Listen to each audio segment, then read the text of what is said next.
These Junior Doe kids are 3 to under 6 months of age. 2 exhibits by Marie McCullough, 1 from Tenley Rawson, 1 from Hudson Boyle, and 1 from Gwen Boyle. They should be entering the ring at this time.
While our judges are placing our first 2 classes, I want to do a quick mic check.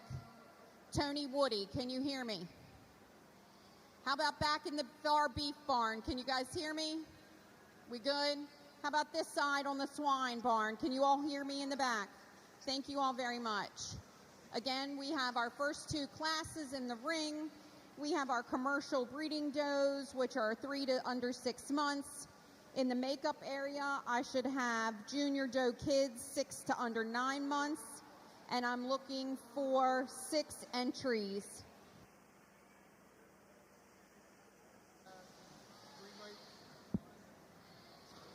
Well, good morning, and excited to be out here with you guys for a couple days. We're going to start out over here on the hog side of things with our first Berkshire Gilt class, and I think you've got 3 that are just totally opposite in terms of how their skeletons are laid together, how those things get out and motor. But I think back to what makes the most sense for me personally, and I think the young man's Gilt is probably the one that's just got a few more bells and whistles. I think that one is probably the most unique from this side, just in terms of length of jaw, head carriage, and probably does job of maintaining that one's spine, how that one uses its hip and hind leg. I think that one's a little upright on her toes ever so slightly, but I still think the bend of that one's hind leg and knee is more comfortable than the one that we're going to put in second. Now, where's she got to be better? That's actually where the Gilt in second has the advantage, because the Gilt in second is just packed full of power. I love that one's rib cage, young lady, and I think that one represents a maternal, very practical kind of skeleton. For me, we step off the side, and I just think that one's a little plainer in terms of her mug. Don't think that one's as attractive in terms of how she uses her hip. The bend of her hind legs just a little excessive to me. And then the young lady that's third has got one that's real shapely. I think that one's pulled apart. With that extra width, we lose some skeletal comfort down low. Gets a little too outside of herself. Really nice class, though. Congratulations. Thank you.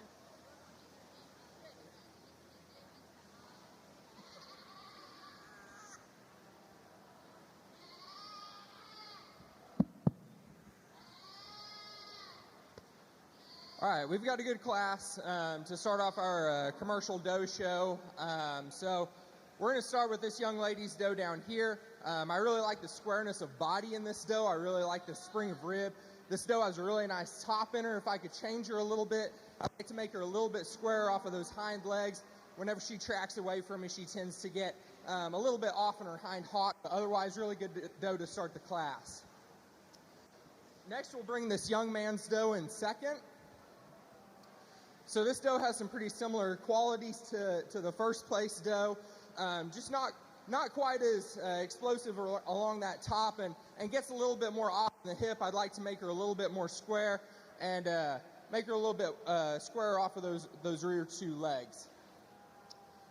The third place doe here, I just like to make this girl a little bit wider throughout. I'd like to make her a little bit more explosive in her chest floor, maybe a little bit squarer across the top. She kind of gets a little bit peaked in her hip and more off of her rear hip. Otherwise, good doe to go in third. The fourth place doe that we have here, again, very similar to our third place doe, just not near as much body mass. Needs a little bit more capacity and a little bit more bone to compete with that third place doe. However, this doe is a little bit more square across the top, a little bit leveler. I like her a little bit more out of the hip, but just needs a little bit more product to compete a little bit higher in the class. And then rounding out the class here, we just have a doe that needs more groceries, a little bit more time on feed, a little bit more growth. Just pretty frail boned. Yeah, just needs a little bit more time on feed. Otherwise, a good class to start the show off with. Great job. I don't know if it's on or off.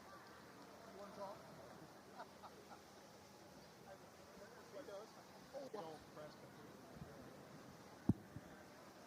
Get back over here with our second class of Berkshire Gilts. And I'll tell you, I think both of these things are very similar, just in terms of their skeleton and how they're pieced together from the side.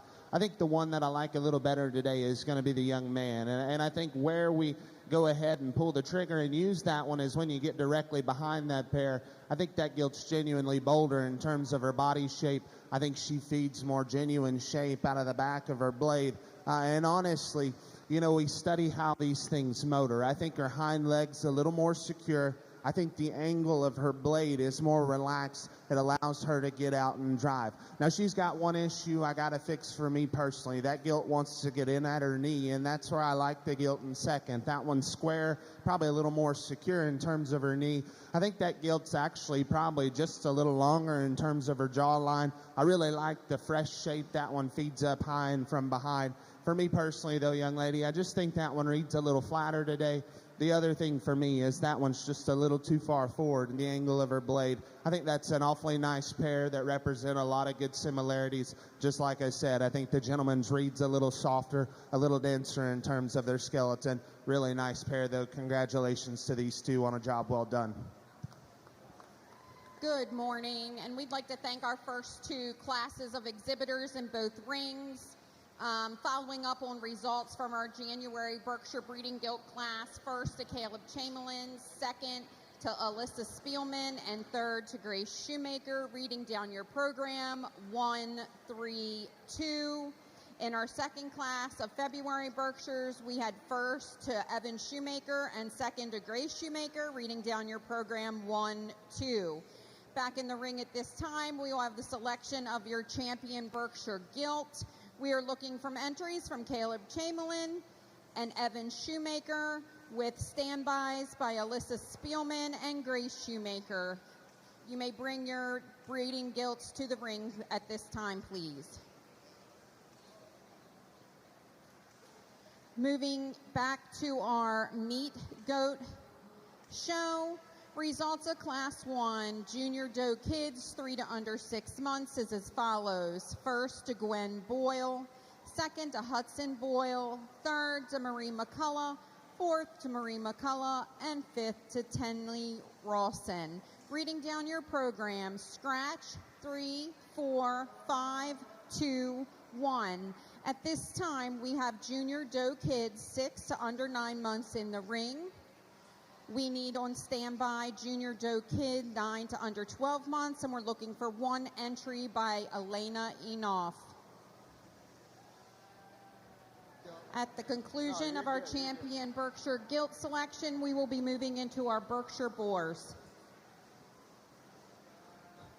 Well, I know the numbers on the Berkshire Gilt side of things wasn't huge, but I still think just in terms of kind and functionality, how these things need to be built to last a long time. I think every gilt we had come in today represents those parts and pieces that are important in a long-lasting sow, and that's important to me.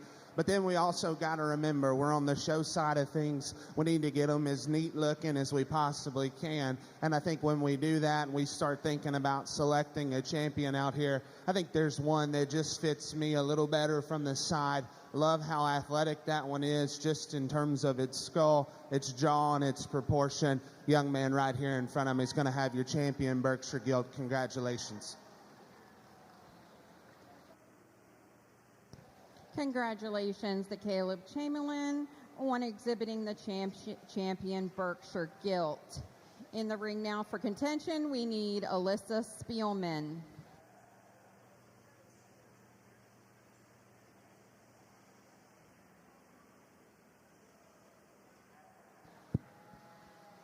Really good second class to go into our commercial doe show with. So I really like this girl that we start out with. She's really owned, really square throughout. I really like how square she is out of her hip and her rear too. And then when you get in front of her, she's really explosive, but still maintains a decent level of femininity. If I could change her a little bit, I'd like to maybe make her track a little bit smoother, but otherwise, I think this is a really good one to start off the class with. The second doe here, she's big-bodied, she's super broody, but also to her detriment, she's pretty well finished.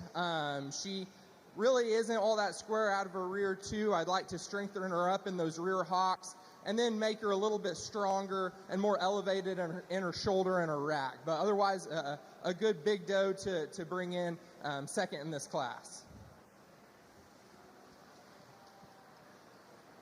Next, we get into kind of a group of 4 does here, or 3 does that are pretty similar in type and kind. The reason I chose this one, the black doe, to go in the third hole, she's just a little square. She's got a little bit more mass of body, a little bit more spring of rib, and is a little more opened up in her chest floor.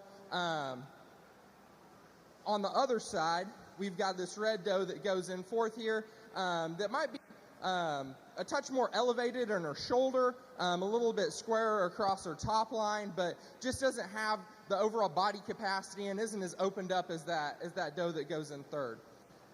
Our fifth place doe, the white-legged one down here, she actually might be a little bit wider than our doe that went in fourth. However, she's a little bit off in her hip. I don't like the way that she moves around the ring. She's a little bit, breaks a little bit behind her rack and her shoulders. If you could fix that top line a little bit and make her track a little bit better, I think she could get a little higher in this class. And then we round off the class with just another goat that just needs some more time and some more groceries. Not very opened up, pretty narrow across the top. But I really like this goat's femininity, and she's really attractive from the profile. Give these kids a hand for our second class.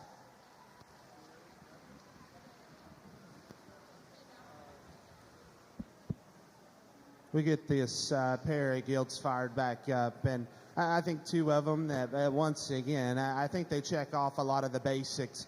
For me, I think there's one that's just a little more intriguing in terms of just their feature, their density, their boldness of body, and just looking like an ultra broody one that's still functional. We talked about her being a little plain, but that's not going to hurt her today. Young lady right here is going to have your reserve Berkshire Gilt. Awfully nice one. Congratulations to those kids. Excellent job.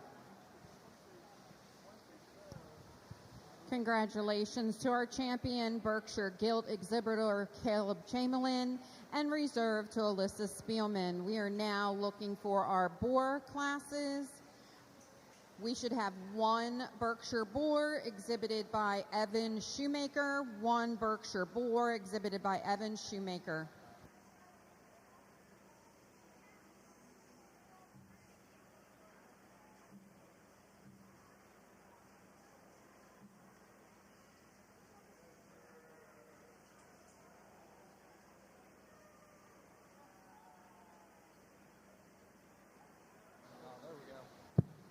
All right, so we have a single entry in our third class here. I really appreciate the mass of body, the depth of body that this doe brings. I'd really like to strengthen her up in her pasterns, make her a little bit smoother on the walk, but otherwise a really good big-bodied doe to stand alone in this class 3. Congratulations to Elena Enoff for winning our Junior Doe Kid, 9 to under 12 months. Results of our second class, 6 to 9 month Junior Doe Kids. First to David Guyman, second to Kaylee Cooney, third to Allison Schultz, fourth to Alexia Cornett, fifth to Alexia Cornett, and sixth to Alexia Cornett. If you're reading down your program, 1, 6, 5, 2, 3, 4. We are now ready for our selection of our champion commercial Junior Doe. We are looking for entries from Gwen Boyle, David Guyman, Elena Enoff. On standby, we will need Hudson Boyle and Kaylee Cooney. Again, we are ready to do our selection for our champion commercial Junior Doe. This award is sponsored by Link Veterinary and Associates, and the Reserve Champion Commercial Junior Doe is sponsored by the Majenovich family. Get back over on the hog side of things, and but if I mess this one up, they need to send me home. Single entry, if I get that one wrong, we're in a world of hurt. But the thing I'm going to tell you is, yeah, you're going to have a class winner. You're going to have our champion Berkshire boar. But I think we need to give this guy some credit because he's got parts and pieces that I think are good. And I think you can take back and utilize on a lot of these Berkshire hogs that are historically just sappy-bellied, good-bodied, and just maternal.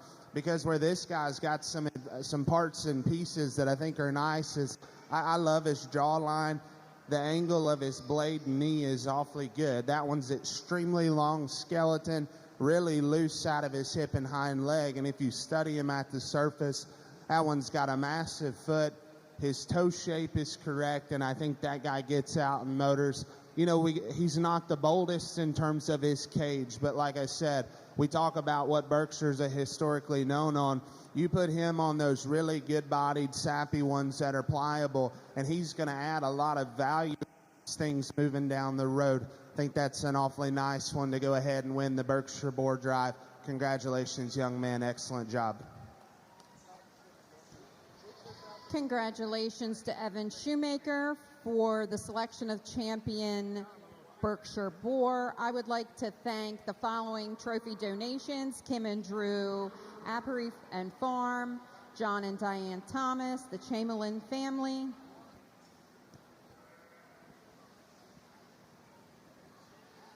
All right, let's give a round of applause for these kids in this commercial show.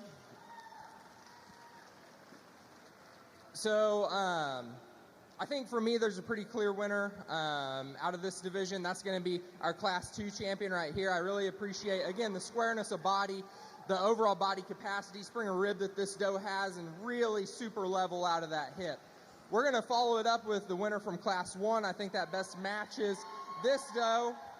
If I could change her again, I'd like to make her a little bit square out of that hip and just give her a little bit more explosion out of that rack and front end, but otherwise a good doe to go reserve.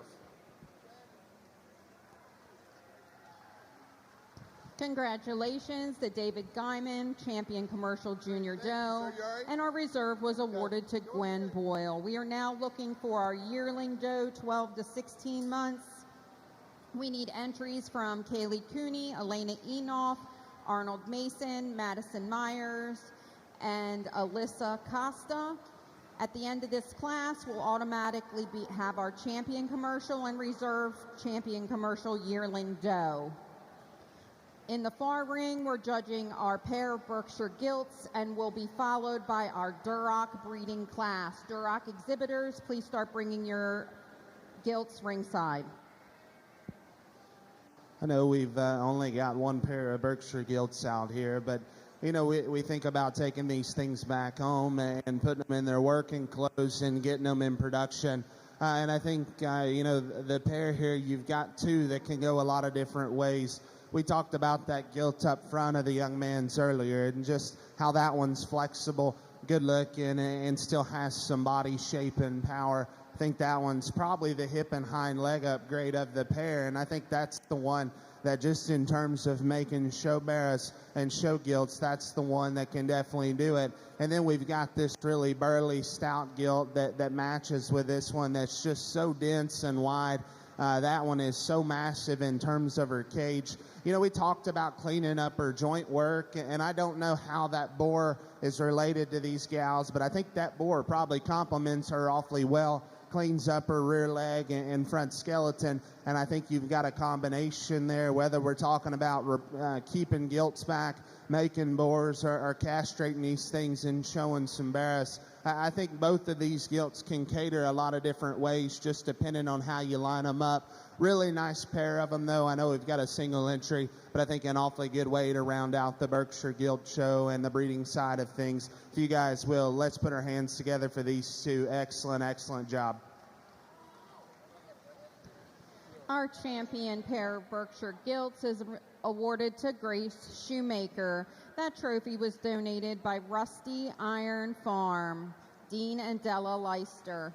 Again, we are now ready to move into our Duroc Breeding Gilt Show. We are looking for a single entry from Allison Schultz with a birth date of 11/1/11/22. So we're looking for Allison Schultz with her January Duroc Gilt. On standby, we need Caleb Chamberlain with his February Duroc Gilt. We are ready for our next class of commercial breeding does. We're looking for senior 2-year-old does, 24 to 36 months. We will need 3 entries: Gwen Boyle, Marie McCullough, and Alyssa Costa.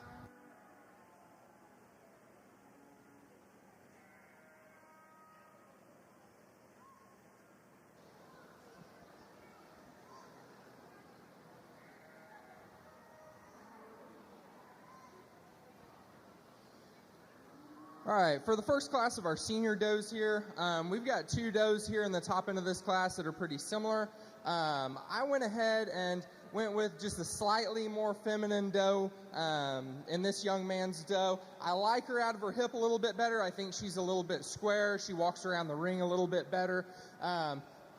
If I could change her, I'd probably just make her a little bit longer bodied, but otherwise nice doe to start this class. Again, pretty similar doe here in the second hole. Again, I'd like to make her a little bit squarer out of her hip. I don't think it has the elevation of neck as our first place doe, but again, a good one to go on the second hole. And then we've got a big-bodied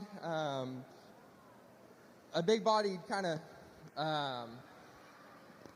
just really finished doe to go on third. If I could change her, I'd like to make her a little bit stronger on her pasterns. I'd like to make her a little bit stronger across the top, and then she's deceivingly narrow, so I'd like to open her up a little bit in her chest floor to compete with those other 2 does, but otherwise a good class. Congratulations to our 12 to 16 month does. First to Mason Arnold, second to Kaylee Cooney, and third to Elena Enoff. Reading down your program, 2, 3, 1. We are now ready for our yearling doe, 16 to under 20 months, with 2 entries from Madison Meyer and Alyssa Costa.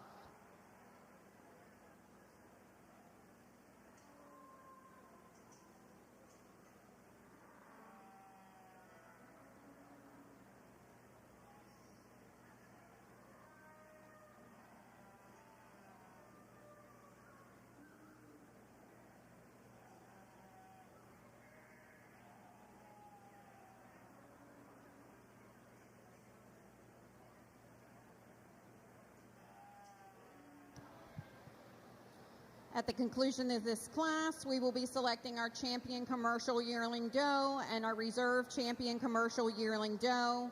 We will need the winner from this class and Mason Arnold at ringside, please.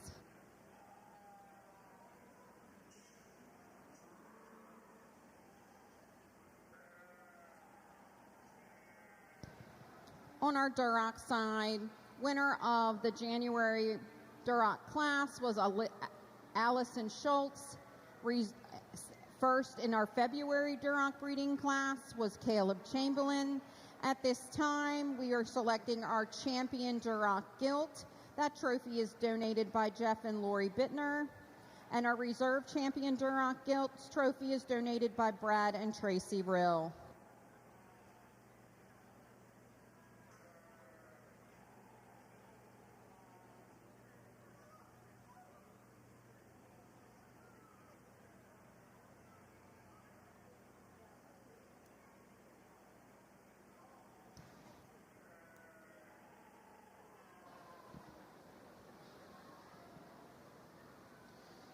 All right, just 2 entries in our second Senior Doe class.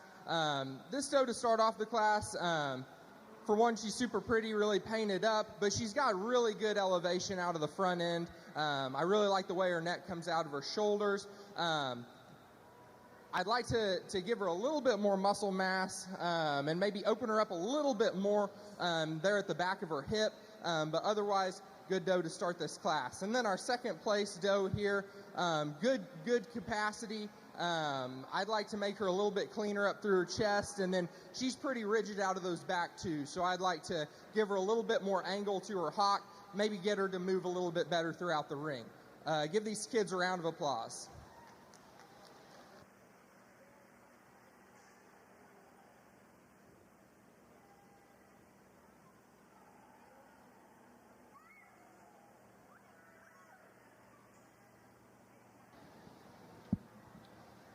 We've got a pair of Duroc Gilts out here that are both going to be class winners, and we'll take a minute just to talk about the pair. I'll tell you how I like them when it comes down to champion and reserve. First one we're going to talk about is the Gilt of the young ladies that would have been in that first class. And I think this look right here is where you can find a lot of good in that one, because just her head height, her jaw, the shape of her skull is awfully good. I love that one's spine and how she gets out and motors off either end of her skeleton. I think that one's extra square in terms of her toe shape and knee. How she manages her hip and hind leg is awfully flexible. And I still think you get in behind her, and that one's surprisingly opened up just in terms of her blade, her hip, and down through the base of her ham. You know, for me, I'd like to make her upper rib cage just a little better, and that's where I'd fix that one. And I think that's where the smaller gilt that would be in class 2 has probably got an advantage. Just really opened up and really good through the lower part of her rib cage.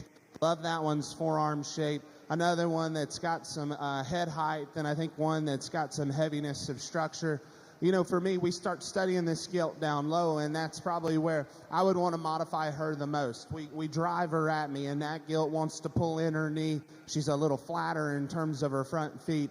I think we study how this one's built. She's got that short back and short hip, and consequently, I think her hind leg probably comes up just a little short too. But I think that's an awfully good pair of them that both get a class win.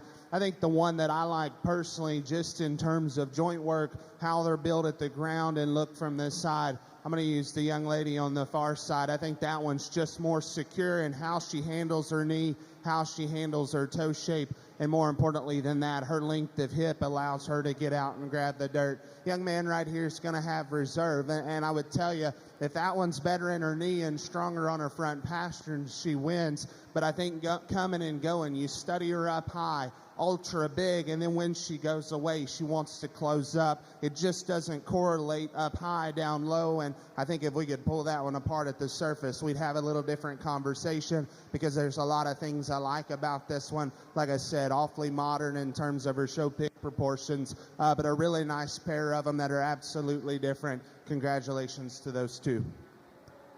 Congratulations to Allison Schultz for champion Duroc Gilt and Caleb Chamberlain for reserve.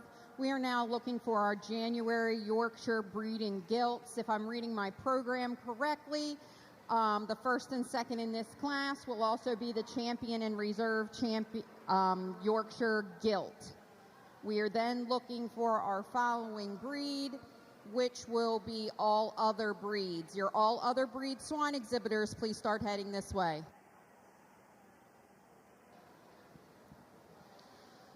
Let's give a round of applause to these kids with in the champion commercial senior.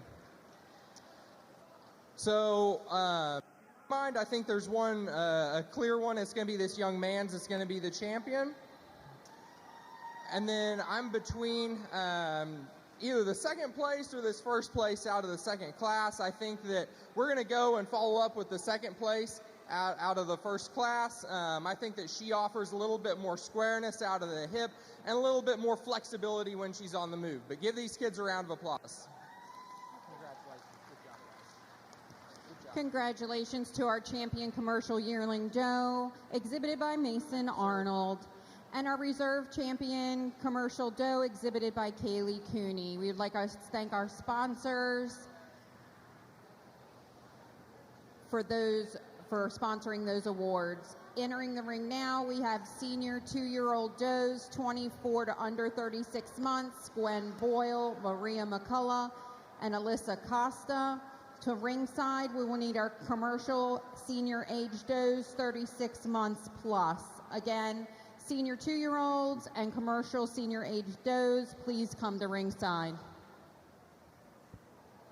We get back over here and start out and actually finish with a pair of Yorkshire Gilts that I think have a lot of value just in terms of their parts and pieces. If I stick to what I've done all day, I think there's one that probably is a front runner in my mind, just in terms of look and proportions, how those things get out and motor, angle of their blade and knee and their hip and hind leg. I think this young lady's gilt right here is awfully nice. She's going to be your champion, Yorkshire. We're going to follow up with a young man to be reserve York. And I actually think this one fixes some of the issues of that one, because coming at me, that one is broader in terms of her chest. I like the fact that that one's packed full of just power and muscularity, really opened up in her build. I think at the same time, we start talking about the fact that she is just a little wider. It almost comes at the cost of her skeleton, because you study that one driving. She gets a little outside of herself in terms of her elbow. Don't know if she handles her hind leg near as square and as secure. Read that one a little crestier over the top of her neck. Wants to get off in her loin edge. Really nice pair of Yorkshire Gilts, so congratulations to those two kids. In our Yorkshire breeding gilt class, first went to Alyssa Spielman, second to Wyatt Snyder. Champion Yorkshire Gilt was then exhibited by Alyssa and reserved to Wyatt. Those trophies were donated by Alec and Hannah Shapiro and Lineborough 4-H Club. Again, we are now ready to move into our all other breed division. Our first class should be January all other breeds. We are looking for 10. Looks like 10 entries from Brenna Chamberlain, Atlee Hoy, 2 from Atlee Hoy. Andrew Natz has 3 entries. Jonathan Smith, 2 entries from Wyatt Snyder, an entry from Alyssa Spielman, Lauren Wareheim. Again, we are looking for 10, if I'm counting correctly, 10 entries in our January all other breeds class. On our meat goat breeding doe side, we have our senior 2-year-old does in the ring, and our commercial senior age does should be on standby.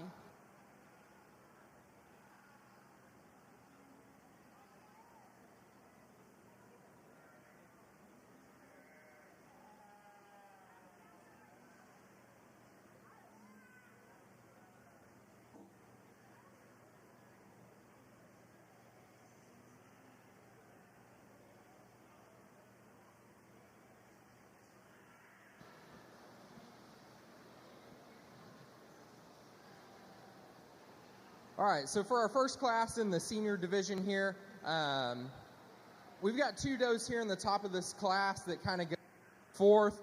I guess I appreciate the big-footedness, the body capacity, the opened-upness of this first doe. She's really elevated out of her neck. If anything, I'd like to clean her up a little bit. She's got a lot of condition on her. Clean her up through her chest, floor, and neck, but otherwise, a good big bones doe to start the class. I really appreciate the refinedness of this second place doe. I really appreciate her cleanness of neck and head. I really like how level she is. However, she just doesn't have the bone or the capacity to compete with that first place doe. But otherwise, a really good entry going into that second hole. And then we've got a girl here in the third place hole that just needs to put some more pieces together. She's pretty weak in her top line. She's pretty straight out of her hip, and pretty, to a fault, opened up in her chest and pretty bold shouldered. So I just like to kind of make her a little bit more refined and just strengthen her up structurally all together. But another good class to start off our senior division.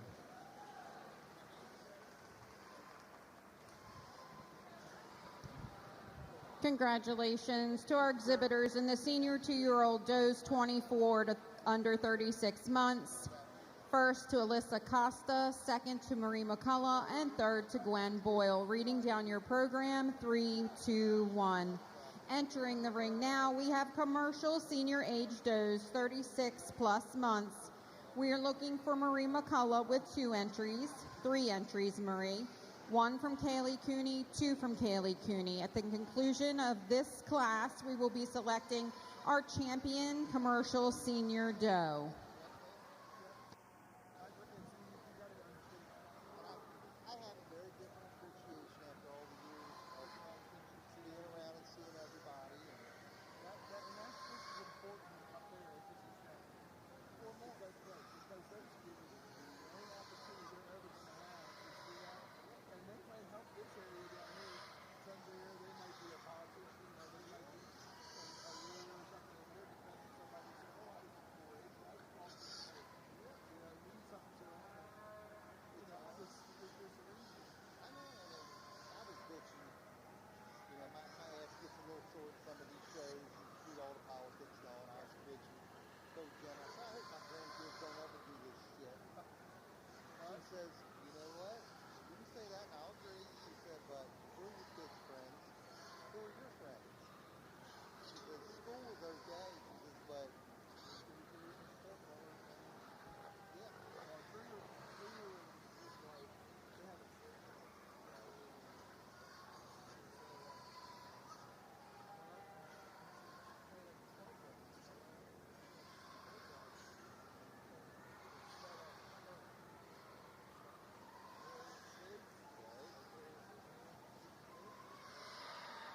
almost like the little barn you had.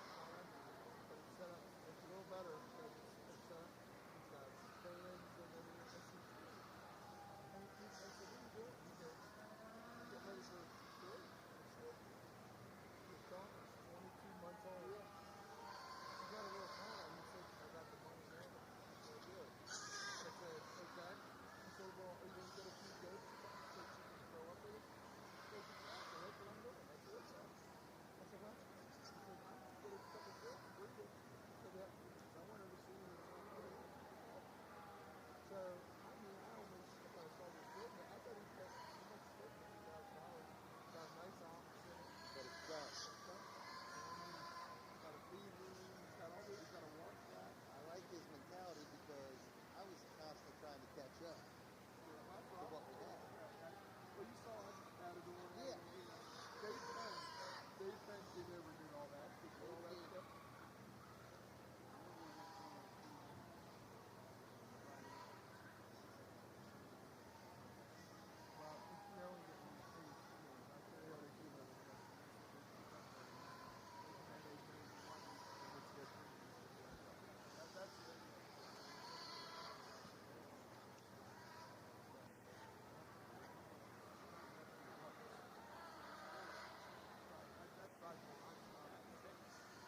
wheels. You go, you know where your wheels are? Not a clue.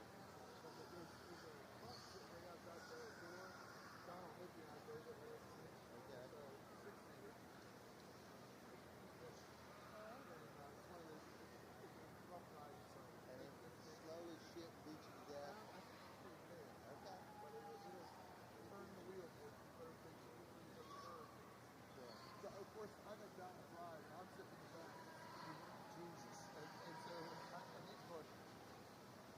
And it's just got a forward and a back. Right. I said, Donald, this isn't electric. I said, he goes, son of a bitch. He goes, I thought it was electric.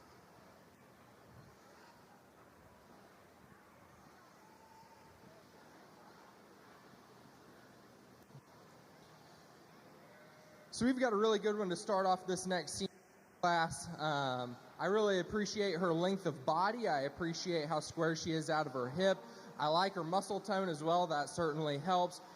Pretty good condition on this girl. She's really square out of her hinds too, and still pretty elevated through her neck. And that elevation and some of that refinement is what kind of sorted her from number 2 in this class. But a really good one to start off the class with. The second place doe that we have coming in, really similar color pattern, but just a little bit weaker on her pasterns, not quite as strong on those rear 2 whenever she's on the move. She tends to break a little bit more right behind her shoulder, and I just like to clean her up a little bit, make her a little bit more refined, like that doe that started the class off. But again, another good, big-boned, big-bodied doe to go in second. So our third place doe here, she just doesn't have quite the bone and capacity to compete with those 2 does in the front of the class. However, I really appreciate how refined she is up through her neck and her skull. I wish that she would be a little more opened up in her hip and just give her a little bit more power and a little bit more oomph to compete with those 2 does in the top of the class. But a good one to go in third. In fourth here, a similar doe to the one that we had in third, just a little bit smaller body. I appreciate how square she is on all 4s. However, I'd like to just make her a little bit more powerful, open her up a little bit more on her chest floor so that she can compete higher in the class. And then we've got the dapple to round out the class down here. She just needs to be a little bit more level across the top. She's pretty straight out of that hip, and I'd like to just widen her up throughout. She's pretty narrow. I do appreciate the amount of bone that she has and her elevation of neck. However, she just needs more power and needs to be a little bit more structurally sound to get higher in the class. Let's give these kids a round of applause. Again, give these commercial senior age doe exhibitors a big round of applause. First in that class was exhibited by Kaylee Cooney. Second, Kaylee Cooney. Third, Marie McCullough. Fourth, Marie McCullough. And fifth, Marie McCullough. If you're following along in your program, reading down 5, 3, scratch, 4, 1, 2, scratch. Entering the ring now, we have the selection of our champion commercial senior doe. We need exhibits from Alyssa Costa and Kaylee Cooney.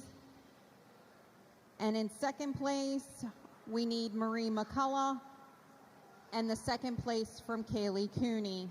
At the conclusion of this class, we will be selecting the grand champion commercial doe. The following exhibitors need to be ringside: David Guyman, Gwen Boyle, Mason Arnold, and Kaylee Cooney.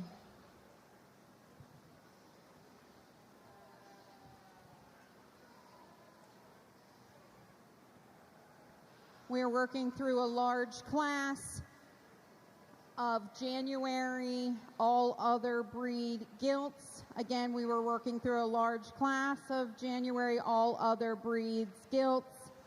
For those exhibitors who are watching, we have pigs from the Spot breed,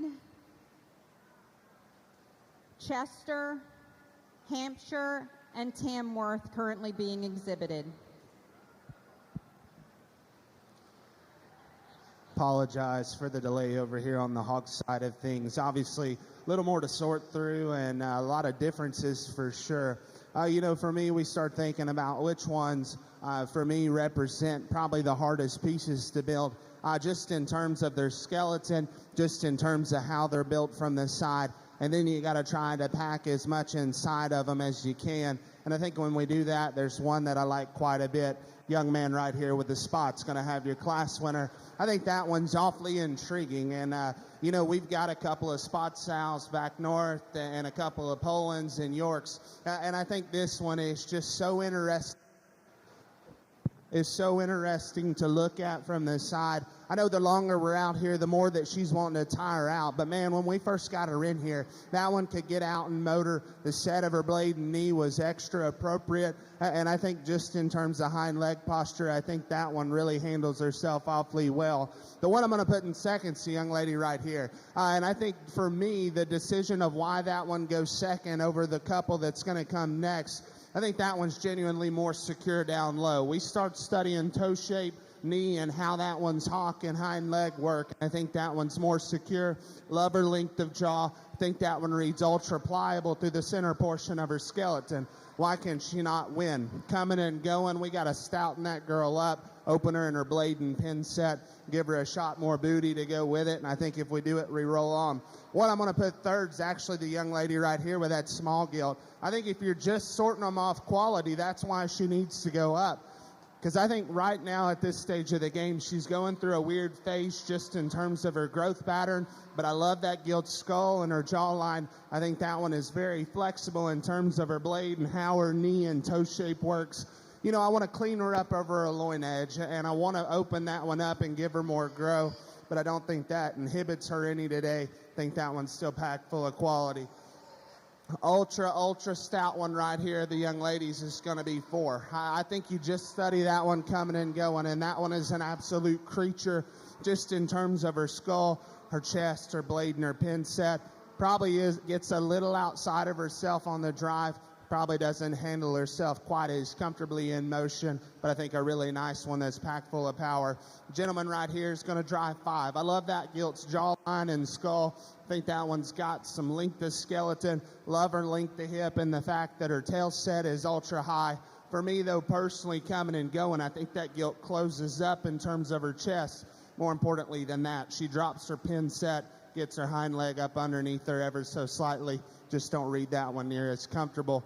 From there, I'm going to go with the Tamworth. I think that Tamworth from the side does a lot of things that I like personally. Really good looking, really sound, really flexible. Problem is, we drop her in an AOB class, and we got to ask ourselves, is that one just burly enough at the ground and off either end of her skeleton? I guess the answer for me today is no. I don't read that one near as comfortable.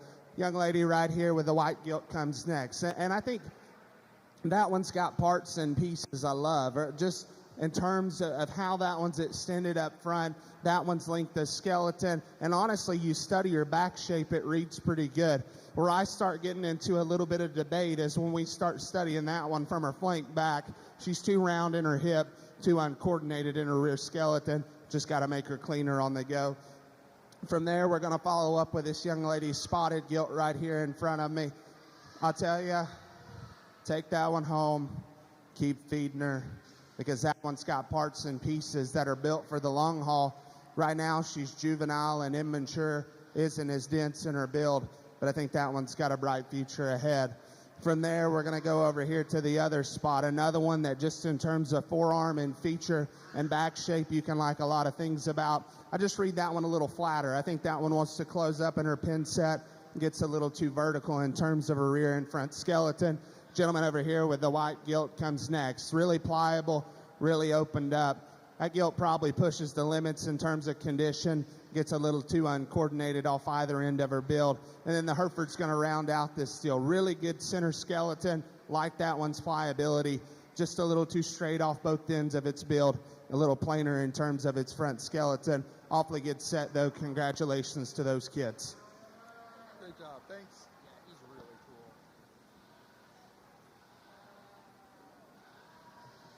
All right, I appreciate these kids being patient out here with these goats.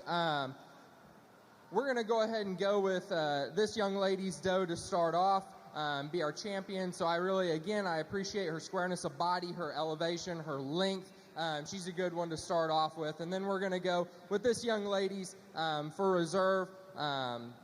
Again, I really appreciate the mass of body that this doe brings. I just like to give her a little bit more bone and make her a little bit more feminine out through her neck. Give these kids another round of applause.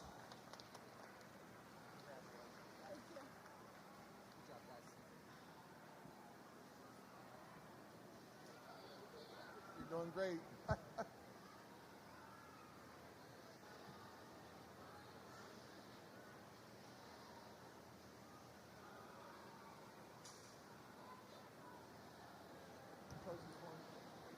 Exhibitors, members, and everyone watching, please give a round of applause to all our exhibitors in the ring. They are being so patient and understanding, sharing the rings the way we are, waiting patiently for their turn to hear their results. It does take quite a bit when you're standing out there waiting to see what's going to happen and hear your results. You're ready to move on, so we really do appreciate your patience. Entering our swine side of the ring, we have our February all other breed gilts. We should have 5 entries. In our commercial breeding doe area, we are now getting ready to select our grand champion and reserve grand champion commercial doe. The results of our champion commercial senior doe, champion Senior Doe was exhibited by Kaylee Cooney and reserved by Alyssa Costa. These awards were sponsored by Cow Crazy Cleaning and North Carroll Veterinarian Associates Dr. Kay Wagner. In the ring at this time, we should have the following exhibitors. Our champion commercial doe is exhibited by David Guyman. Our champion commercial yearling doe is exhibited by Mason Arnold. And our champion commercial senior doe is exhibited by Kaylee Cooney. Our reserves are as followed: Gwen Boyle, reserve junior doe; Kaylee Cooney, reserve yearling doe; and Alyssa Costa with our reserve senior doe. The results from our big January all other breeds breeding gilt class is as follows. Congratulations, Andrew Natz first, Andrew Natz second, Atlee Hoy third, Alyssa Spielman fourth, Andrew Natz fifth, Brenna Chamberlain sixth, Lauren Wareheim seventh, Wyatt Snyder eighth, Wyatt Snyder 9th, Jonathan Smith 10th, and Atlee Hoy 11th. If you're following along down your program, I hope this helps.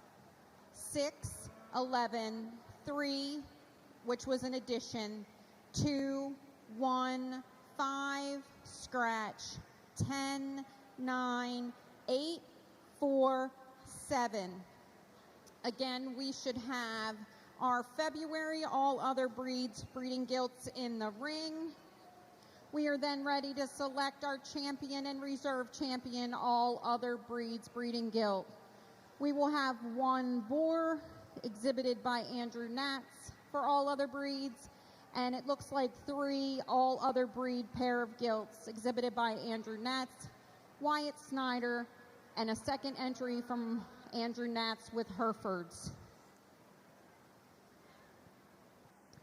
While our judges are still looking over the classes, I'd like to take this chance to introduce our breeding goat judge.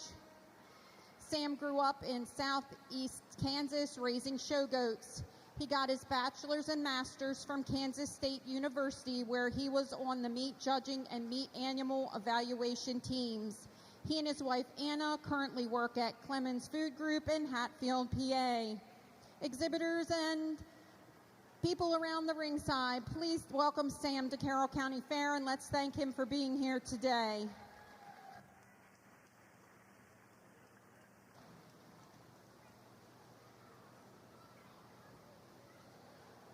All right, we've got a really good drive for our overall commercial. Let's give these kids another round of applause.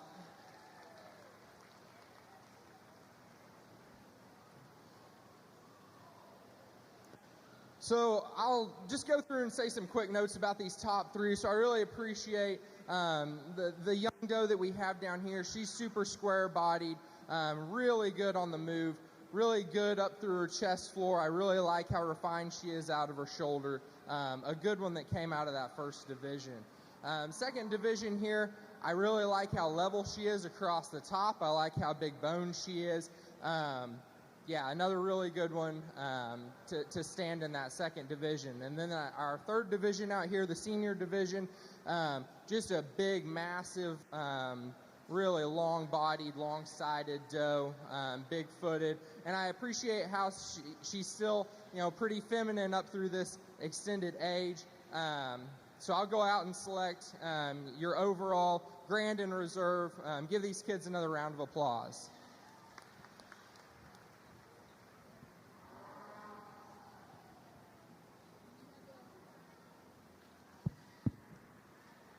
We get back over here on the pick side of things, and I tell you, we've got 4 of them that are just absolutely different. And I start thinking about which ones probably just have got a few more bells and whistles, which ones are probably a little more genuine in terms of their build. For me, the one I'm going to use to start, I'm not going to say she's perfect, but this Poland right here I think is pretty interesting just in terms of just her jaw, the shape of her skull, her back shape, her forearm. That one is massive at the ground. And I still think you study upper rib cage and how that one's lower skeleton is laid in. I think that one's just got more parts and pieces, personally, that are funner to breed around, and I think just a little more interesting. Gentleman right here with the white gilt's going to be second. And I tell you, if you just want to talk about fault-free, just maternal kind of a gilt, that's her. I love her rib. I love her power. I think that gilt is still very functional, and that's her huge advantage over the 2 Herefords, is she is more secure down low in terms of her hind leg, how her blade and knee is laid into her. Problem for me is she's a little chunky-headed compared to the one that wins. Probably loses her back ever so slightly in motion. Got a pair of Herefords here, and we're going to use this one right here to be third. I like that one's look up front, length of skeleton, and I think that one's probably a hind leg upgrade, just a little more comfortable. Compared to those 2, I think that one's a little frailer in terms of her bone work, probably not as dense in her skeleton, but I think just joint work and comfort, that's where she's got the advantage. If you want to put this one in third, I get it. That one is absolutely massive up high, shapely, kind of a show hog back in it, really big hipped. For me personally, though, we study them coming and going. That gilt's got entirely too much bend to her hind leg. I think we study her up front. She wants to drive in at her knee, reads a little forward in her blade, wants to round out of her hip. That one's massive, though, and I think if we're talking about breeding pieces, that's a Hereford gilt that's got value. Just got to clean her up down low to make it, to solidify it a little more for me. Awfully good set of 4, though. Congratulations.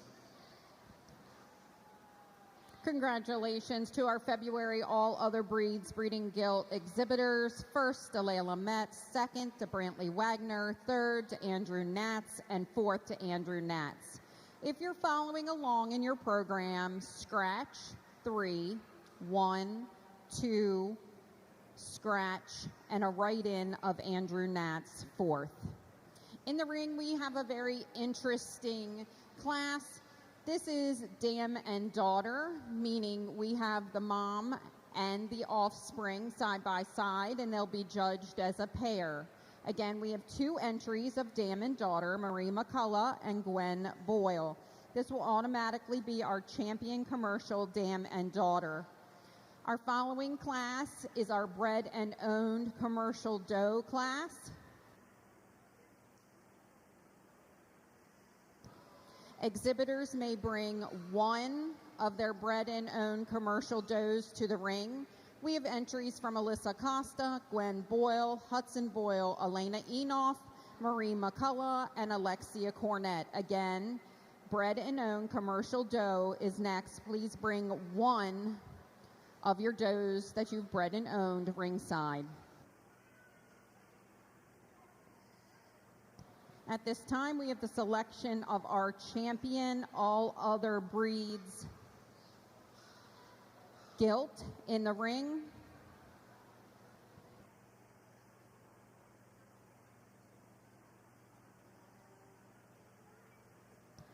We have Layla Metz exhibiting a Poland from our February category. And we have Andrew Natz exhibiting a Spot from our January class. Again, these two gilts are running for champion all other breed gilts. On standby, we need Brantley Wagner and Andrew Natz Spot.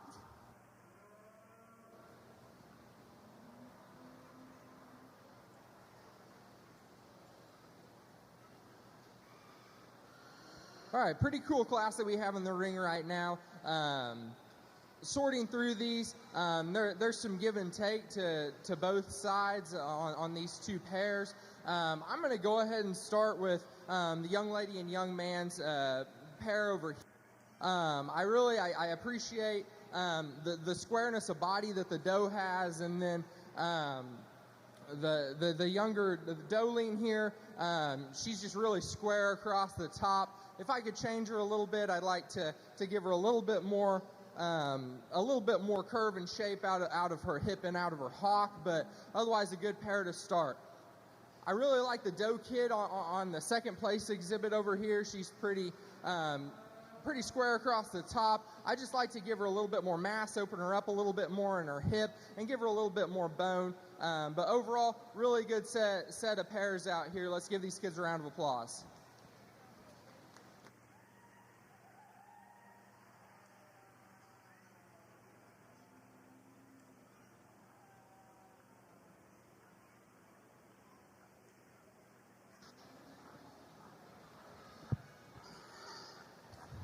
We get back into our AOB drive, and I think two gilts that are very interesting, obviously at little different stages of life, but that doesn't necessarily bother me. I try to come out here and pick the ones that I personally would want to take home and put in a crate and try to build around. And I think there's one that just for me is just so neat in terms of their jawline and skeleton. I think you study their bone work and just how massive they are at the ground, just how they utilize their blade, their knee, and their toe shape, still do it with an appropriate enough hind leg. And like I said, they've got to look like trick ponies out here. This is a show. And I think there's one that's just very interesting to me from this side.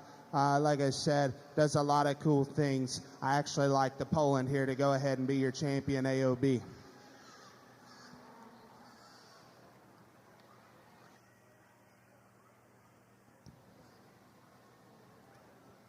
So at this time, we would need Brantley Wagner.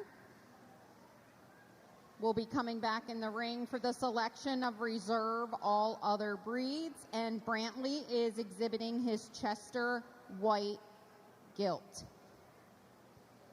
Catching up on our commercial breeding doe meat goat show, we selected our dam and daughter class. First went to Gwen Boyle, second to Marie McCullough.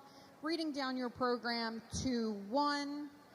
Our champion commercial dam and daughter group went to Gwen Boyle, and this is sponsored by Country Colors Boar, Goats, and Livestock, the Costa family. We are now ready for our bred and owned commercial doe class. Each of our exhibitors should only have one doe. These exhibitors owned the mother, made the breeding decisions, and this is a result of that breeding, and they have raised these does to this point to be able to show them.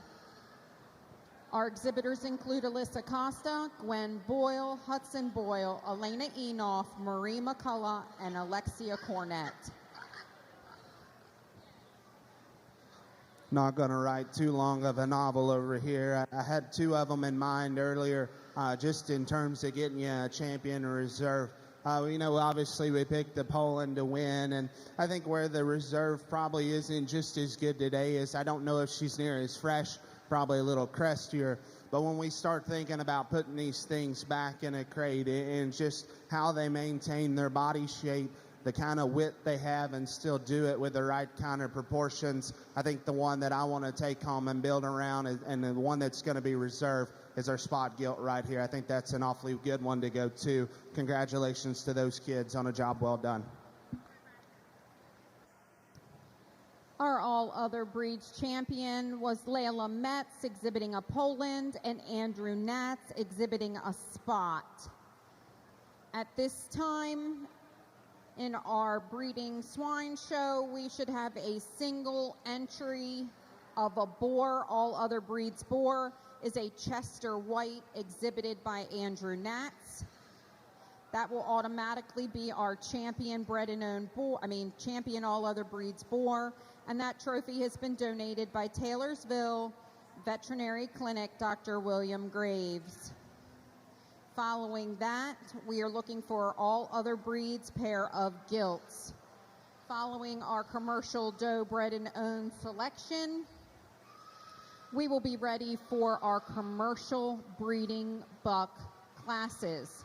We will be looking for Anna Lynn Smith and Hannah Staub for our junior buck 3 to under 6 months class.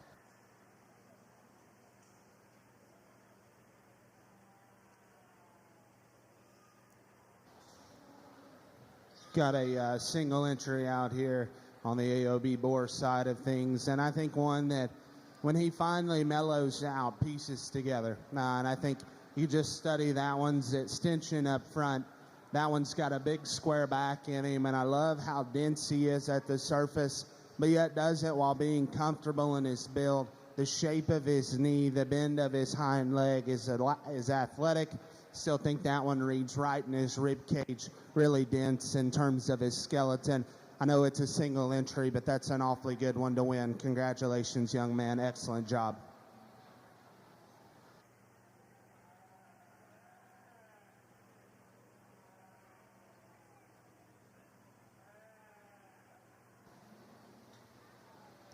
Congratulations, Andrew Natz, exhibiting the champion all other breeds boar with his Chester White. In the ring now, we'll bring our 3 pairs of all other breeds gilts.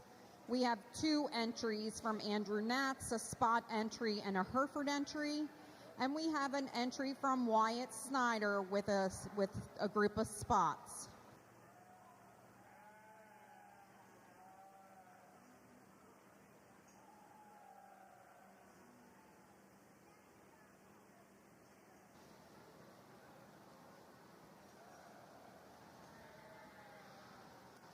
All right, a really cool class on our bred and owned does out here. These kids should be really, really proud of these does that they've raised.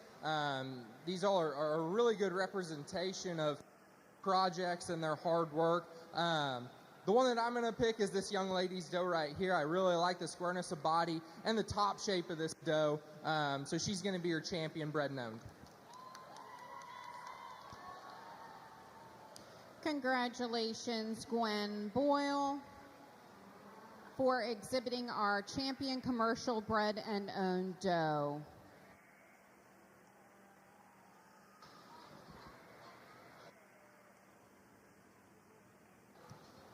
Moving along into our meat goat breeding show, we're now ready to judge our commercial buck class. We should have 2 in our junior buck kid, 3 to under 6 months exhibitors ringside. Headed toward ringside should be our 2nd class of junior buck kids, 6 to under 9 months. We should have 2 exhibits by Tenley Rawson, 2 exhibits by Alexia Cornett, and 1 from Elena Enoff. Again, please bring your commercial breeding bucks ringside.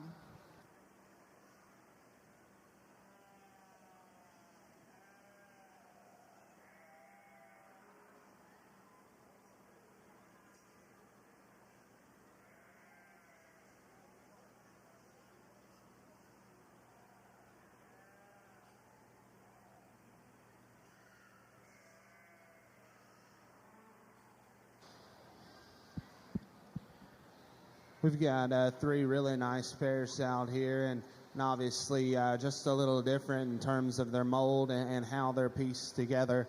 but I think there's a pair of them that wins and does so very quickly.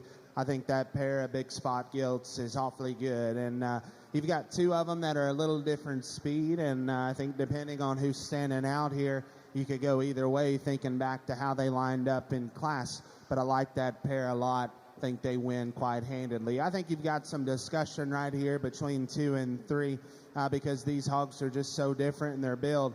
I think when we get them out here and we start studying how those things are sculpted in terms of their skeleton, kind of just thinking about parts and pieces to breed around, I think the one that's probably got the next most unique pieces is actually going to be that group of Herefords because I think we get them out here. I think they're probably, honestly, just a little better looking from the side. I think this gilt that just exited the ring's really stout. I think this one's packed full of power. We talked about her hind leg, but I think the pair of them that we've got left have both got issues in terms of their skeleton. And then this pair of spot gilts right here are ones that, you know, just in terms of how they balance are probably a little more consistent. I don't read these gilts near as opened up and bold in terms of their cage, probably just a little more vertical in terms of their rear skeleton. But I think a really nice trio of gilts. If you guys will, let's put our hands together on a job well done.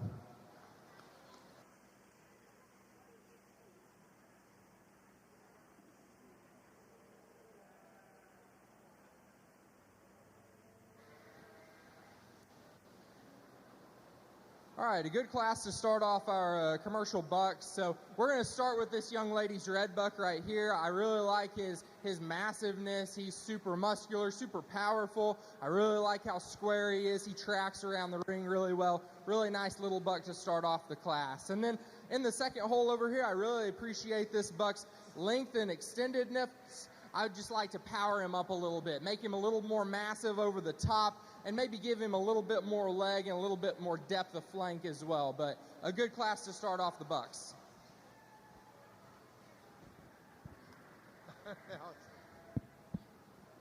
Got a single entry in the crossbred gilt division. And, hey, you know, this Calico gilt's one that's extended. I think she's got some reach and some go. I think that one's extended ahead of her blade. Still reads pliable through the center portion of her skeleton.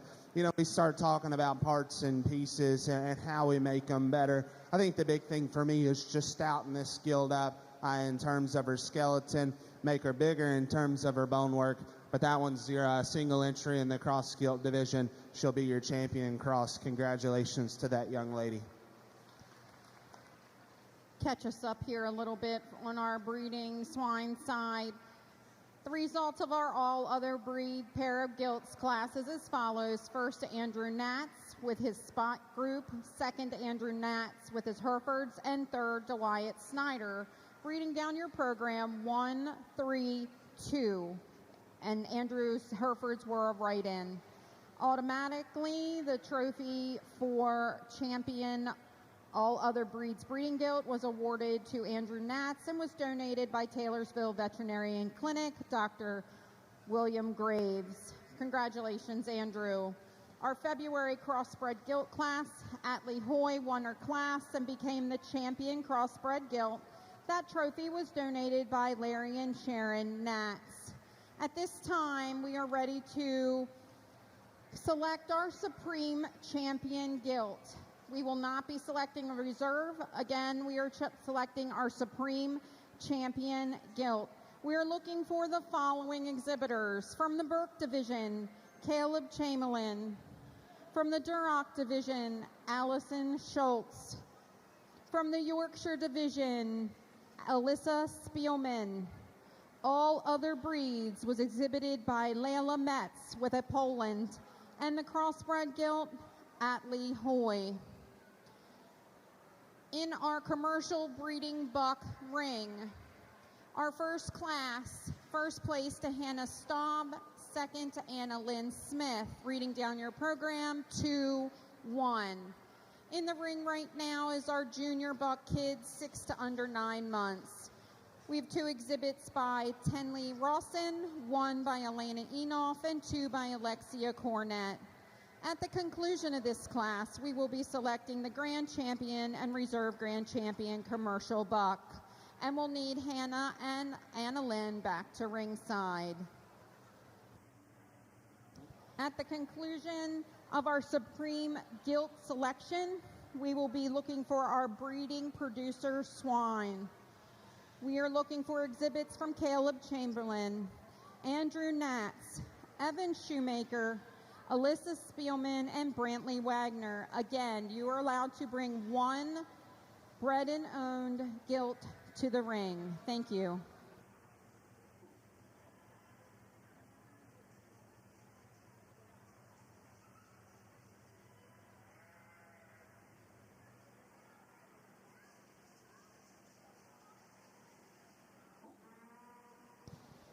While our judge is selecting the Supreme Champion Breeding Gilt, we would like to introduce him. Our judge is Taylor Langford from East Lansing, Michigan. Taylor currently serves as a livestock judging team coach and academic advisor of the Department of Animal Science at Michigan State University. Before MSU, Taylor completed degrees at the Northeastern Oklahoma A&M, Oklahoma State University, and Virginia Tech, where he competed on or coached several highly competitive teams. Taylor loves traveling around the country, judging livestock shows, and is excited to work with our exhibitors for a few days. Ladies and gentlemen, please put your hands together for Mr. Taylor Langford, and thank him for coming out here today.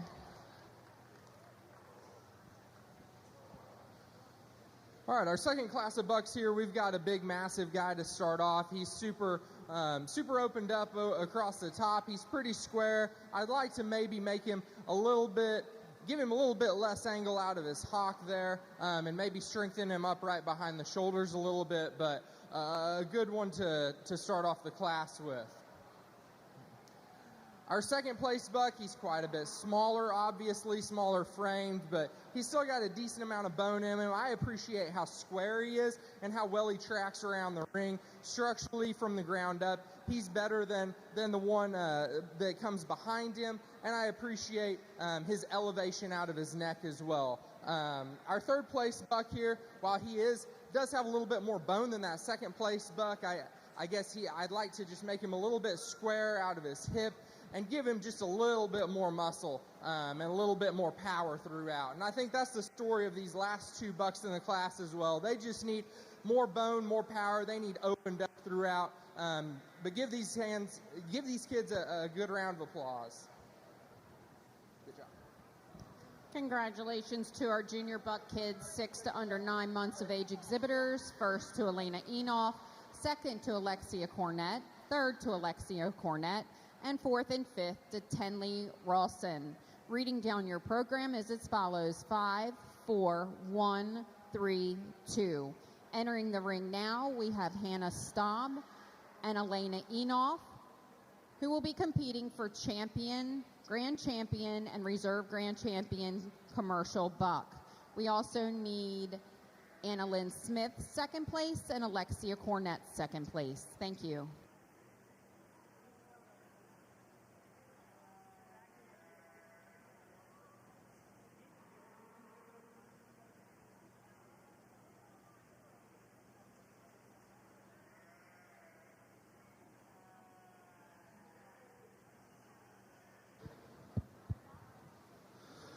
Think an awfully good set of gilts out here representing a couple different divisions. I think these gilts, just in terms of just how they're pieced together from the side and how those things work, I think is extra impressive. When we start thinking about get you a champion, I think there's probably 3 of them that fit me the best today. In no particular order, I think that white gilt, that Yorkshire, is awfully intriguing from the side. I think she represents a lot of cool pieces. Got to broaden that one up in terms of her skull and her chest, give her a shot more dimension driving at you, but I think that one represents a lot of good. I think that Duroc's another one that's in contention, just really extended, really elevated, and neat to look at from the side. We talked about stouting her up in terms of her bone work. maybe just pry that one open ever so slightly coming at you. But I think that one represents a lot of good. And then our champion AOB, the Poland, is another one that to me I think is just ultra impressive, just in terms of how fresh she is, her muscularity, but still does it with a neat look from the side. The thing I'd tell you is, is her hind leg good enough? And the thing that I'm going to tell you, we breed these things at home. I think that one's hind leg is more than good enough, because that one gets out and still reaches. Polands are going to have a little extra drop to their pin set. I think it actually allows her to get out and motor. Those are the three that I like. I'm going to take one more look at them. I'll set the mic down, shake the hand of your Supreme Champion Gilt. If you guys will, let's put our hands together. These kids have done an incredible job throughout the start of the day. Awfully good set of Gilts out here. Congratulations once again.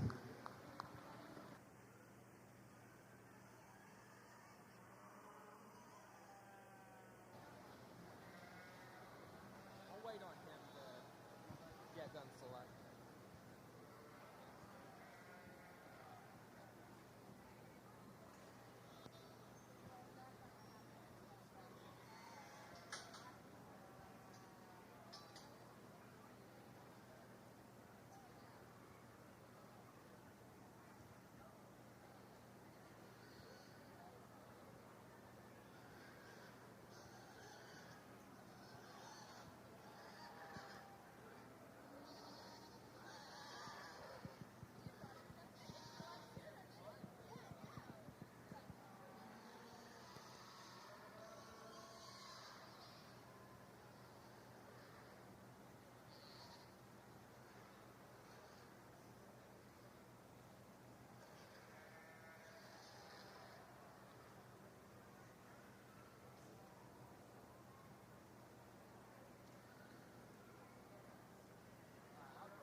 All right, we're going to go ahead and select a champion commercial buck out here.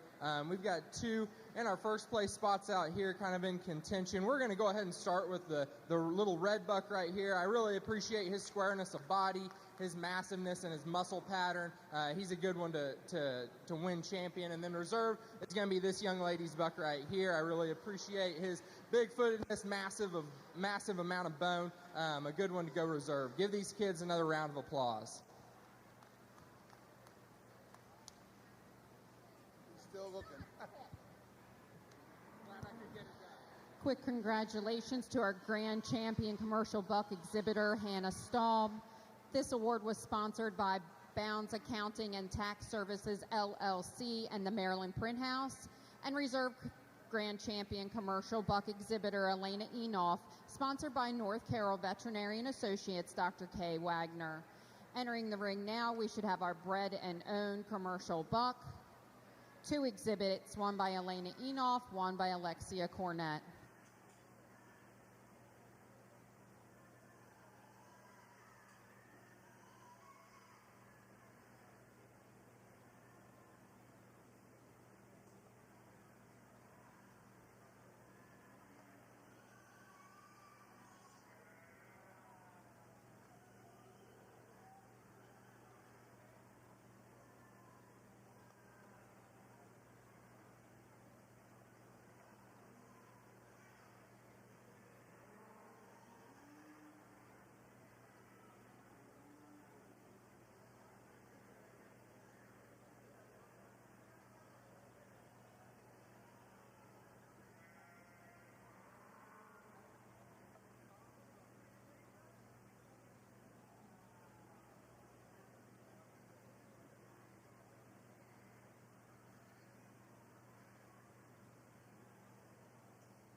All right, I really appreciate these two exhibits out here for the bred and owned commercial bucks. We're going to go ahead and select this young lady's buck out here. We talked to him a little bit already, but a good exhibit, and these kids, again, should be proud of the work that they put into their projects. Give them a round of applause. Congratulations to our bred and owned commercial buck exhibitors. First to Elena Enoff, second to Alexia Cornett. We are now ready to move on to our registered breeding doe division.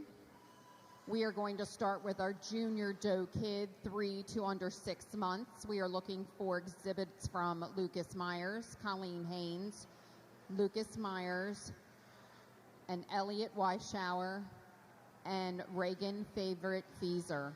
Again, please bring your junior kid does 3 to under 6 months in the ring at this time. We are looking for 5 entries. Also, please make your way ringside. Your junior doe kids 6 to under 9 months.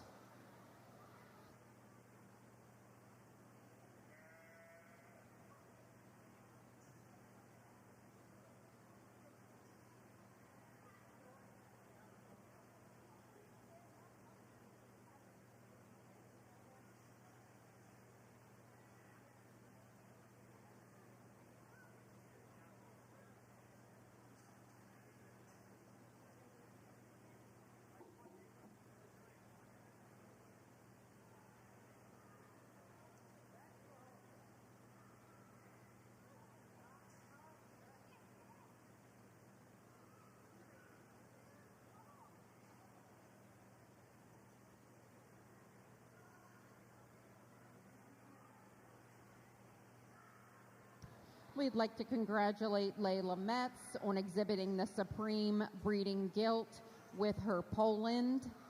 Again, congratulations to Layla Metz for exhibiting the Supreme Champion Poland today, Breeding Gilt.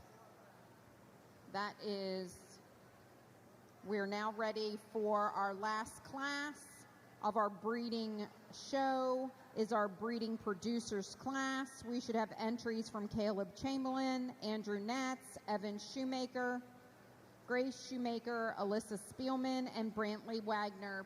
Please bring your 1 bred and owned gilt to the ring at this time. We will select 1 champion breed producer, and that trophy has been donated by the Shoemaker family.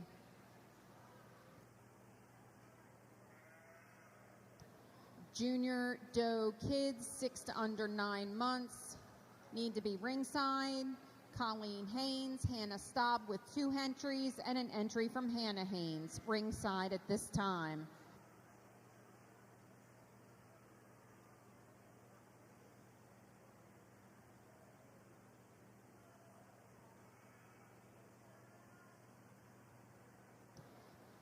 First mistake of the week in the announcer's booth, we have to pick our grand champion boar at this time. So we have 2 entries. We have Evan Shoemaker with a Berkshire boar, and we have Andrew Natz exhibiting a Chester boar. Again, this will be the selection of our grand champion boar.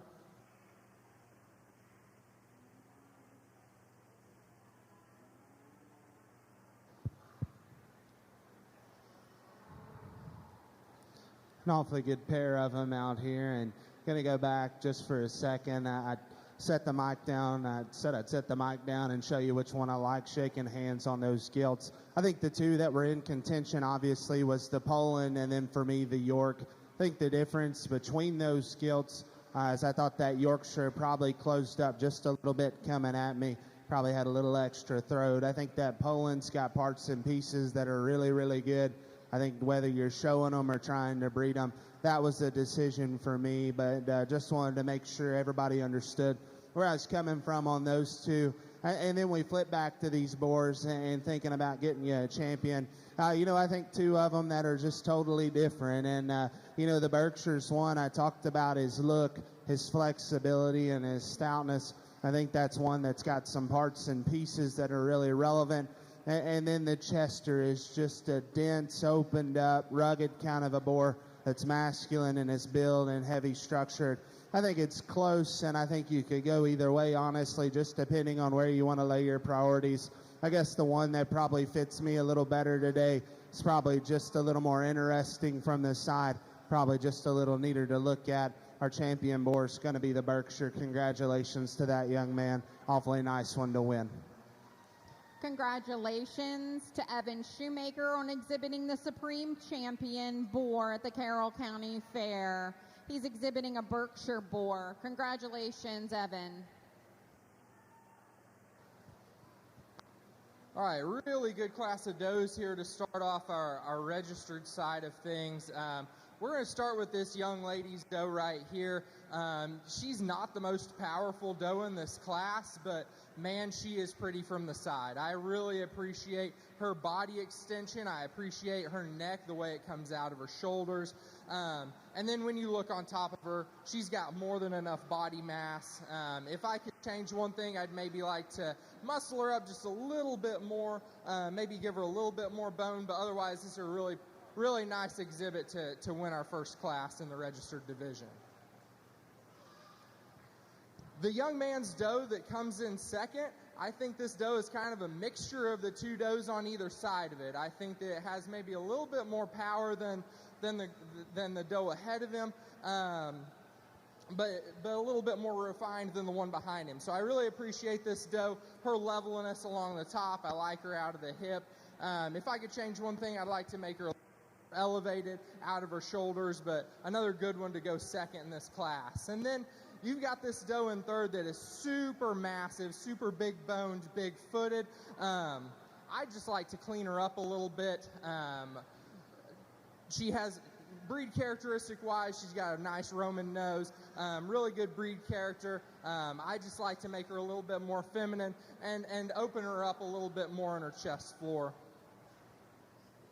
And then we've got two does here to round out the class that just need a little bit more bone work, a little bit more opened up throughout their skeleton, and maybe just a little bit more groceries. So give all these kids a round of applause. Really good class to start off our registered division.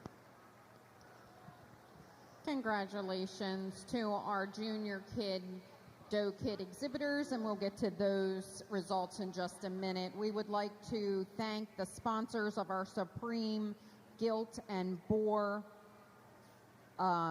gifts. The chairs were donated by JA and RS Transport, John and Ramona Rawlings. At this time, we have our breed producers in the ring. These producers own the mother of these gilts. They bred them, and these are babies from the litter. So they have raised these and made all breeding decisions.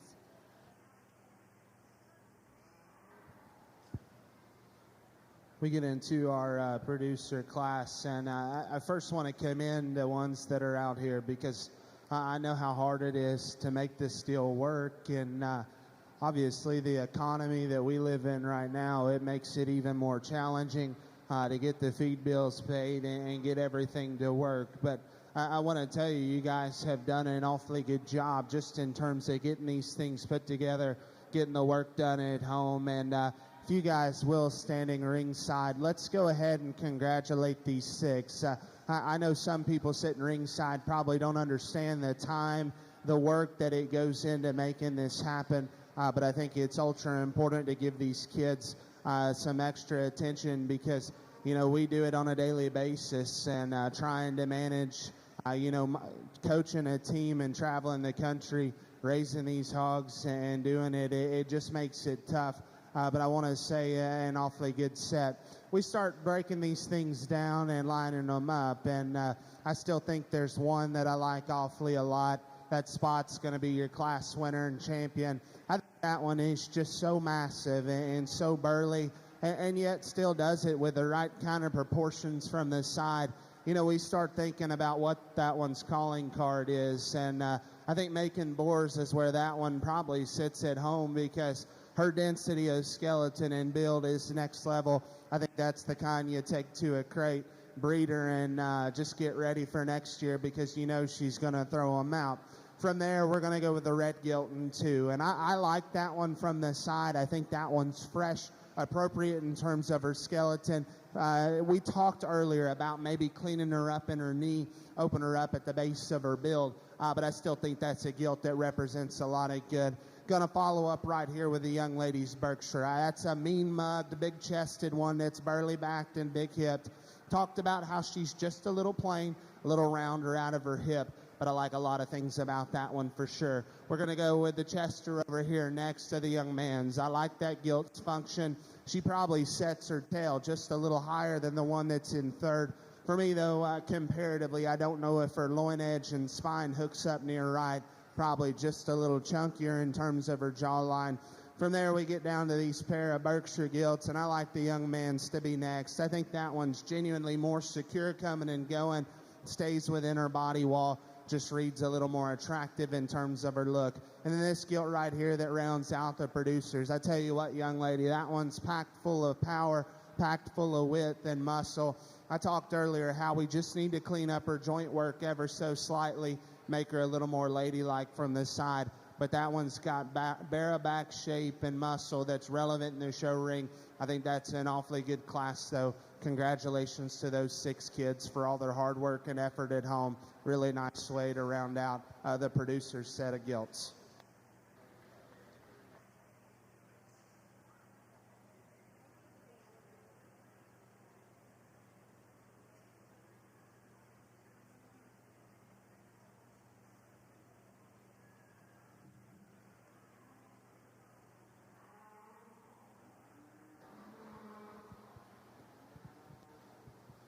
All right, another really good class in the registered show. So for our second class here, we're going to start off with this young lady's doe over here. I think this is kind of the combination doe of the class. She's plenty powerful enough, but still feminine enough and refined enough through that front end. She's super square out of the hip on the move. She's really good. I really appreciate this doe to start the class.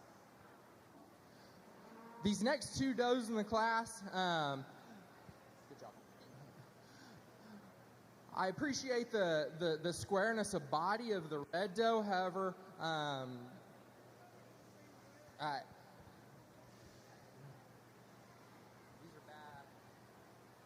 are backwards. I put red one in front of this one. Yep.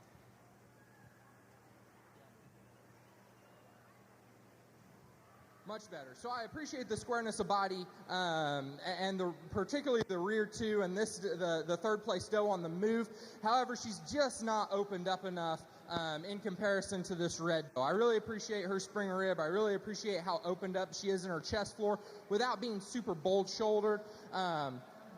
If I could change this red doe again, I'd like to make her a little bit more square out of that hip, maybe raise her up behind that rack, and make her a little smooth out of those rear 2 on the hock, but a good one to go second. And then the third place one here, again, I really appreciate her squareness of body. I'd like to give her a little bit more bone and just make her a little bit more opened up compared to that red doe. And then to round out the class here, we've got a super massive doe, really opened up, really wide at the ground.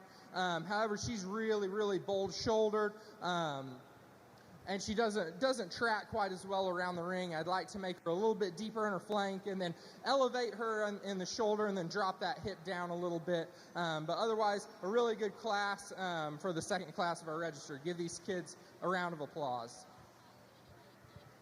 Thank you, sir.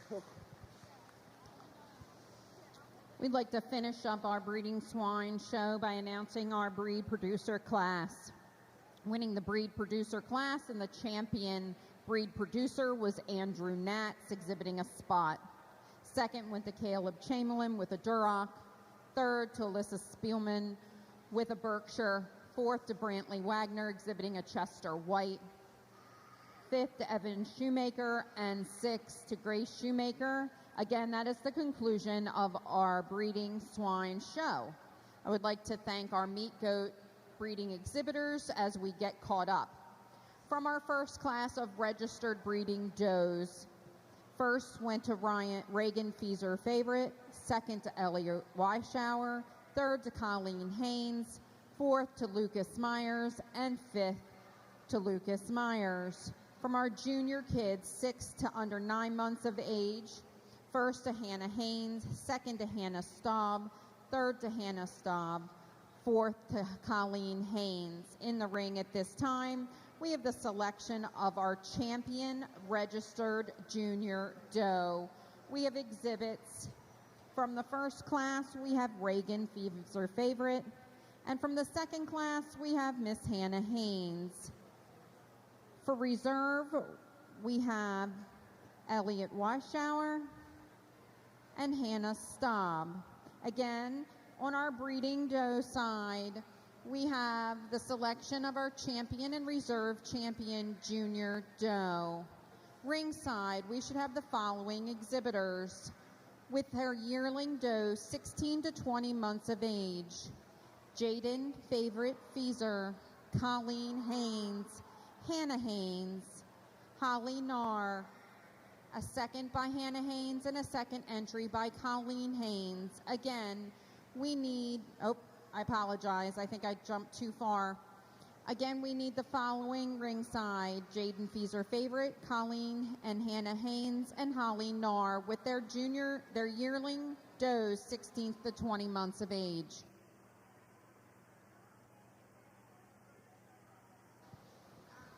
We've got some really good goats out here for junior registered overall. For these two class winners up here, it's kind of either pretty or power. So I'm going to go ahead and I'm going to choose pretty. So this doe out of class 1 is going to be your champion. And then your doe out of class 2 is going to be your reserve.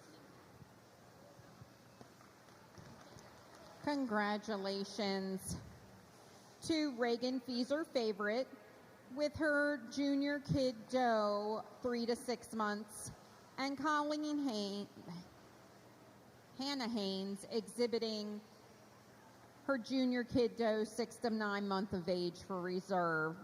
These awards were sponsored by Breezy Knoll Acres and CBS Feezer Farms, the Feezer family.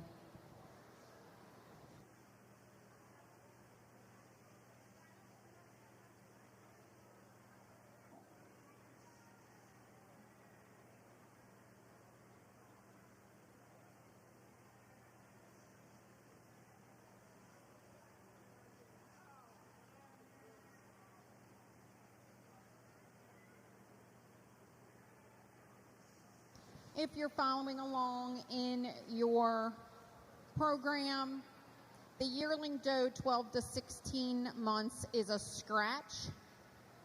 Therefore, we are moving directly into our yearling doe 16 to 20 months of age. I've had some questions about the beef heifer show. The beef heifer show will not start until all species have completed showing. So we have not started the sheep show yet, and we are in the middle of the breeding meat goat show.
we've got a good class to start off our yearlings here. Starting off the class, we've got this girl that is pretty square-bodied. She's plenty big boned. She's pretty massive up top.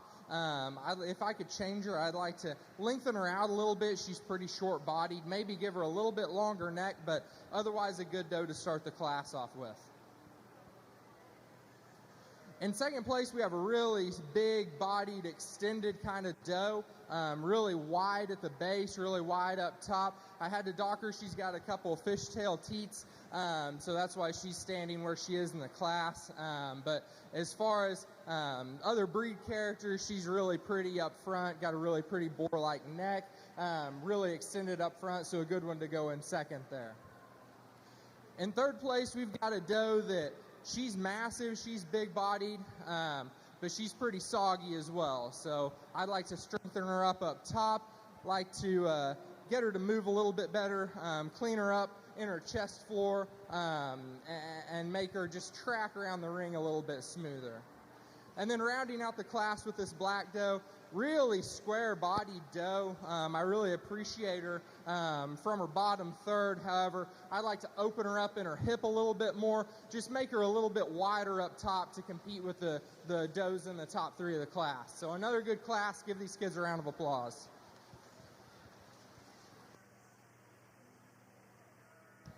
Congratulations to our yearling doe 16 to under 20 month exhibitors. First to Colleen Haynes, second to Hannah Haynes, third to Jaden Favorite Feezer, and fourth to Holly Narr. Reading down your programs, scratch 3, 1, 2, scratch 4.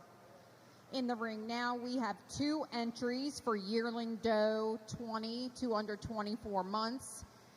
One from Hannah Haynes, one from Colleen Haynes. We will then need the following exhibitors, Colleen and Hannah Haynes, back in the ring for the selection of the champion registered and reserved yearling doe.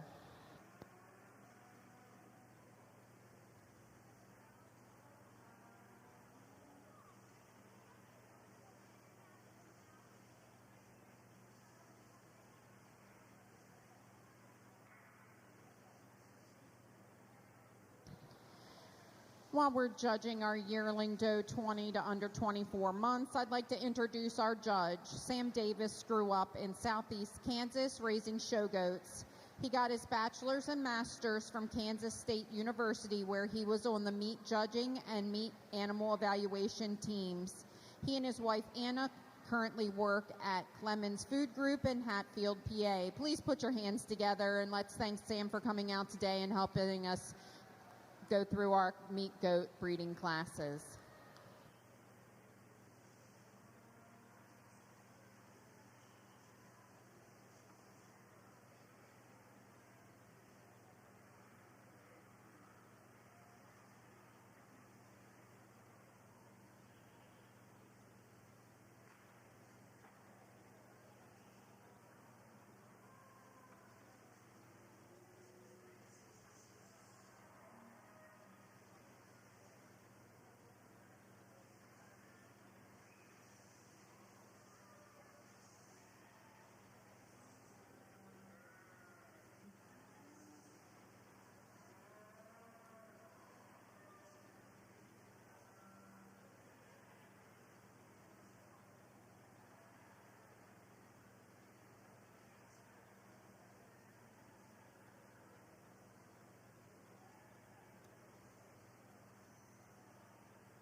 two pretty similar entries in our next yearling class here.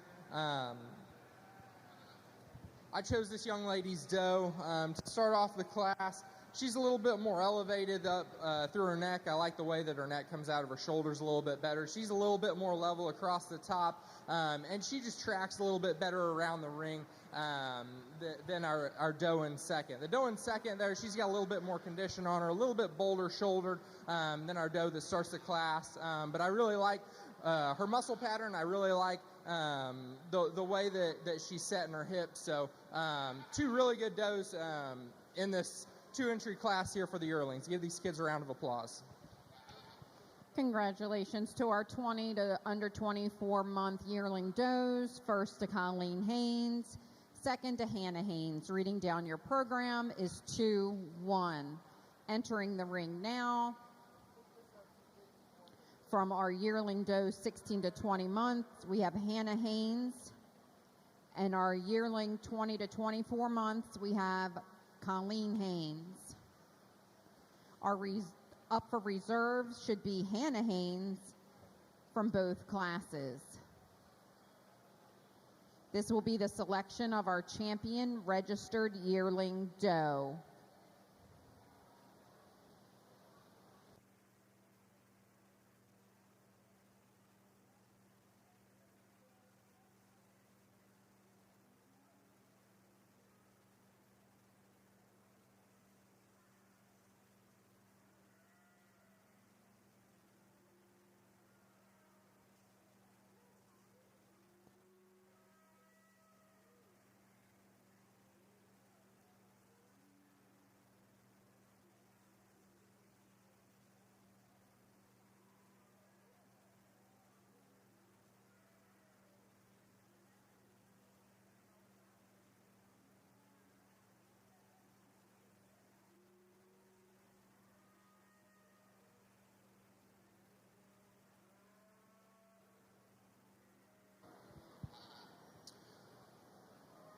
For our yearling registered overall here for the division, we're going to go ahead and select this young lady's doe right here to win the division. She's a little bit more refined up through her chest. I like her up through her neck. She's just a little bit more feminine and tracks around the ring a little bit better. And then we're going to go reserve with this young lady's doe right here. Again, we talked to her in class. She's super big bodied, super big boned. A lot to like about that doe. I just wish she was a little bit more refined through her chest floor and a little bit rounder out of her hip. Let's give these kids a round of applause.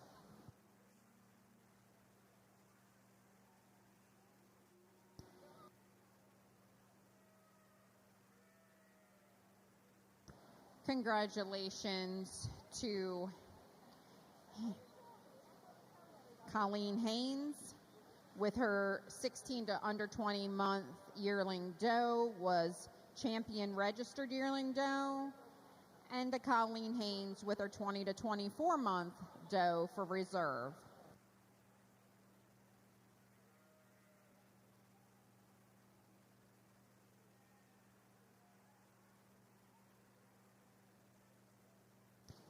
Would like to thank DLG Farms, the Guyman family, and the Boone family for sponsoring those awards.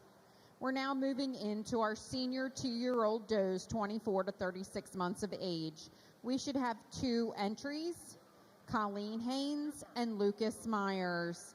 Ringside, we should have our senior age does, 36 months plus. We should have 3 entries, Hannah Stamm, Hannah Haynes, and Colleen Haynes.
Attention in the barns, attention in the barns.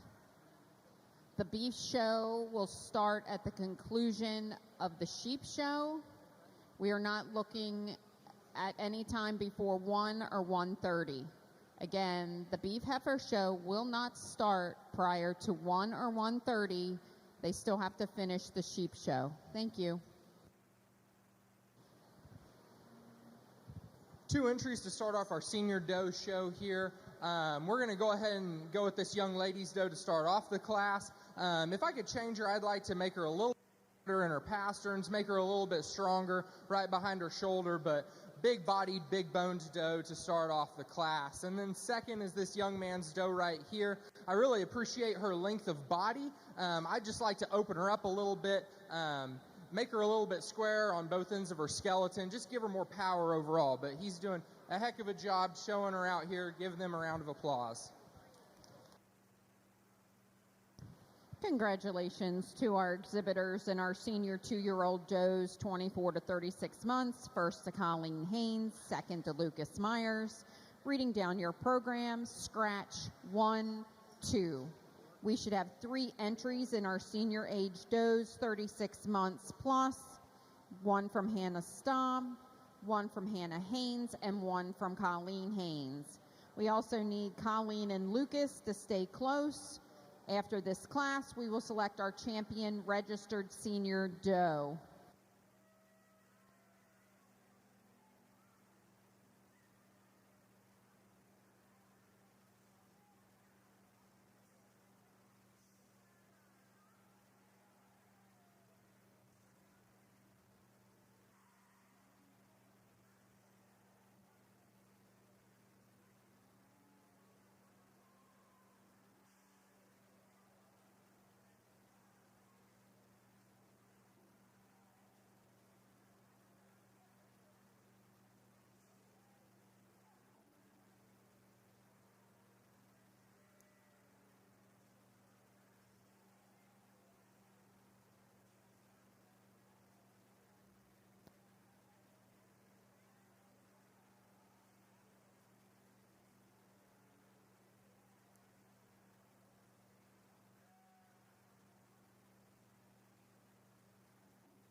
And our 36 plus senior registered does here. We're starting off with a doe. She's got really, really good boar breed character. I really appreciate how level she is across the top. She's plenty big boned, plenty big bodied, a good doe to start off the class with.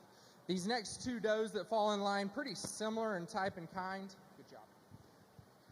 I'm going to go ahead and go with this young lady's doe for second. A little bit stronger in her pasterns. She's a little bit more opened up in her skeleton, a little bit wider body, a little bit wider over the top, has a little bit more boldness of rib there. So a good doe to go in second. And then rounding out the class here, again, a doe that's pretty similar, just a little bit narrower up top. And I'd like to strengthen her up, stouten her up in those rear pasterns a little bit. Give these kids a round of applause.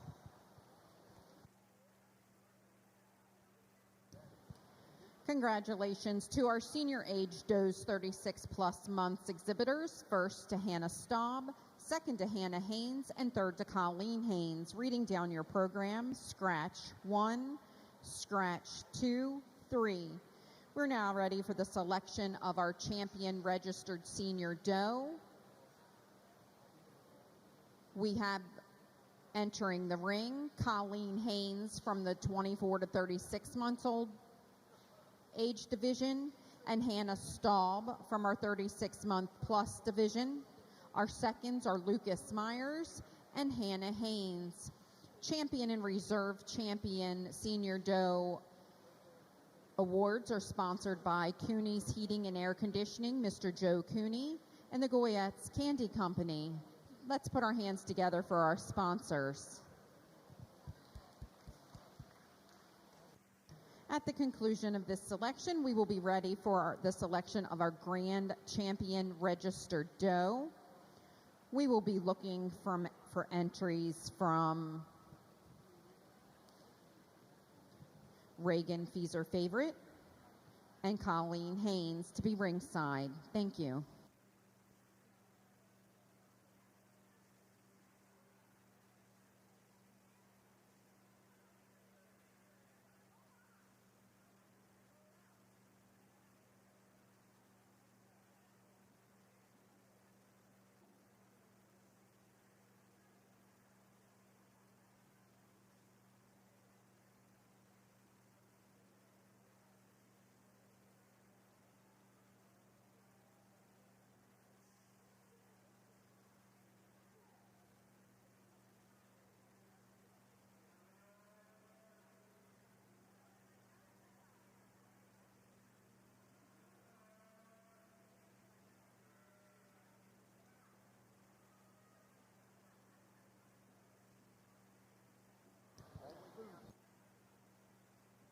Attention in the barn, attention in the barn.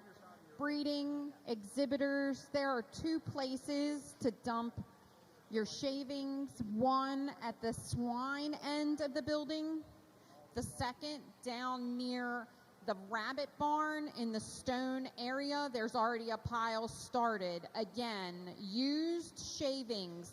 There's 2 places to empty your pens. On the far side where the beef cattle is, it is out by the rabbit barn. Please find the pile that has already been started and dump your shavings there. If you're on the swine side of the building, out the back corner, there is also a pile where you can clean out your used shavings. All pens must be cleaned prior to exhibitors leaving today. Thank you.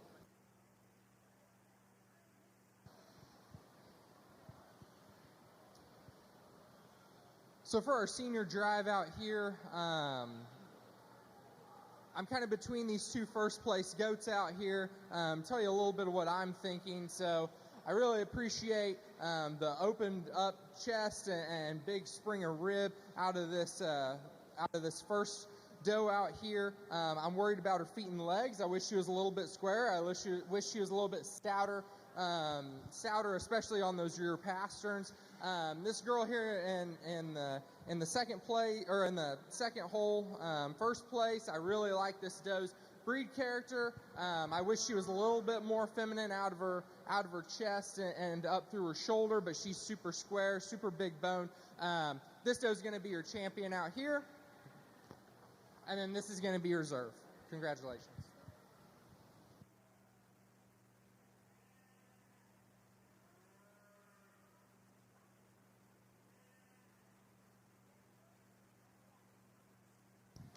Congratulations to our champion registered senior doe exhibited by Hannah Staub and your reserve exhibited by Colleen Haynes. At this time, we are going to bring the following champion division winners back. We are looking for our champion registered junior doe exhibited by Reagan Feeser Favorite, our champion registered yearling doe exhibited by Colleen Haynes, and our champion registered senior doe exhibited by Hannah Staub.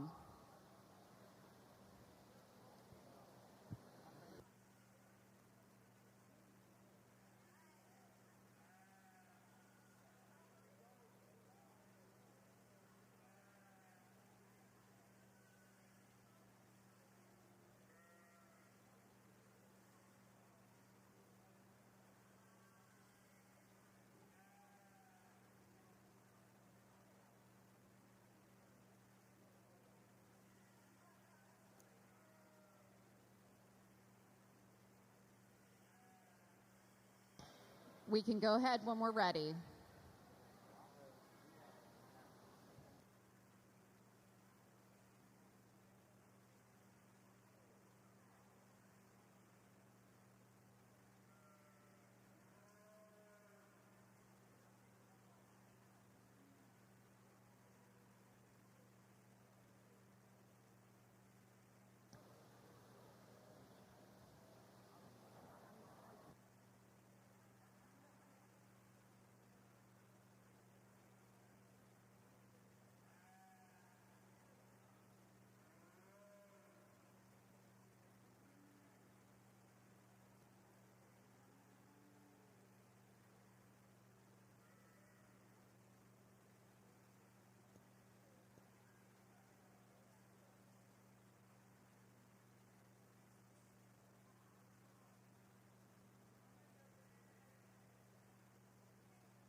We are now ready to select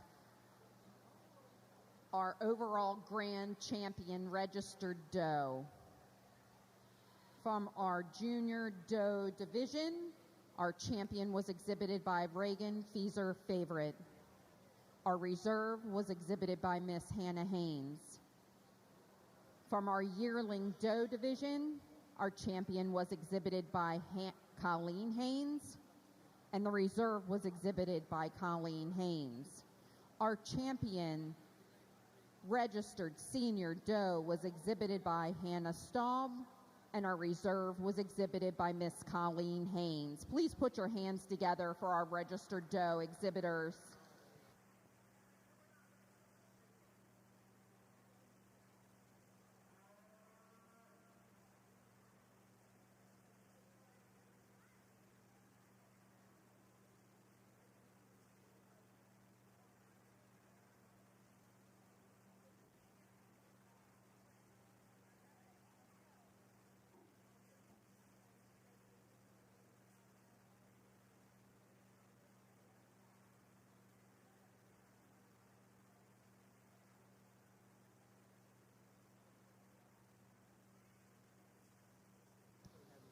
While our judge is selecting our grand champion registered doe, I'd like to introduce him one more time. Sam Davis grew up in southeast Kansas raising show goats.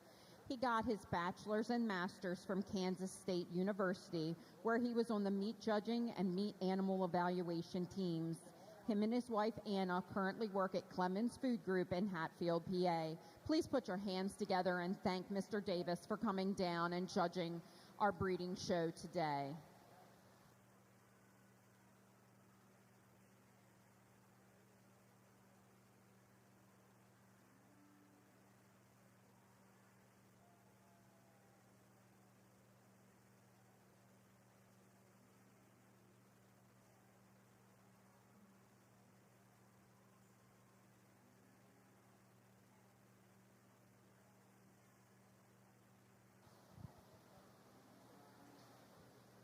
Let's give these kids one more round of applause. Really nice set of goats out here for our registered overall. So we've got a couple in contention here. So I'll just kind of go through the ones that are in my mind. So the young lady's doe here out of the first division, again, really, really refined, really pretty, really clean in all of her lines. To her detriment, she's not as powerful as the does that are around her, either the second one behind her or the couple of does that are behind her in the first place holes. Out of Division 2, we've got a really, really stout doe. Again, really big bones, really opened up, really nice out of her hip. And then we've got a doe out here in our third division. Really, really square, again, big bodied, really, really good breed character. And then our second place out of this first division here, we can't discount her by any means. Still a really powerful doe, really, really square. So I'll go out and select your grand and reserve. Give them applause.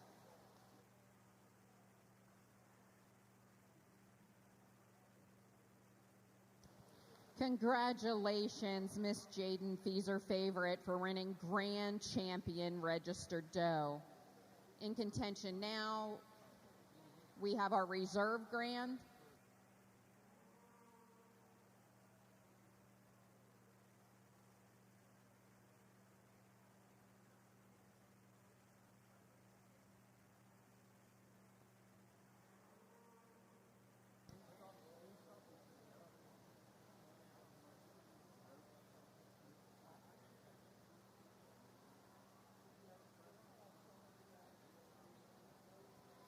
Congratulations to Reagan Feeser Favorite for exhibiting the Grand Champion Registered Doe.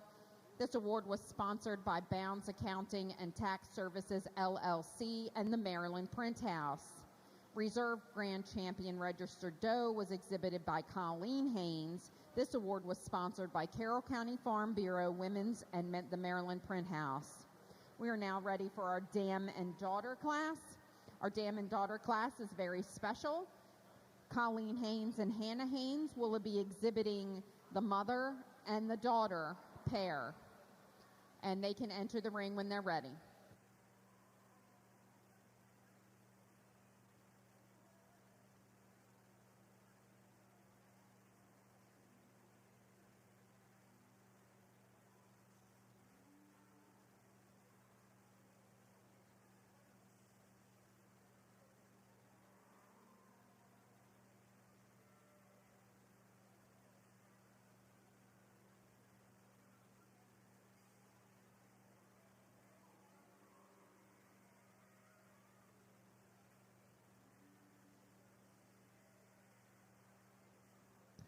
Breeding goat exhibitors, as soon as we complete our Dam and Daughter class, we will be looking for our bred and owned registered does. We should have one entry from the following: Colleen Haynes, Hannah Haynes, Alyssa Costa, Jaden Feeser Favorite, and Hannah Staub. Again, bred and owned registered doe, we're looking for one entry from Colleen Haynes, Hannah Haynes, Alyssa Costa, Jaden Feeser Favorite, and Hannah Staub. Entering the ring now, we should have our Dam and Daughter class. We should have two entries. The first is by Colleen Haynes. The first is the dam or the mother. And the second in the pair is the daughter.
Two really good entries in our Dam and Daughter class here.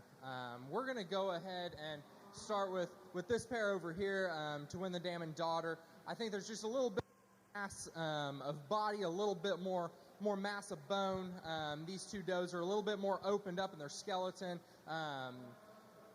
Not taking away from the matching red tails over here, that's pretty cool. They just don't have quite the bone structure underneath of them to compete with those other two does. Let's give these kids a round of applause.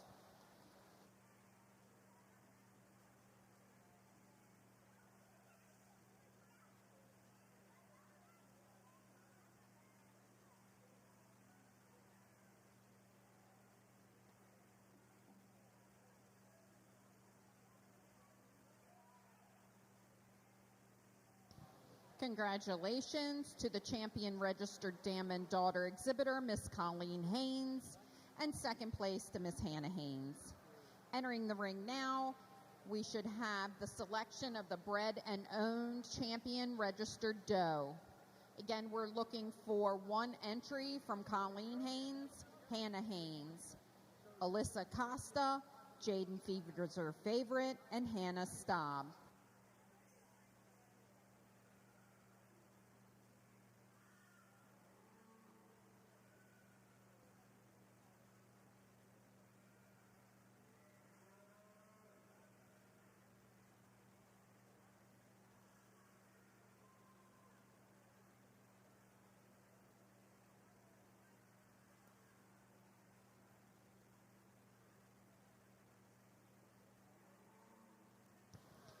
A correction in our program.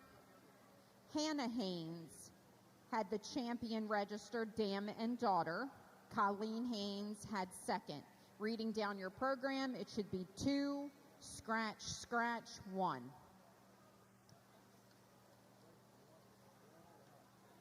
We are going to be in the bred and owned registered doe class, and then we'll be looking for our junior buck entries.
So for the registered bred and owned does out here,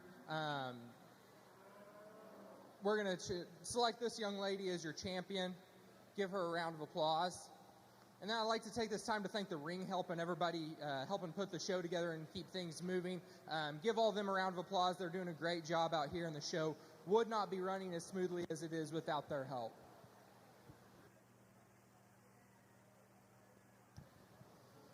Congratulations to our champion registered bred and owned doe exhibitor, Reagan Fieser Favorite. We're going to move along now and start exhibiting our registered bucks. If you're following along in your program, our junior buck kid, 3 months and under, is a scratch. So we will start with our junior buck kid, 3 to under 6 months. And we should have exhibits from Jaden Fieser Favorite, Alyssa Costa, Colleen Haynes, and Reagan Fieser Favorite. They may start entering the ring at this time. On standby, we would like our junior buck kid exhibitor, Elliot Weisschauer. It looks like our buck division is going to move rather quickly as we are closing out our breeding meat goat show.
While our judges selecting our junior buck kid 3 to 6 months, announcement to exhibitors: if you would like to donate your ribbons back for future use, you can bring them up to the table. Again, exhibitors, if you would like to donate your ribbons back for future use, you can bring them up to the table. Thank you.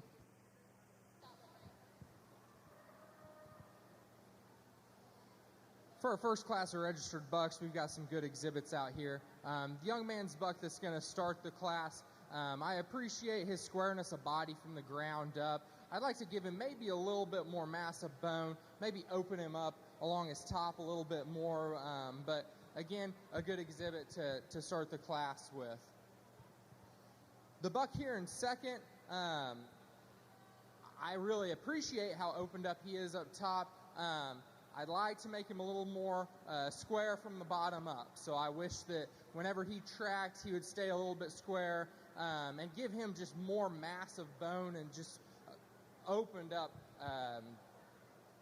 throughout the bottom of his skeleton. But again, a good buck to go in second here. The buck that's going to round out in third here, I'd like to make him a little bit in his top and then open him up in his chest floor a little bit.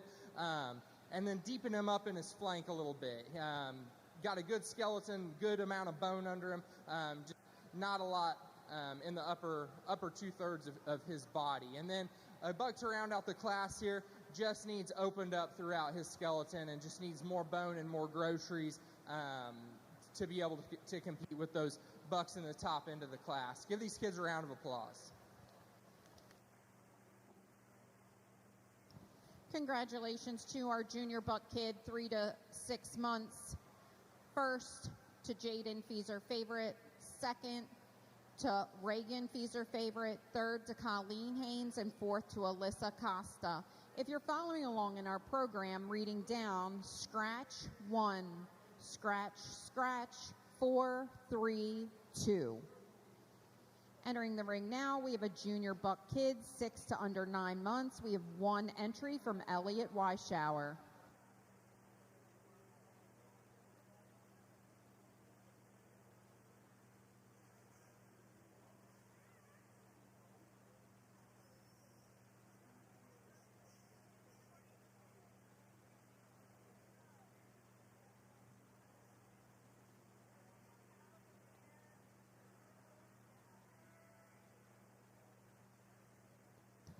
If we can have Jaden and Reagan Feeser Favorite to ringside with their junior buck, we can roll right into the selection of our champion registered buck at the conclusion of this class. We got single entry dapple in this class here. Good big bodied buck. If I could change him, I'd like to make him a little bit stronger on his rear pasterns and maybe give him a little bit more angle out of his hip. On the move, he's pretty short striding, so I'd like to just make him a little bit smoother, and then maybe just open him up over his rack a little bit more. But a good single entry here. Let's give this young man a round of applause. Congratulations to Elliot Weishower for winning the junior buck kid 6 to under 9 months division. We are now ready to select our grand champion registered buck and reserve. Entering the ring, we have Jaden Feeser Favorite and Elliot Weishower. We also have Reagan Feeser Favorite exhibiting for reserve.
let's give these kids one more round of applause for the registered bucks overall out here.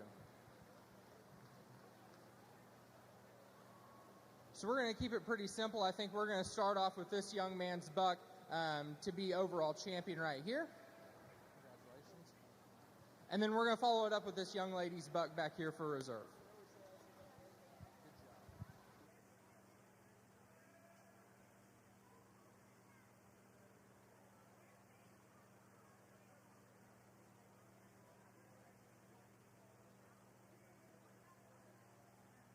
Congratulations to our grand champion registered buck exhibitor, Jaden Feeser Favorite, and our reserve grand champion registered buck was exhibited by Reagan Feeser Favorite. Now if we can have Alyssa Costa and Colleen Haynes in the ring with their registered bred and owned bucks, we will pick our champion bred and owned buck. We will be ready to select our supreme meat goat overall doe and buck immediately following this class. We need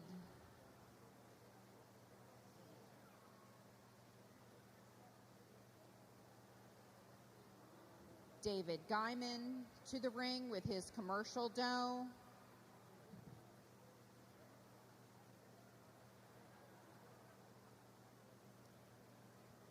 And Reagan Feeser Favorite with the grand champion registered doe.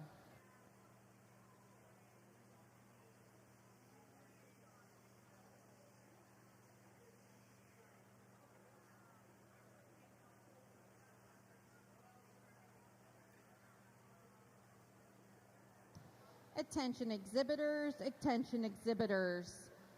The breeding sheep show will begin at 12:30. Again, the breeding sheep show will begin at 12:30.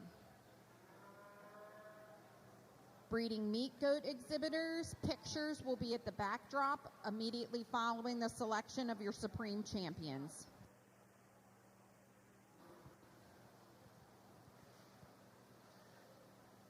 Two good exhibits for our bred and owned registered bucks here. We're going to go ahead and go with this young lady's colored up buck to start off. Really square bodied, really good muscle pattern, really level across his top. A good one to win the bred and owned class.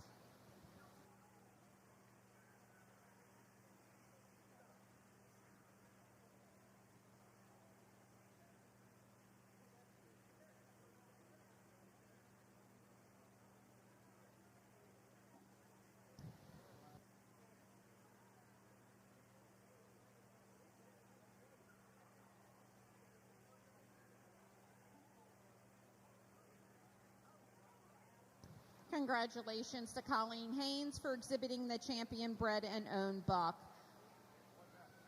That award was sponsored by CBS Farms, the Feeser family.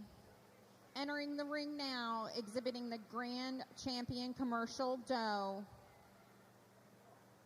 is David Guyman. And exhibiting the grand champion registered doe is Reagan Feeser Favorite. This will be the selection of your overall supreme meat goat doe. This award is sponsored by the Carroll County Farm Bureau Women's and Maryland Print House. We will next select the the supreme champion meat goat buck.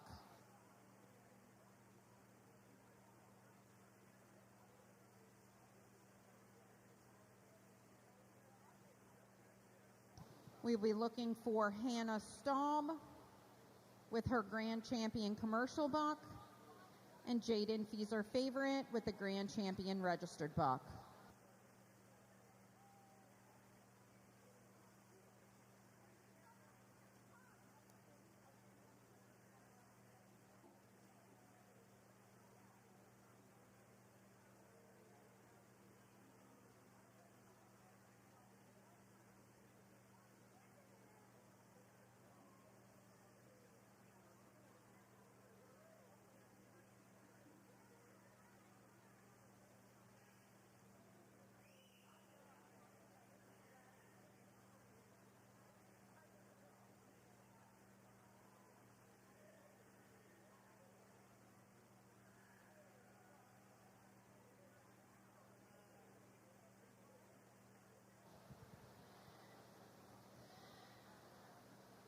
let's give these two exhibits a round of applause for our overall Supreme Doe.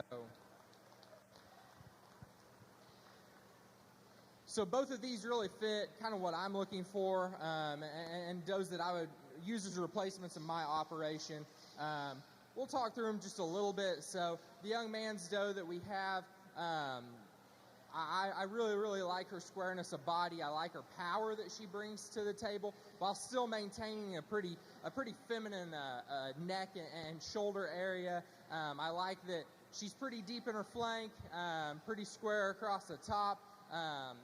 If I could change her, I'd like to stouten her up a little bit in her bone work, but a really good doe that came out of the commercial show. And then our registered doe, again, she's really, really pretty, really straight across the top, really square. I really like that doe. If I could change her, I'd maybe make her a little deeper in her flank, and again, maybe stouten her up just a tad, maybe make her a little bit heavier muscled, but other than that, two really good does out here. I'll go out and select your grand and your reserve.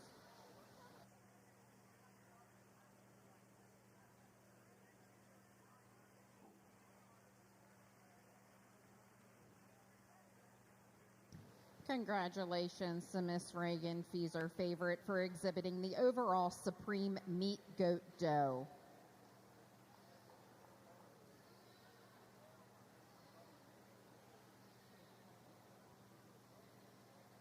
We're now going to do the selection of our Supreme Meat Goat Buck. Entering the ring now, we have the commercial Meat Goat Buck exhibited by Hannah Staub. And the reserve is exhibited by Jaden Feeser Favorite.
For our Supreme Buck, again, let's give these kids a round of applause. They've been working hard all morning here. Our red buck that came out of our commercial division, I really like his squareness of body. I really like how opened up he is, especially in his back two-thirds. I like the way that his tail head is set on his hip. If I could change him a little bit, I'd like to make him a little bit more muscular up top, give him a little bit more muscle definition throughout, but a nice little buck that came out of that division. And then for our registered, this buck, he's got plenty of bone. He's big-footed.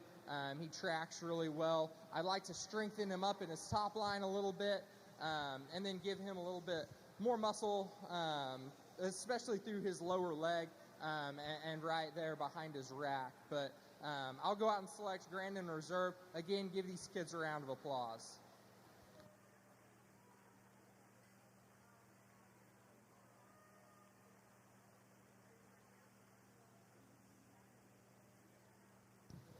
Congratulations to our overall Supreme Meat Goat Buck, which is exhibited by Hannah Staub. That award was sponsored by Cooney's Heating and Air Conditioning, Mr. Joe Cooney. Ladies and gentlemen, please put your hands together for all our Meat Goat exhibitors today and our Judge Davis. Thank you all very much.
Attention in the barn.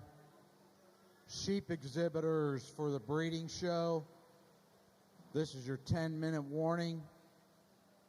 We will start first class at 12:45.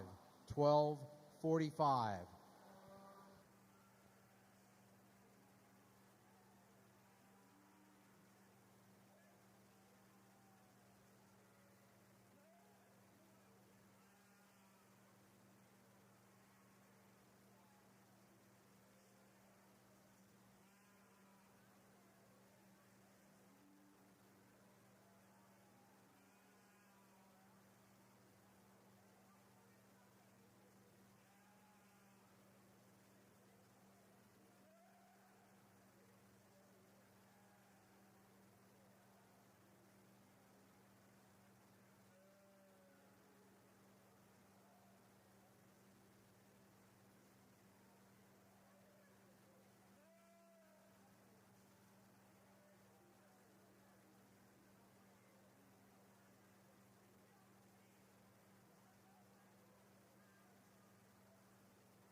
Attention in the barn.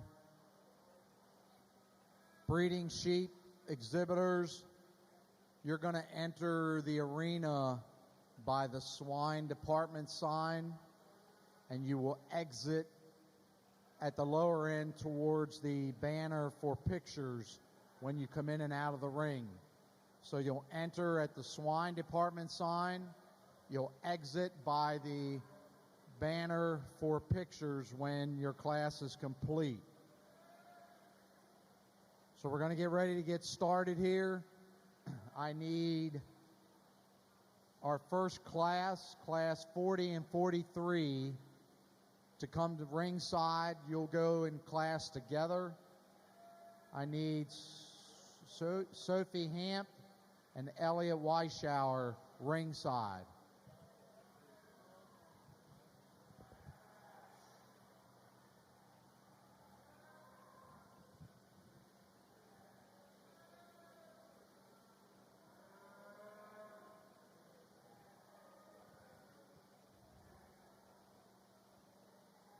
Also, ringside, I'll need the following individual with 2 entries.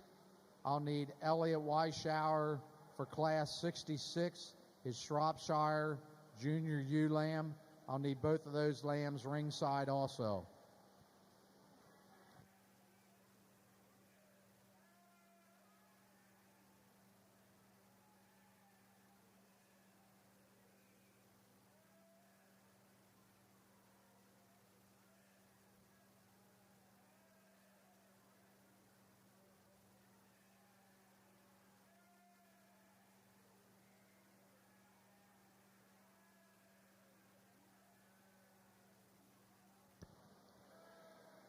Elliot Weishauer, I also need your lamb from class 43 in the ring at this time.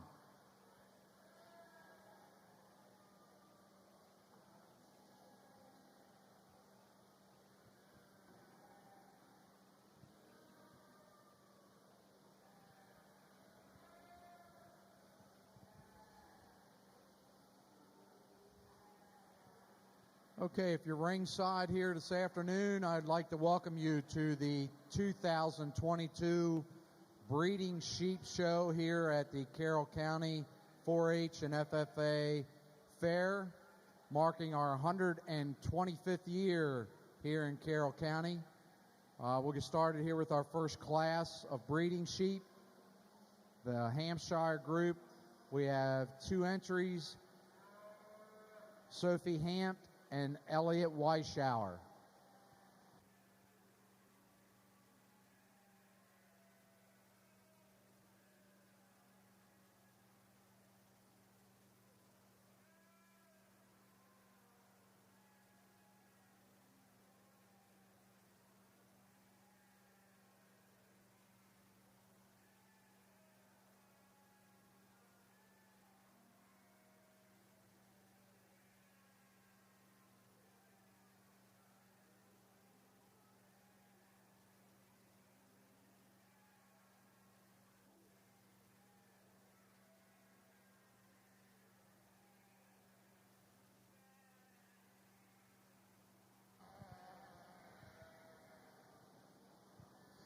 Two good exhibits to start off our first class of Hamp ewes here. We're going to go ahead and start with the young ladies. Ewe over here, really square from the ground up, nice and refined, really feminine through the front third of her skeleton. Really good out of her hip, a good ewe to start off the class with. And then the young man's ewe is going to be, she just needs a little bit more power, a little bit more bone to match the body and capacity that she actually has. Super long, super extended, just needs to be put together a little bit better. Maybe give her a little different angle out of that rear hip will help her move around a little bit better. But give these kids a round of applause.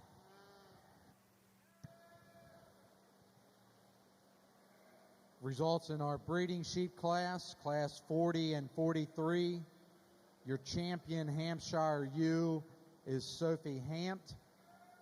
Your reserve champion Hampshire ewe is Elliot Weishauer. Our champion Hampshire ewe is sponsored by Dale Hoff Firewood and Logging. And our reserve champion, Hampshire Ewe, is sponsored by Quarry View Acres, the Ziegler family.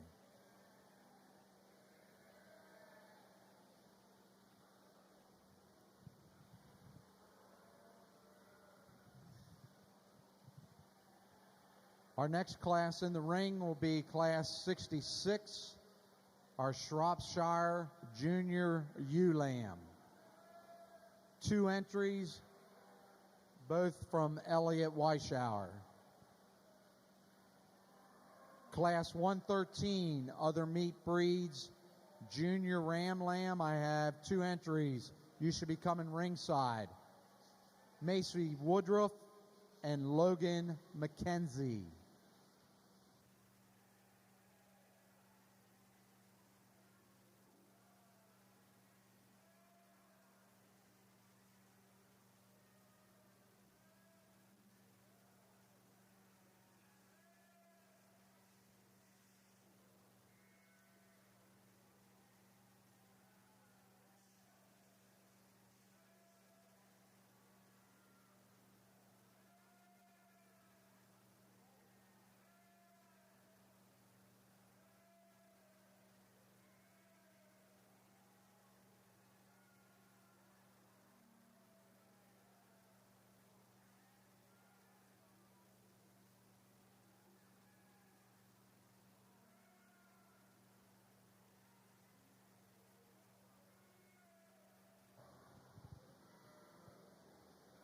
For a Shrop class here, we're going to start with this young man's ewe here in the second spot. I really appreciate her squareness of body, really level across the top. I like her out of her hip. She's plenty opened up in her chest floor, and when she gets on the move, you can really appreciate the way she strides out and moves across the ring. And second here, I'd like to just maybe power this ewe up a little bit. She's not quite as opened up in that chest and across her top as the ewe that wins the class, and I don't quite appreciate her out of her hip as much. I'd like to maybe make her a little bit square, and that'll help her get out and move a little bit better around the ring. Give these kids a round of applause.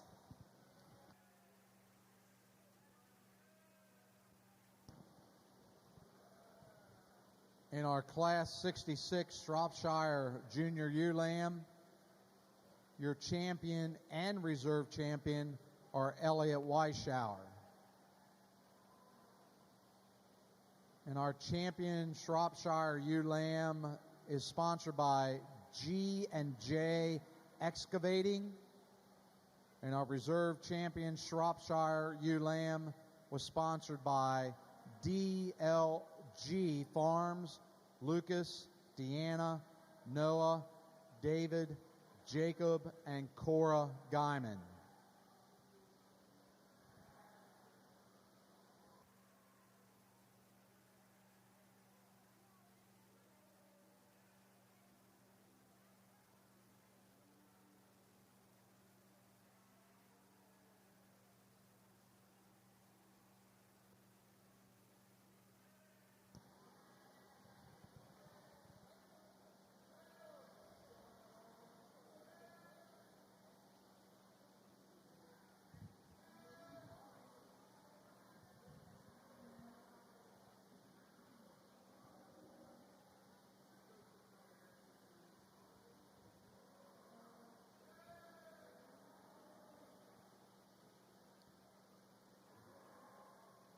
Okay, now entering the ring is Class 113.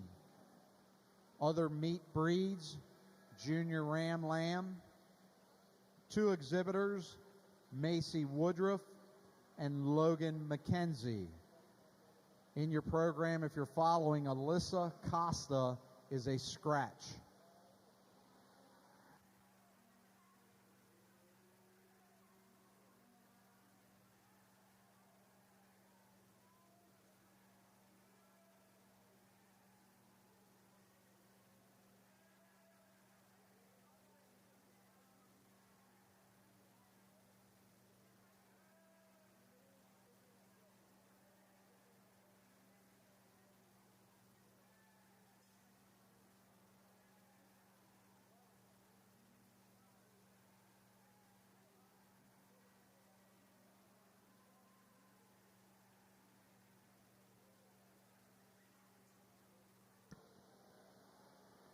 Alyssa Costa, you should be having your yearling ram from Class 115 ringside.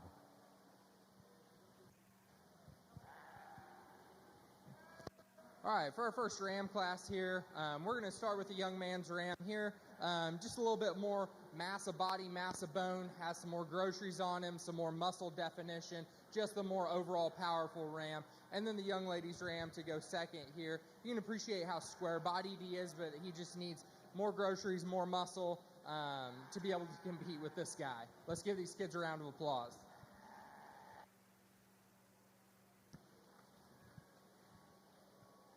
Results of Class 113, other meat breeds, Junior Ram Lamb.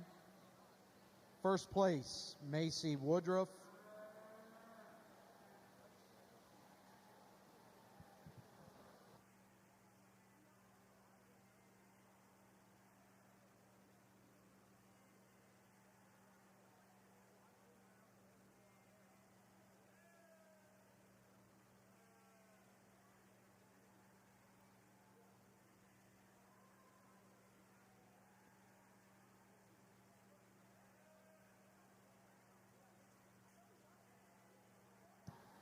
All right, my correction. Class 113, other meat breeds, Junior Ram Lamb.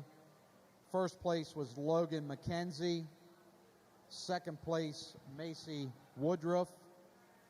In your program, it would go 2 scratch 1. Class 114 in your program, other meat breeds, Senior Ram Lamb. That is a scratch.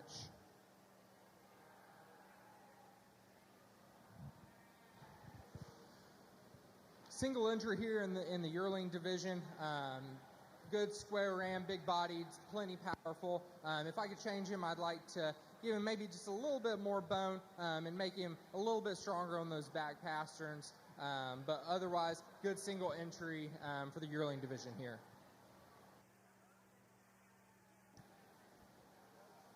And winner of Class 115, other meat breeds, yearling ram, our single entry of Alyssa Costa. Now at this time, we're going to pick our champion, other meat breeds, ram, and our reserve champion.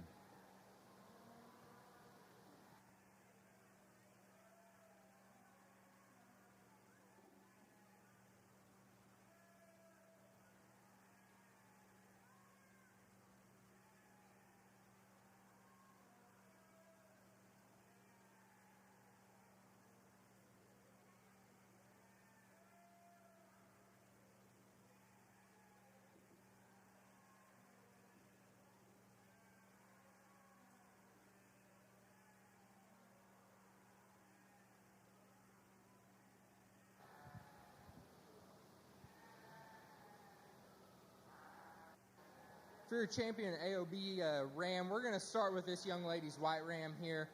He's just square built, got a little bit more bone structure to him, a little bit more substance. And out of his hip, I like him a lot more than his contemporaries out here. A lot square, gets around the ring a lot better. And then the young man's ram over here is going to be your reserve. Again, pretty similar type and kind, just structurally I'd like to square him up a little bit, give him a little bit more mass and bone as well.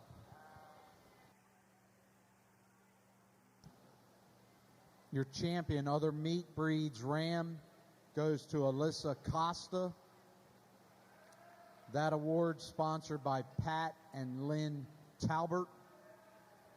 Your reserve champion, other meat breeds, ram, is Logan McKenzie. That award sponsored by Jerry W. Frock. Family in memory of Mr. and Mrs. John W. Frock.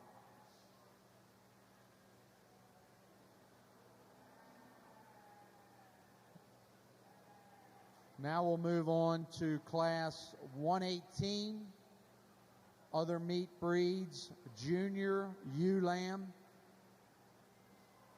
Should have 3 entries from one from Alyssa Costa, Macy Woodruff, and Logan McKenzie. And Logan McKenzie, you should have your yearling ewe ringside.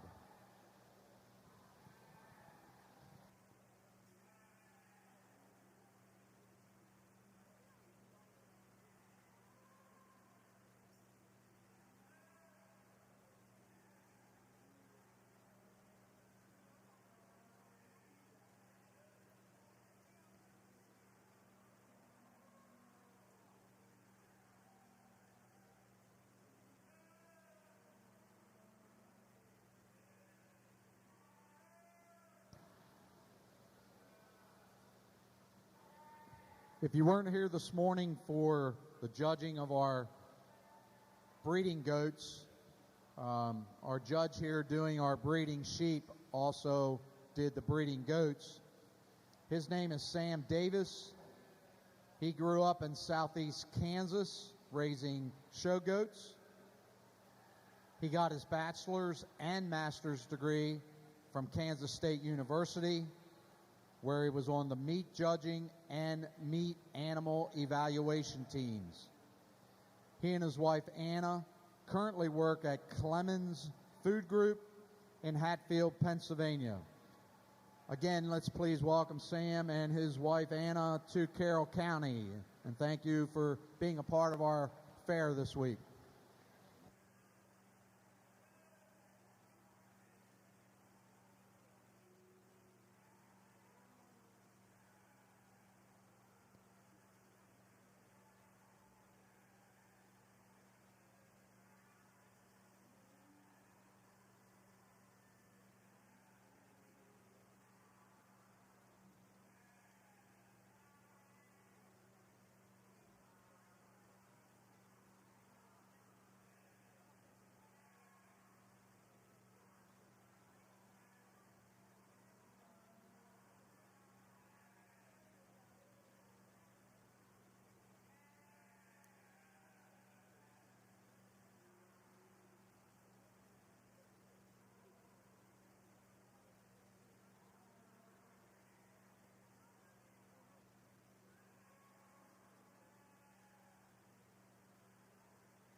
Starting off our AOB ewe lambs here. Young man's going to be first down here. Ewe lamb that moves around the ring fairly well. I'd like to make her a little bit squarer out of her hip. Maybe give her a little bit more mass of body, but overall a good ewe lamb to start off the class. The ewe lamb that comes in here second, pretty similar to that first place lamb, just a little bit more closed up in her chest floor. I'd like to a little bit more, and then give her maybe a little bit more muscle definition, especially down into the lower part of that leg. But a good lamb to go in second there. The third place lamb, just not quite enough bone structure. I appreciate her spring rib, appreciate how opened up she is on the top end of her skeleton. Really, really feminine as well, but just not quite enough bone and foot for that lamb to compete with those two in front of it. And then the ewe lamb to round off the class here. Again, pretty frail built. If I could stouten her up quite a bit, I would love to see that.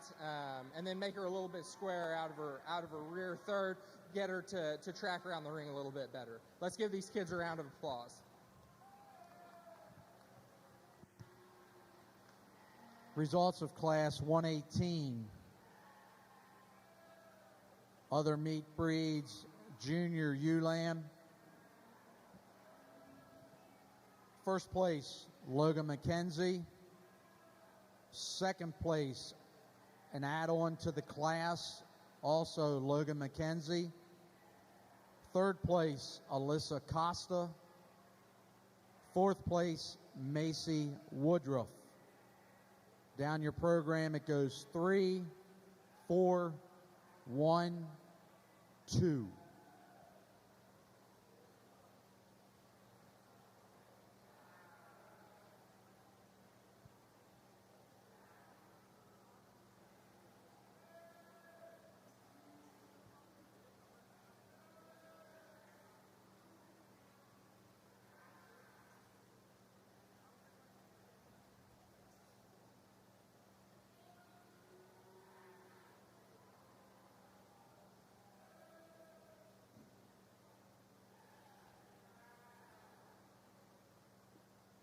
We should now have ready to enter the ring Class 121. Other meat breeds are yearling ewe. One exhibit by Logan McKenzie.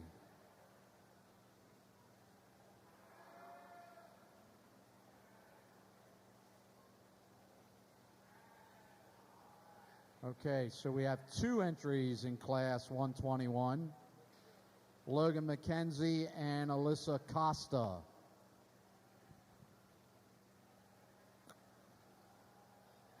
Class 119, other meat breeds, Senior ewe lamb. We should have 2 entries from Logan McKenzie, 1 entry Alyssa Costa. They should be ringside.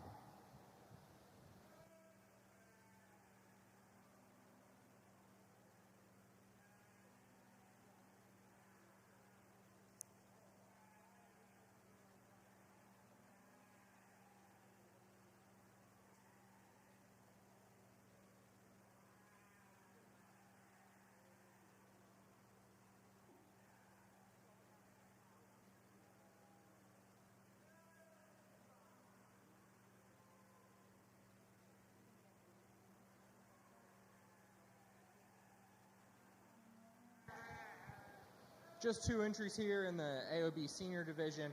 We're going to start with the young man's ewe, the white ewe lamb here in the first hole. She's got plenty of body, plenty of power. I'd like to maybe square her up out of her hip a little bit. But again, good ewe to start off the class. And then the young lady's kind of fawny colored ewe here is going to be second. I'd like to just stouten this girl up. She's pretty square. I can appreciate how she's square from the bottom up. She just needs more bone to compete with that first place ewe. So give these kids a round of applause.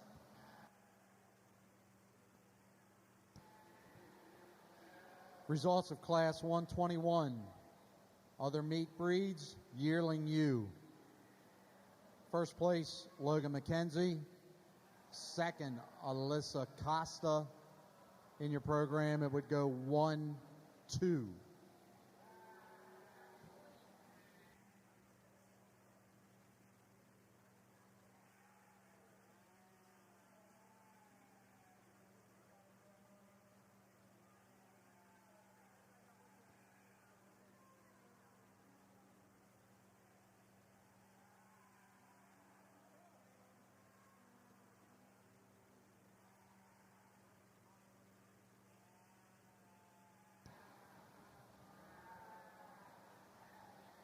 All right, we're going to try this again because I was just informed we switched classes, which I guess if I looked close enough, I probably would have seen that.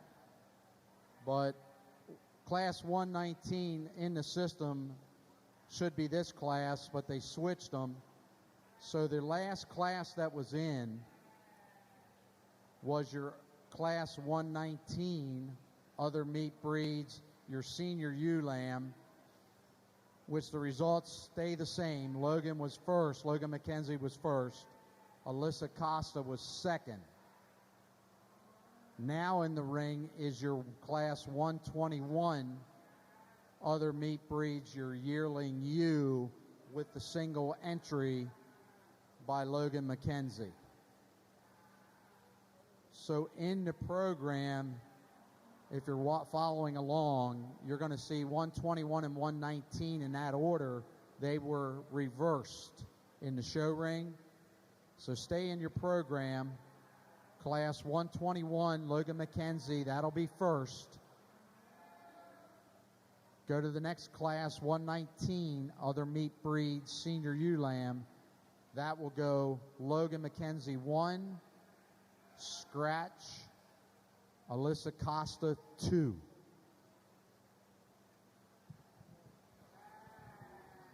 All right, we've got a single entry for our yearling. Good big-bodied ewe. If I could change her, I'd like to make her a little bit stouter, give her a little bit more bone underneath her to support all of that good big body capacity, and then maybe make her a little bit more refined in her chest floor, maybe bring that up a little bit and then deepen her flank. But otherwise, a good ewe and single entry there.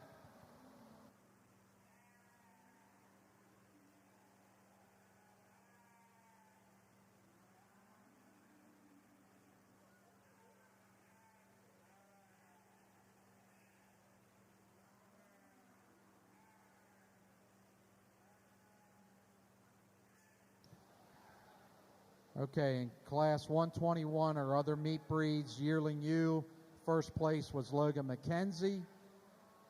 Now we're going to pick your champion and reserve champion, other meat breeds ewe. Out of class 118, you'll have Logan McKenzie. Out of class 119, you'll have Logan McKenzie. Out of class 121, you'll have Logan McKenzie.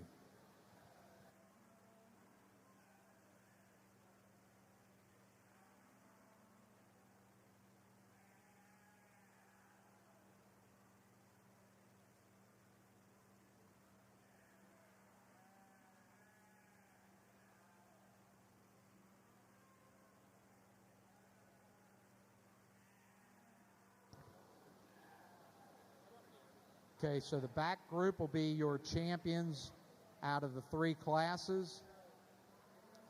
And in the front will be your second place finishers out of class 118 and 119. And we'll pick your champion and your reserve champion.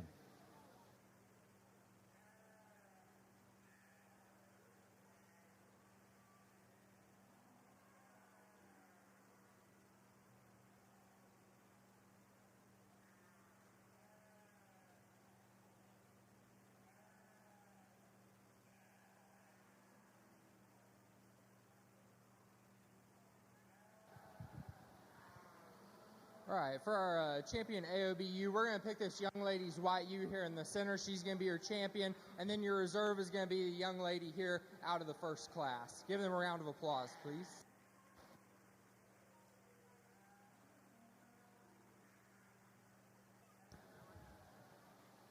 So your champion, other meat breeds ewe will be Logan McKenzie. That award sponsored by Magstone, LLC, Beth and Jerry Stambaugh. And your reserve champion, other meat breeds ewe, will be Logan McKenzie, sponsored by Manchester Veterinary Services, LLC.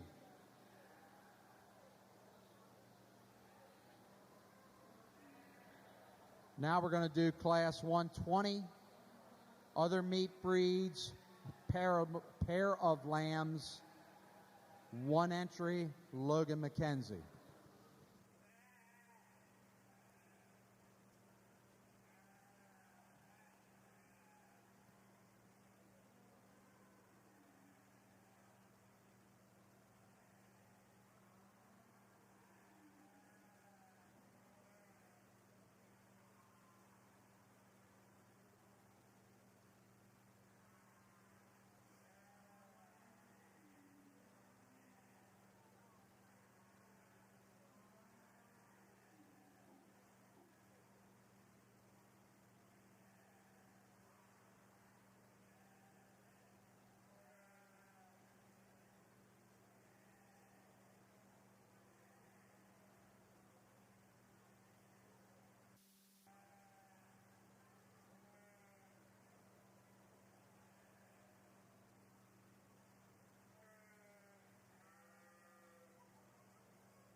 All right, here we go. This is class 120, our other meat breeds pair of lambs, exhibited by Logan McKenzie.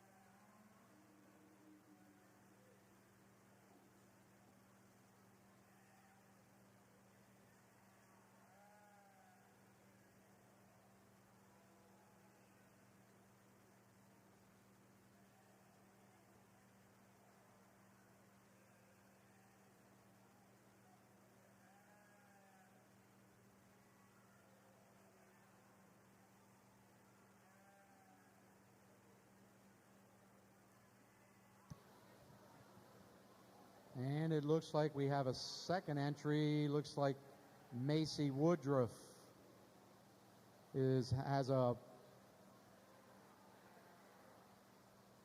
pair of other meat breeds in the ring.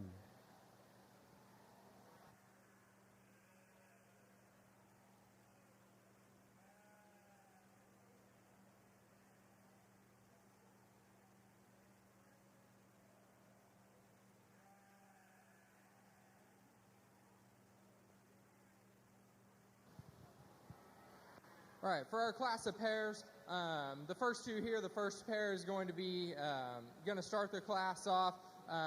Just a lot more massive body, a lot more bone underneath of these sheep, really square, get out and move, a lot better than our second place exhibits. Second place, they just need a little bit more bone, a little bit more mass of body to compete with that other pair. So give these kids a round of applause.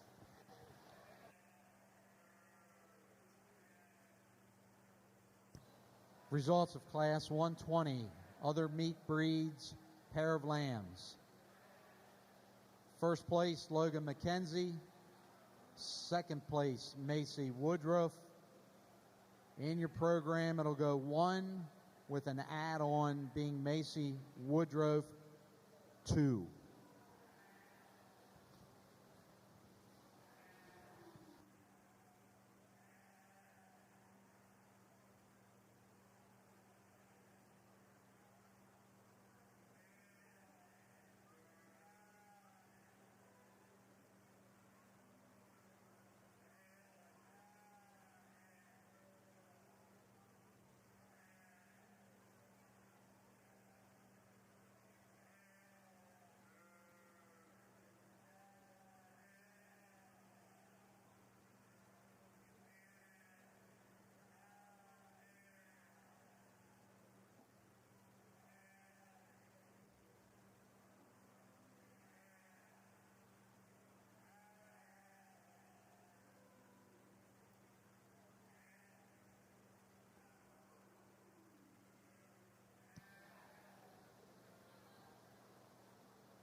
Okay, this is class 124. Other meat breeds, this is your flock class, exhibited by Logan McKenzie. Class 126, commercial junior ram lambs. Elliot Weishauer, Madison Myers, you should be coming ringside.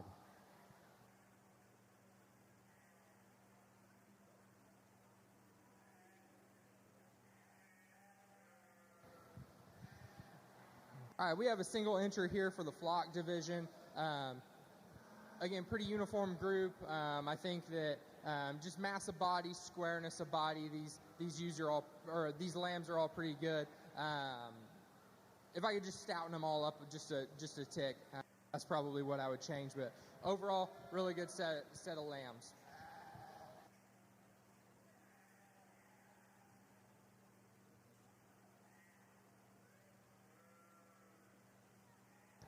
And in class 124, our other meat breeds, the flock class.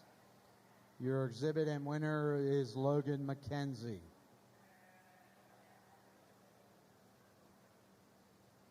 Now we should be coming in the ring with Class 126, our commercial junior ram lamb with 2 entries, Elliot Weishauer and Madison Myers.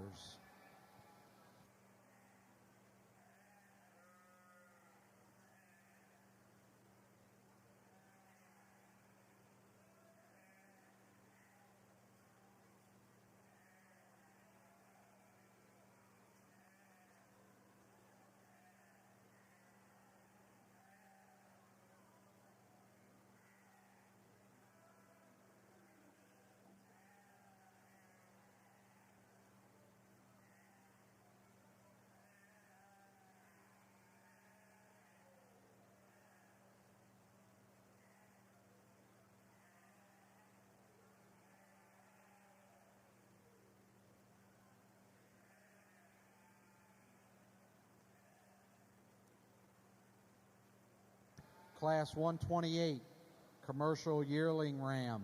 Noah Guyman, you should have a lamb ringside.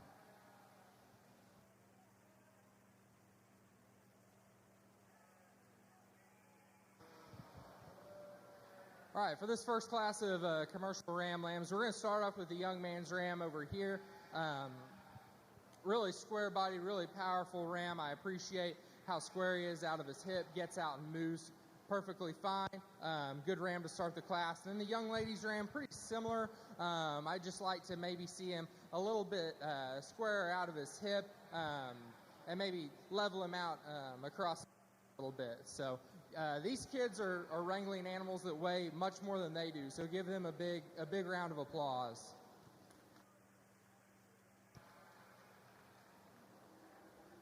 Results of Class 126. Our commercial junior ram lamb. First place, Elliot Weishauer. Second, Madison Myers. In your program, it goes 1-2.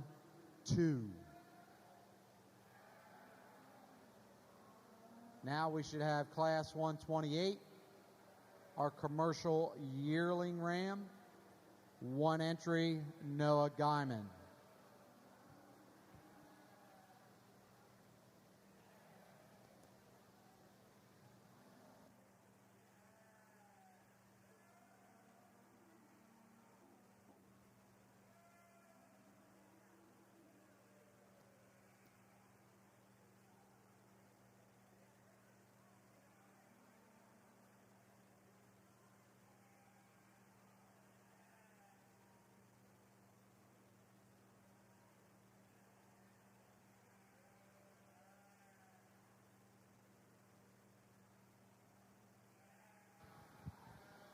So we've got a single entry here for yearling commercial ram. I really like this guy from the bottom of his skeleton. He's pretty square. He gets out and moves really well. I like to power him up on the bottom third of his skeleton. So from the top, he's pretty wide, pretty blown out, but if I could just power him up in the bottom third of that leg and then open up his chest floor a little bit, he'll be able to compete really, really well. But good single entry. Give this young man a round of applause. And the result of Class 128, our commercial yearling ram. First place to Noah Guyman. At this time, we'll pick our champion commercial ram and our reserve champion commercial ram.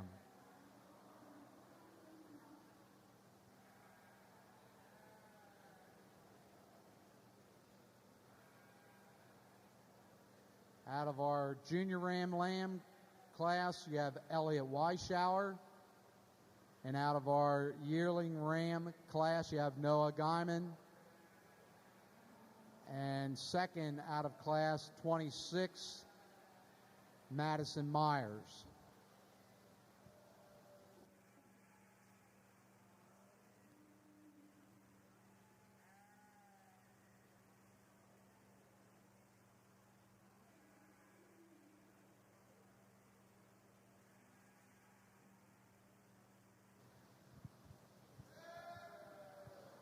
All right, so for overall commercial ram, we're going to go with this young man right here for champion. I really appreciate how square this lamb lamb is, how he gets out and moves around the ring.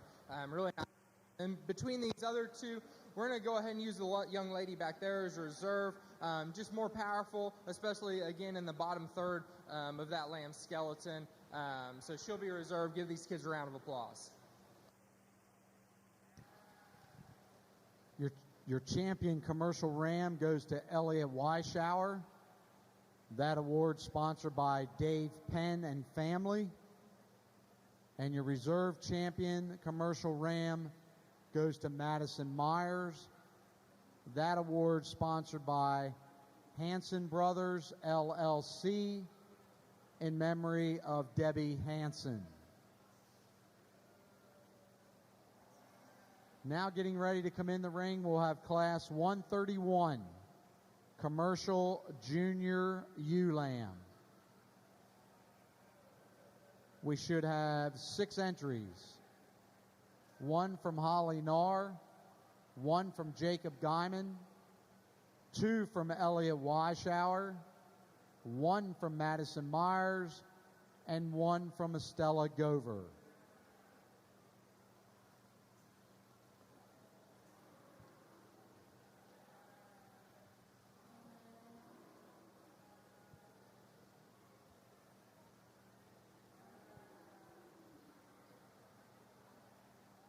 Class 132, Commercial Senior Ewe-Lamb, 1 entry, Holly Narr.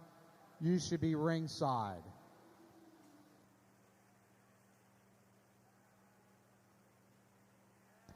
And while we're bringing our first group of our junior ewe-lambs in the ring, I'd also like to acknowledge our Maryland Sheep and Wool alternate ambassador, Miss Lydia Chamberlain. Lydia is 16 years old and runs a farm of over 500 animals. She loves to draw, loves being with her animals, and hopes to continue working with them on the farm. Please welcome Miss Lydia Chamberlain to Carroll County 4-H and FFA Fair.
really good class of commercial ewe lambs to start off.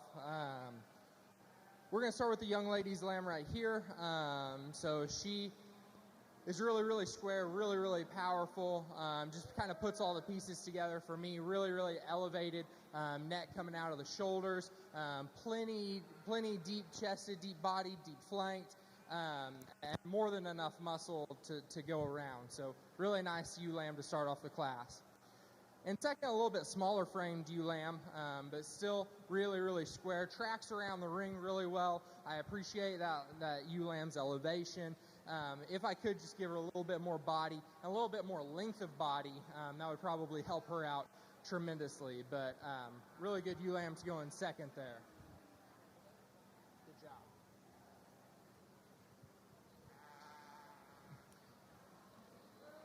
Coming in third here, a ewe lamb that, again, is probably resembles our class winner from more of a muscling standpoint, but not quite as square, a little bit straighter out of that block. I'd like to deepen her up in her flank just a little bit, but otherwise still a really good ewe lamb sitting in the third hole here.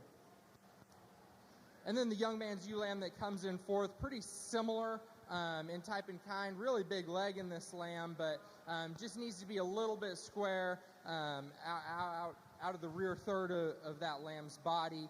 Maybe like to elevate it up just a little bit at the shoulders and put that neck coming a little bit square out of the shoulders, and a little bit more bone and mass to this lamb wouldn't hurt either. But again, a good lamb here in the fourth hole. And then we've got two lambs here to round out the class that pretty square, move around pretty good. But I'd just like to level them out across the top, give them a little bit more bone and a little bit, especially in the bottom third of their skeleton, and maybe just open them up a little bit more throughout their chest floor. But overall, really good class. Let's give these kids a round of applause. Results of Class 131, Commercial Junior Ewe Lamb. First place, Holly Narr. Second place, Estella Gover. Third place, Madison Myers.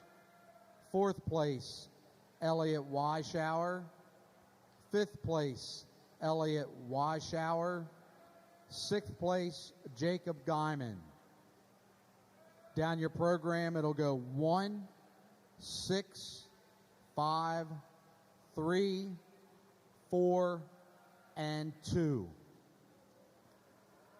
If you're following in the program, there is a reversal. Class 132 is now in the ring with a single entry senior ewe lamb exhibited by Holly Narr.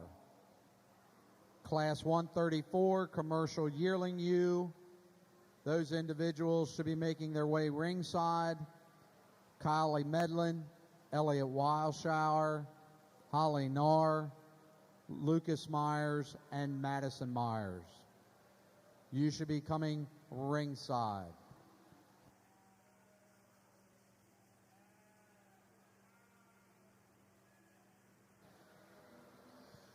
Young lady has a really nice single entry here for the senior division. Okay, senior division. I really like how square this lamb is. I like how she gets out and moves around the ring. If I could just open her up just a little bit more on her chest floor and maybe make her a little bit deeper in her flank, that's probably how I would change her. But otherwise, really nice sheep and single entry in this class. And your first place winner in Class 132, our commercial senior ewe lambs, is Holly Narr.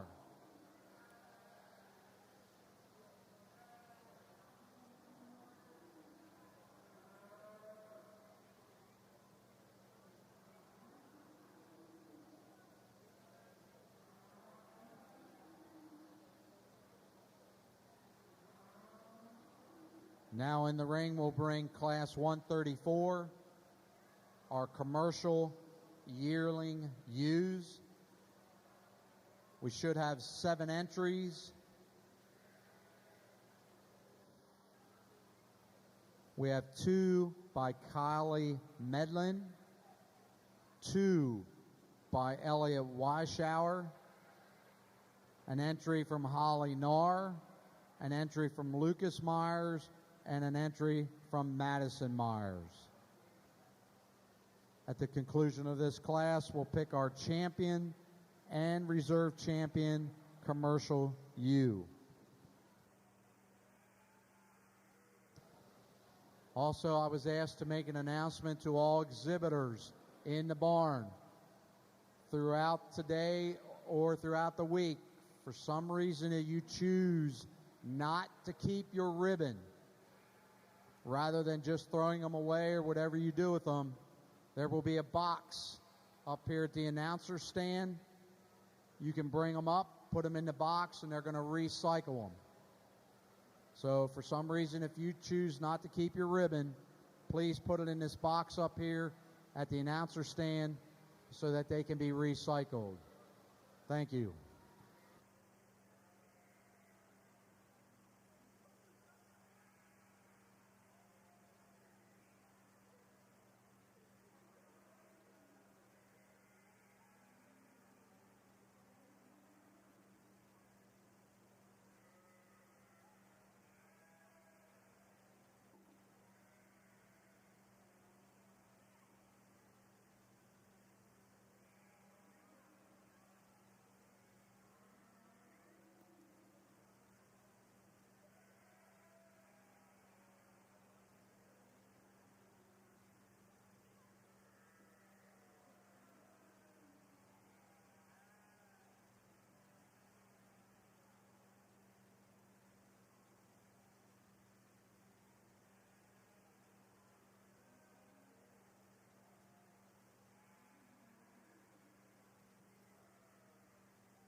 really good class of commercial ewe lambs that we have in the ring right now. The young lady that's going to start off, just kind of the complete lamb of the class for me.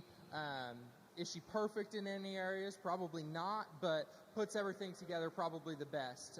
Square-bodied, could maybe be a little bit square out of her hip, but from the ground up, really square-footed, plenty big bones, plenty deep flanked, deep-bodied, and nice and clean through her chest floor as well. So a good to start off the class. The young man's ewe lamb that comes in second here, a little bit smaller body, a little bit smaller framed ewe lamb. Again, pretty similar characteristics. I like to make him a little bit square out of her rear too, and doesn't track quite as well whenever you get her out on the move. But again, a good ewe lamb going in second there. Third place ewe lamb, I really like the front third of her. I think she's plenty elevated, really big, extended, long-bodied ewe that comes in third. A little bit weaker on her pasterns. I'd like to stouten her up a little bit as compared to the capacity that she brings to the table. The blue sheep that we have next, really, really muscular, really, really square. I just like to make her a little bit deeper bodied. She can't quite compete with the contemporaries in the front of the class, but still really square, really good on her feet. A nice ewe lamb that young lady's exhibiting. The young man's ewe lamb that comes out next, really big body, just needs more bone, needs some more substance to her. And then the two ewe lambs that kind of round out the class, again, pretty big bodied ewes, big, long, extended. They just don't have the depth of flank. They don't have the mass and substance that the rest of the class does. But really, really good class. Give these kids a round of applause.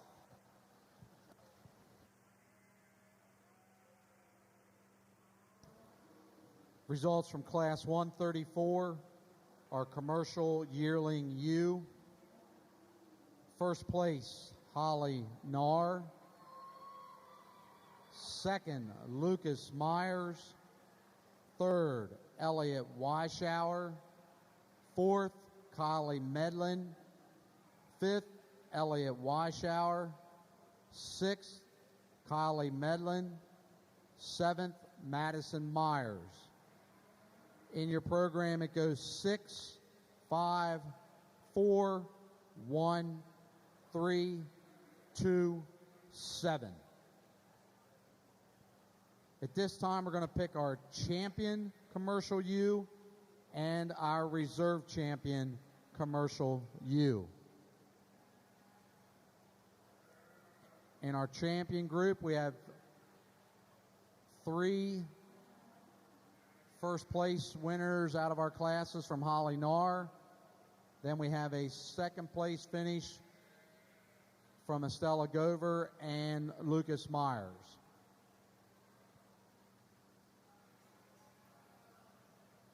At the end of this picking of our champion and reserve champion, we'll need Class 133 commercial pair of lambs from Elliot Weishauer.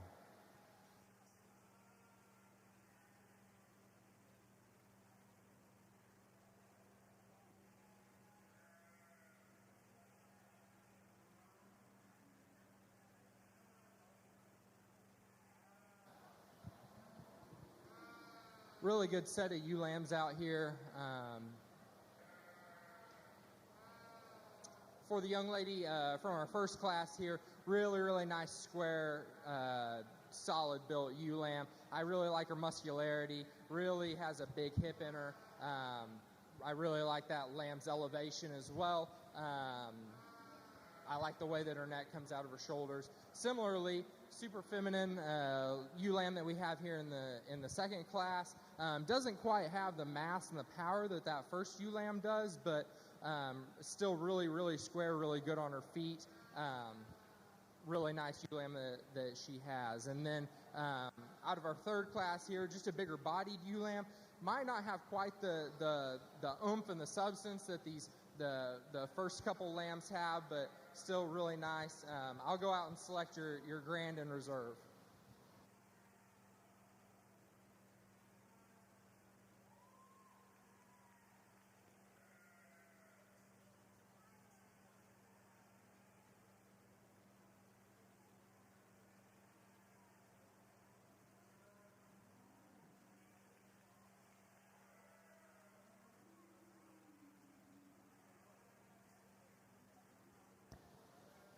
Results of your champion class, your champion commercial U goes to Holly Nar. That award sponsored by Dawn's Shear Style. And your reserve champion commercial U goes to Holly Nar. Sponsored by Shepherd's Manor Creamery, the Histon family.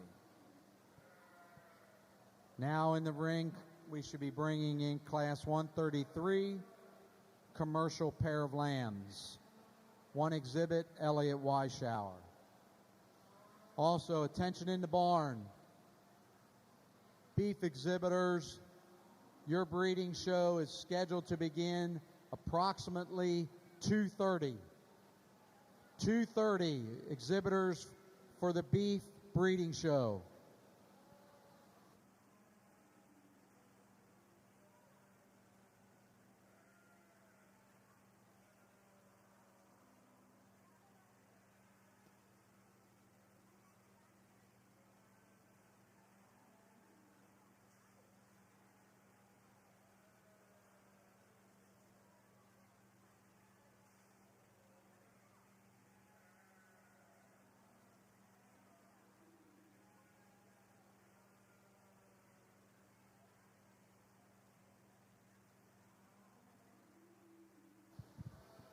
We've got a nice single entry here in our pair class.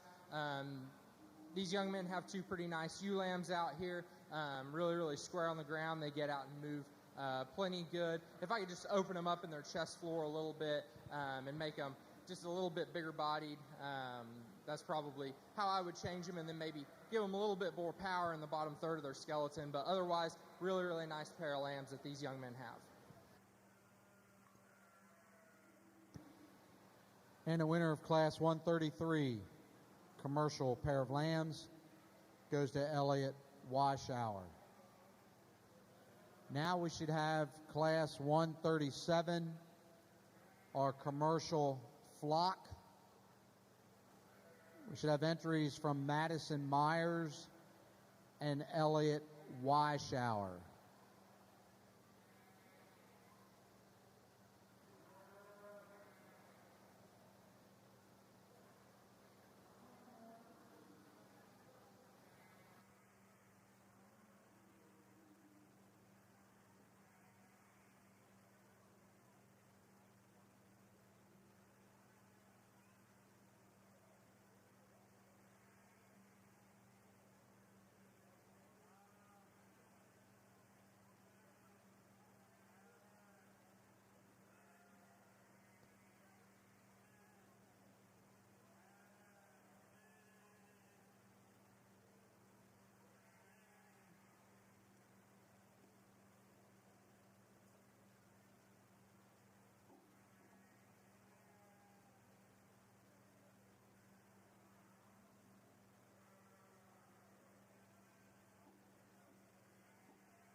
So we got a couple of flocks out here, the first three being one, second three being the other.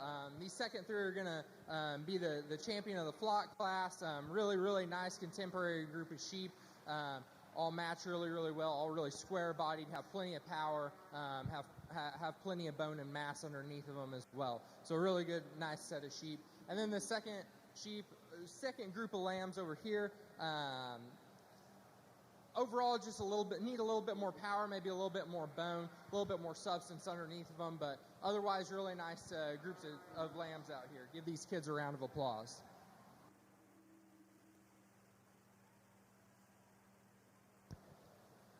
Results from Class 137 are commercial flock. First place, Elliot Weishauer. Second place, Madison Myers. In your program, it goes 2 and 1. Now we're going to do Class 152, our Wool Breeds Junior Ram Lamb. We should have 2 entries, one from Alyssa Harmon and one from Holly Narr.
Two entries here in the ram wool division. We're going to start off with the young ladies ram up in the first hole.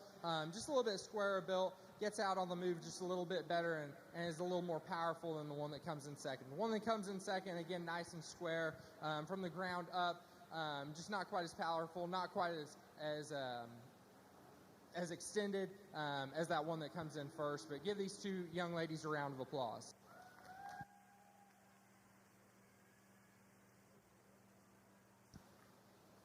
Results of Class 152, Wool Breeds Junior Ram Lamb. First place, Alyssa Harmon. Second place, Holly Narr. Your champion Wool Breed Ram will also be Alyssa Harmon.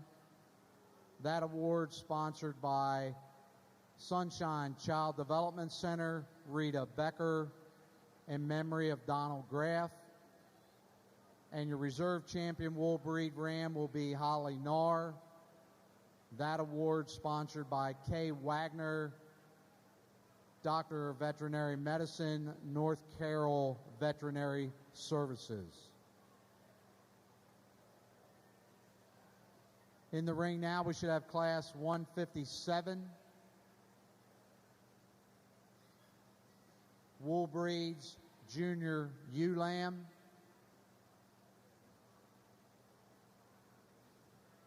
I showed 2 entries. Should we have a third?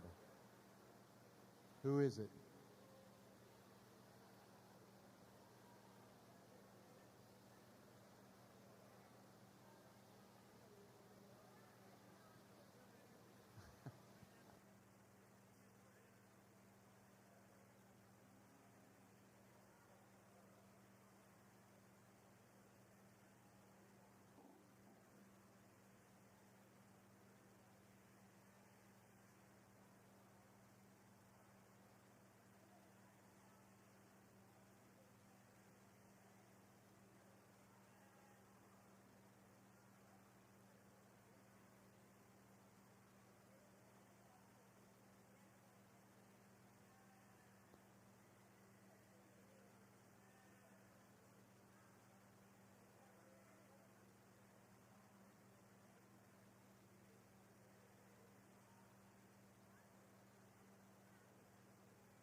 Okay, so in your program, you'll see 3 classes of wool breeds, one being junior ewe lamb, one being yearling ewe, one being senior. The yearling ewe and the senior ewe will not exist. These are all junior ewe lambs. So we have in this class Jeffrey Harmon, Alyssa Johnston, Leah Fritz, and Emily Hebron. So class 157 will be the only one that exists. 158 and 160 are scratched.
For wool ewe lambs, we're going to start off with the young ladies. Ewe lamb closest to me right here.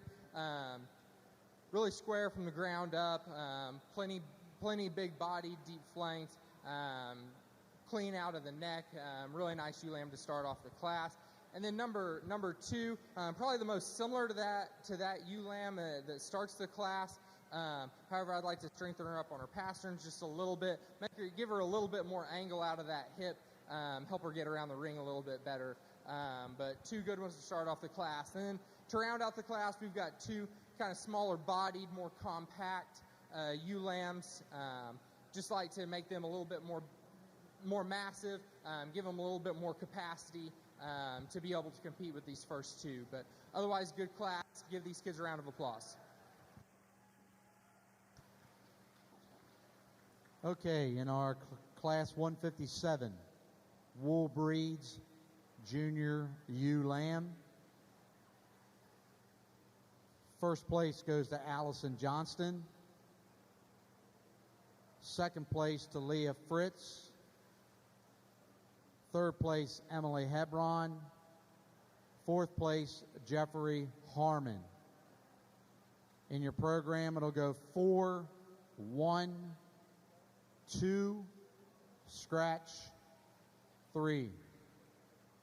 And your champion wool breeds ewe will be Allison Johnston, sponsored by Jill Turner and family, in memory of Eddie Harrison Jr. and Jane Harrison. And your reserve champion wool breeds ewe will be Leah Fritz. That award sponsored by Brad and Tracy Rill and family. Now we're going to pick your Supreme Champion Ram.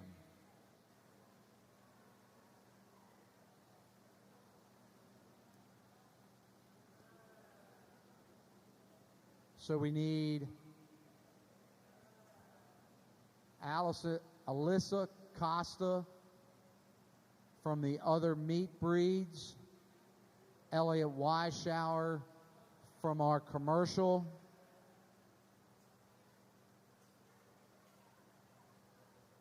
we'll need Alyssa Harmon from our wool breeds,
All right, we'll make this pretty simple.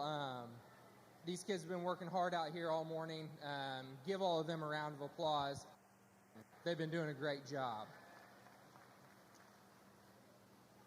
For Supreme Ram, we're going to go with the young man's commercial here, closest to me. So everybody give him a round of applause.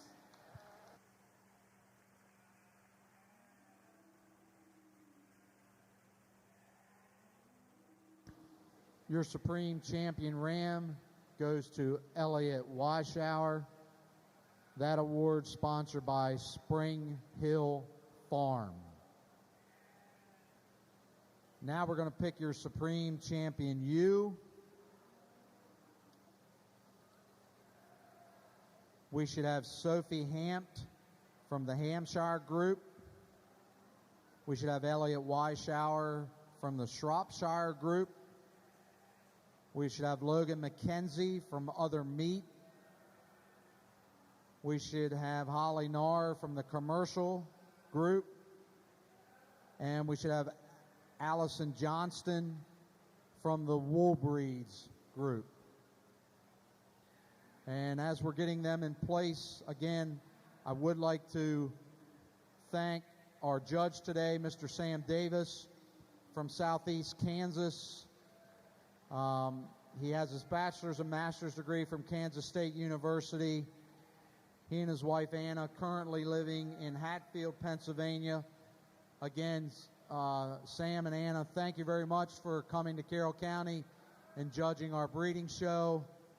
I'd like to give him a round of applause, please, for his hard work and keeping us moving here today. And also to the exhibitors who have worked very hard today to show their animals.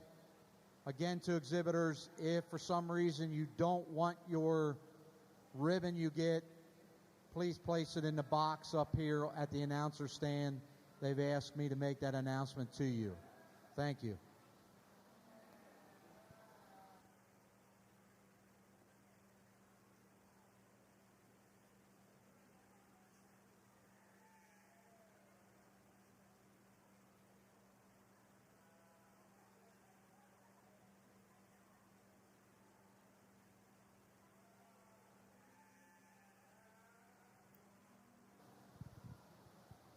We'll keep this pretty short and sweet as well. So there's been one ewe lamb that has kind of stood out to me all day long. It's this young lady's ewe lamb right here. Let's give her a round of applause.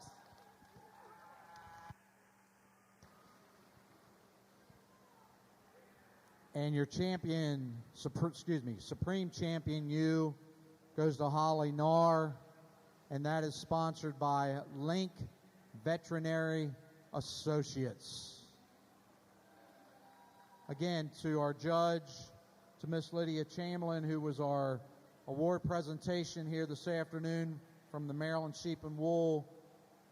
She is our alternate ambassador. To our exhibitors, we thank you very much for your time and your efforts you put in today. For our sheep committee, our ringside people, we thank you very much for your work you put in today.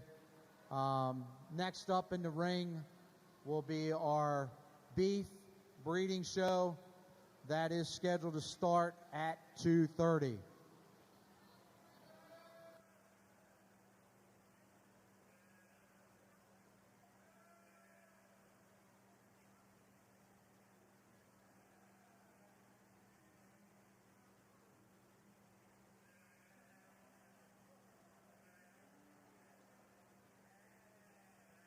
So all exhibitors who have bred and owned sheep, we need you to come in into the ring area, please. All those who have bred and owned sheep, we're going to pick our best bred and owned. Please make your way ringside. See Mr. Rill by the gate.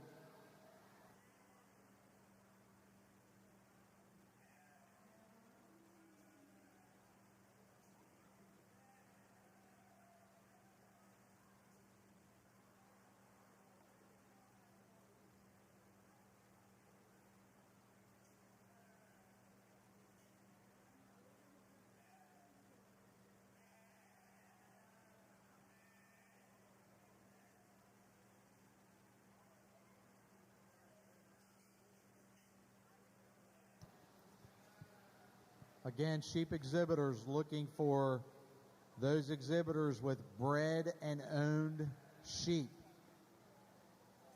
We need you ringside. We're going to pick our best bred and owned.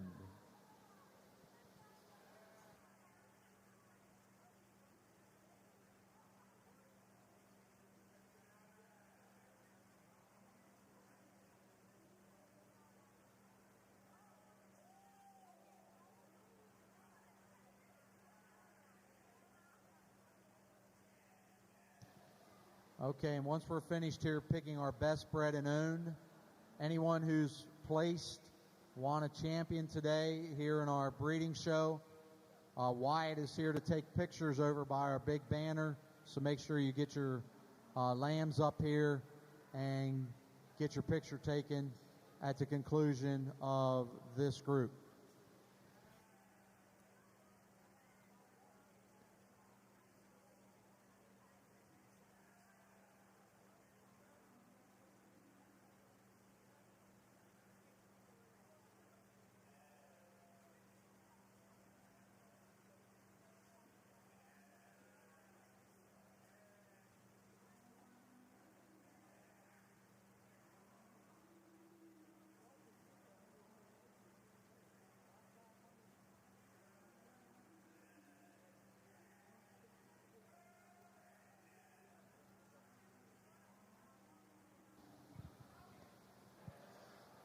Like I had mentioned in the Go Show, this is kind of a cool class. These kids should be really, really proud of the projects that they've exhibited here at the fair. I appreciate everybody having me out. This has been a really, really fun experience. I enjoy working with the kids. So with that being said, young lady here in the first hole is going to be the champion, born and bred. So give everybody one more round of applause, please. So your best bred and owned sheep goes to Stella Gover, and that award is sponsored by the Maryland Sheep Breeders Association. That'll conclude our show for our sheep breeding. Again, exhibitors, if you want an award here today, please make your way up to the picture area. Wyatt's there to take pictures with our judge. Again, beef exhibitors, your show is scheduled for 2:30. First class, 2:30.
Attention beef exhibitors, this is your 8-minute warning.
Good afternoon.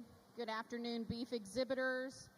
You all have been so very patient today. My understanding is that we want to get started about 2:30. It is now 2:25. This is your first call. First call, Angus heifers, Class 1, April Angus heifers.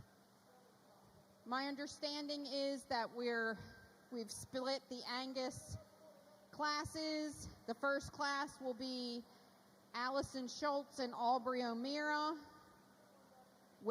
We should have 2 entries for the April class.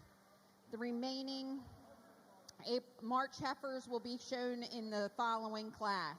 So again, we're looking for Allison Schultz and Aubrey O'Meara with their April Angus heifers.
All right, here we go. We're going to start the beef heifer show with a class of Angus heifers.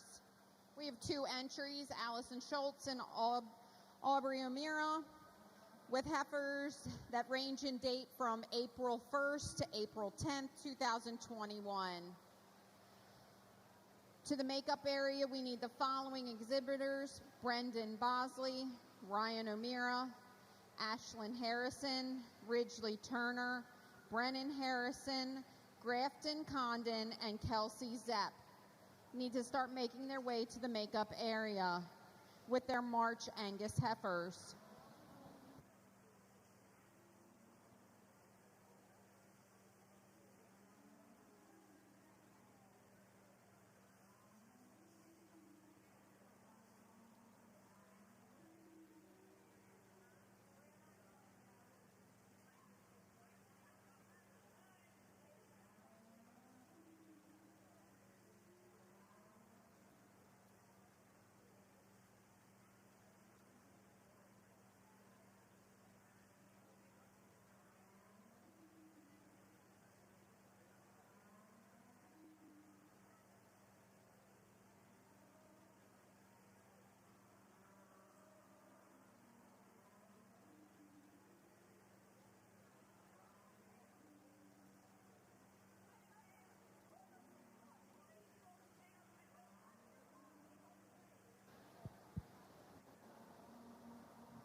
We get dived into the cattle side of things, kind of switch gears here, and I think a very appropriate way to start is with these 2 heifers in this first class. I think we just talk about fundamentals, and I think both of these females are good in terms of their joint work, their foot shape. I think they get out and go with plenty of reach and comfort off either end of their skeleton. The differences that I see and kind of what separates them for me is the young lady's heifer right here in the back is just that much more intriguing in terms of her silhouette. And I love how elegant and feminine that one is. She balances incredibly well from this side. And I think you start studying the pair just in terms of shoulder shape, how their hips and hind legs works. And she's just that much more attractive in the way she does it. She's just that much more attractive in the way she does it. I think that's an awfully good one to start the day out. White flanked heifer is going to be second. And I think if you're just talking rib, having some width and being functional, I think that heifer fits that mold pretty well. In relation to the one that wins, she's probably just a little coarser, a little crestier up front, probably pushing a little chest. And the thing that I want to modify the most is how that one utilizes her hip and down at the surface. She's a little rounder out of her tail head, steadier at the ground, and I think that one's just too weak in terms of her rear feet. I think that's an awfully nice pair, though, that goes 1-2. Congratulations to these 2 young ladies. Congratulations to our April Angus late junior yearling heifers. Exhibitors Allison Schultz first and Aubrey O'Meara second. We're now rolling into our March late junior yearling heifers. These heifers have birth dates between March 1st and March 23rd, 2021.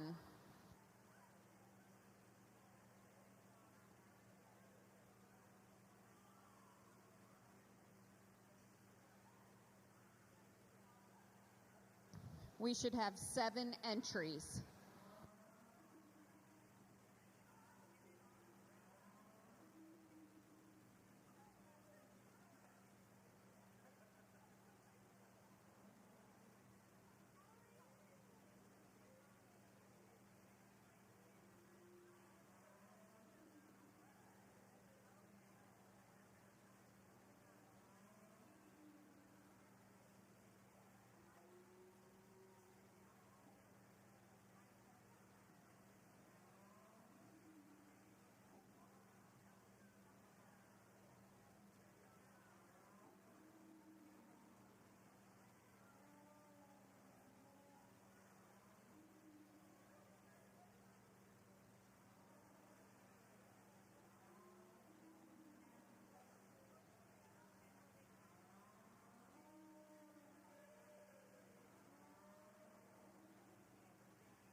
Immediately following the selection of our class winner, we will be moving into the Angus Champion and Angus Reserve Champion Heifer division.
I think we've got a nice pair of them up top that I think just scream cowy and scream bold and maternal and still do it like they're supposed to, just in terms of width and substance. The differences that I see between the pair, though, is there's one that's substantially more comfortable at the surface. I think there's one that's better in how they utilize their spine, how they utilize their hip and hind leg.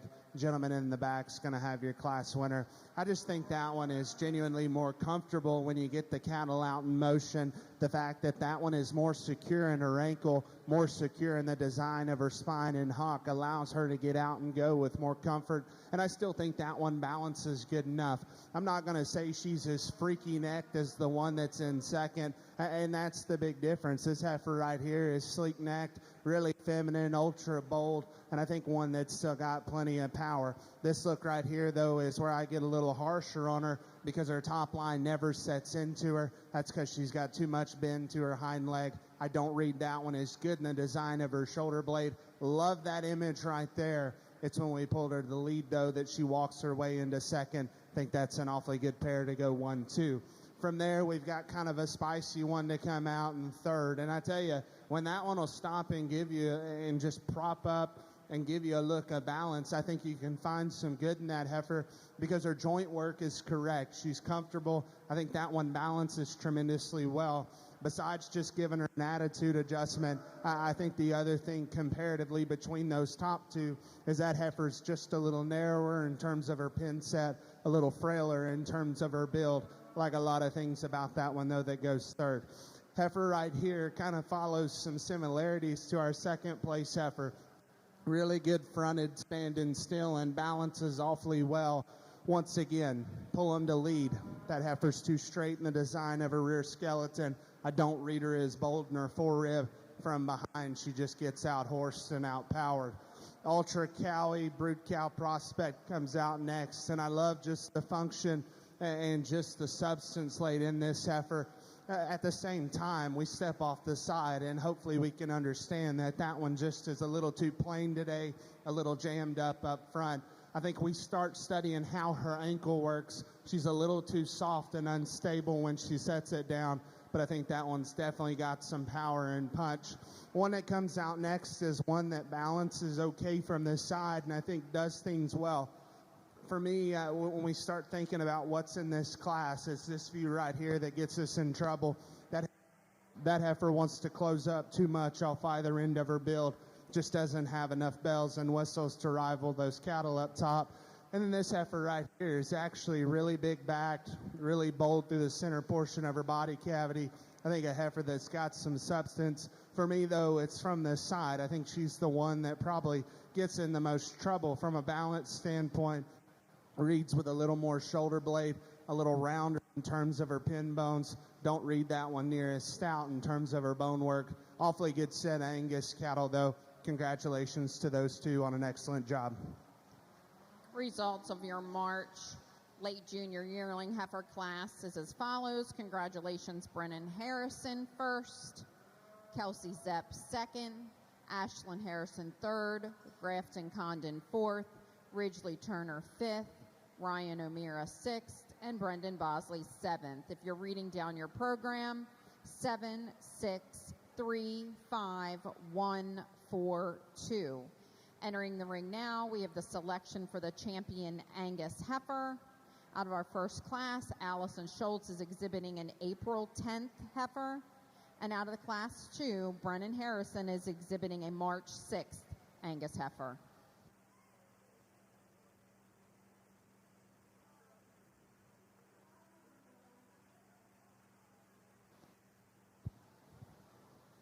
Really nice pair of them out here representing both Class 1 and Class 2 of the Angus division. And I think both of these probably fit the mold of what I'm going to be looking for throughout the duration of the day. They're good-bodied. They do what good Angus cattle do at the ground and still have plenty of substance and power. We get the pair of them out here, and there's one that probably just hits me a little harder from the standstill, probably is just a little more elegant in terms of her presence. I'll set the mic down, go shake the hand of your champion Angus. If you guys will, let's put our hands together. These guys have done a good job representing the Angus breed.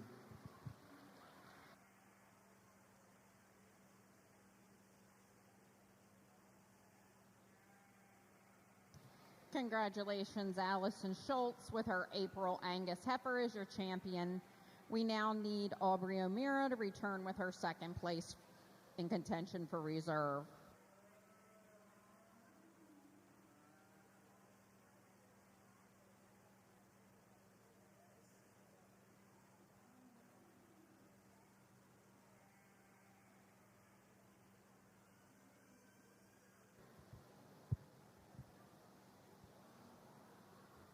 We get that second place heifer out of Class 1, and we talked about just her body and just her genuine substance and power. I think we can like a lot of things about that one.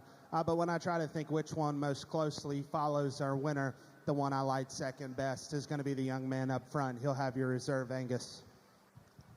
Congratulations, Brennan Harrison, on exhibiting the reserve champion Angus heifer. We are now going to do the Angus bred and owned heifer class. We need Allison Schultz and Kelsey Zepp in the ring with their Angus heifers.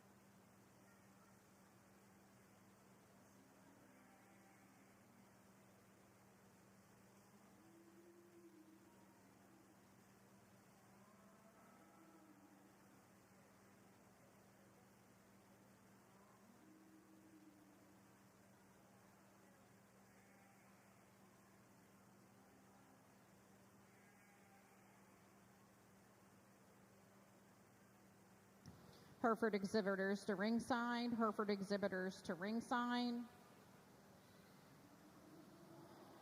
We're looking for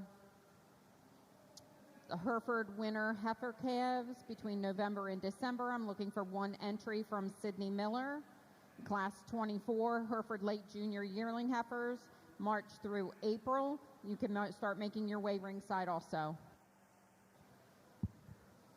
We get our two bred and owned heifers out here, and I think both of them are awfully good and honestly kind of similar just in terms of their build.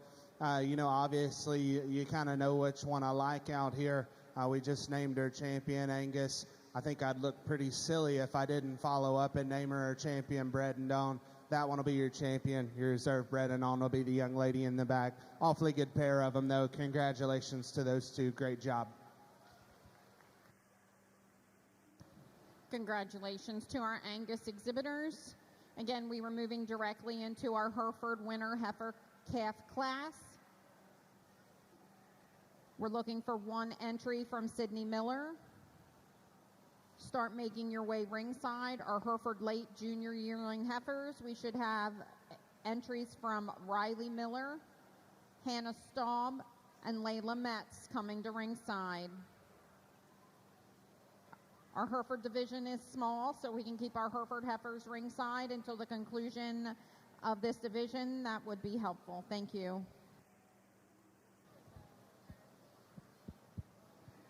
Single entry here in the Hereford heifer division, and I tell you, a nice one at that. And I love just the old school Hereford in this one, really heavy in terms of her pigmentation. But more importantly than that, I think that's one that just reads bold, functional, and really useful in the design of their skeleton. I'm not going to say she's the most out there up front. She reads with a little more throat and chest. But I still think that's one that is proportional in terms of their skeleton, really useful in terms of their foot shape and size and how they get out and motor. Congratulations, young lady. Really nice single entry to start the Hereford show out. Congratulations to Sydney Miller for being our class winner in the Hereford winter heifer class. Moving on to class 24, we're looking for Hereford late junior yearlings. We should have 3 entries. Heifers range in age from January 20th to March 18th. Again, January 20th to March 18th.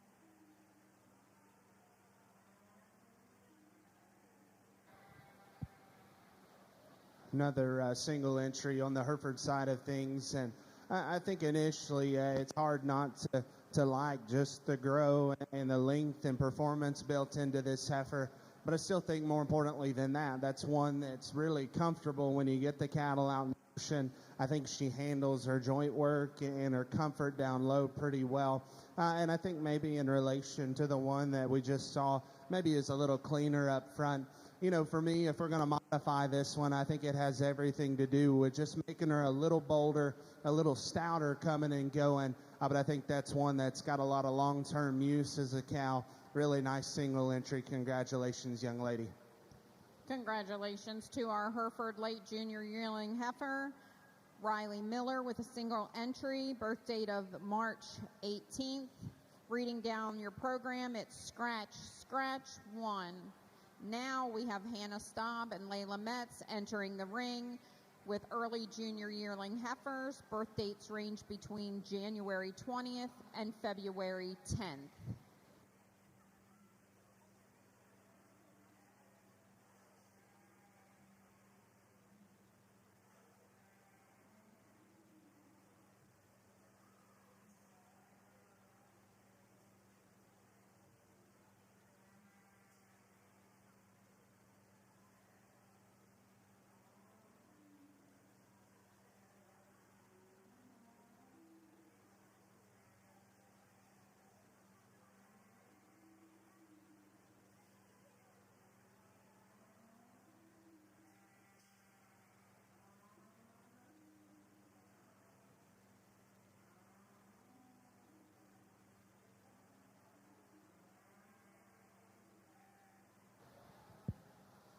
Nice pair of them out here for these older heifers, and young ladies in the back wins and does so pretty easy in my mind. That one is just so ladylike up front. I love just the shape of her neck and her jaw. I think the design of her head and muzzle is ultra feminine, very fresh and attractive, and yet you step in behind the cattle, and I still think that is the stouter one that honestly is more genuine in her composition. I think the set of her hind leg is appropriate. Now, on motion, we got to work on her spine ever so slightly. She wants to roll it just a little bit. I can look past that today and just say that that's the best one. I think that one represents a lot of good, really nice one to win. Young lady up front will be second, and I think one that just in terms of reach and comfort down low, I think that one's definitely got merit. Really good-bodied, very practical kind of a female that in this lineup in particular just reads a little plainer up front, just a little cresty in terms of her neck, a little fuller in her throat and chest. I think it kind of throws off her balance from the side, just in terms of how her chest and flank tie together. But I think an awfully good one that makes a nice cow down the road. Really nice pair. Congratulations to those two kids. Finishing our Hereford division with our early junior yearling heifer class, Layla Metz first, Hannah Staub second. Reading down your program, 2-1 scratch. Entering the ring now, we have our single entry of our December winner heifer calf, Sydney Miller. From class 24, exhibiting our late junior yearling heifer from March is Riley Miller. And from our last class, with our January junior yearling heifer is Layla Metz. Well, we get our three class winners out here out of the Hereford division, and I think all three of them definitely have utility as a cow, but we also got to remember we're standing in a ring. We've got to go with the one that's got the most unique parts and pieces, and I think in this lineup in particular, there's one that wins easy, and then I think you got a decision to make for reserve for the one that we're going to pull out of that class. Young lady out of class 3 is going to have your champion, Hereford, pretty easy in my mind. Congratulations, young lady. Excellent one to win. Congratulations, Layla Metz, on Division Hereford champion. Entering the ring now is Hannah Staub with her February early junior yearling heifer.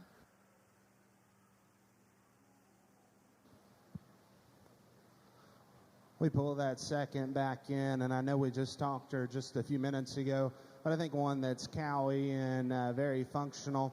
I guess for me it comes down to her and then the young heifer up front. I think we start thinking about one which probably fits the mold of the one we just won, just from a look and balance standpoint, which one's probably a little more extended up front, a little more useful in terms of their build. The one I like to be reserve heifer is going to be the young lady up front. Congratulations.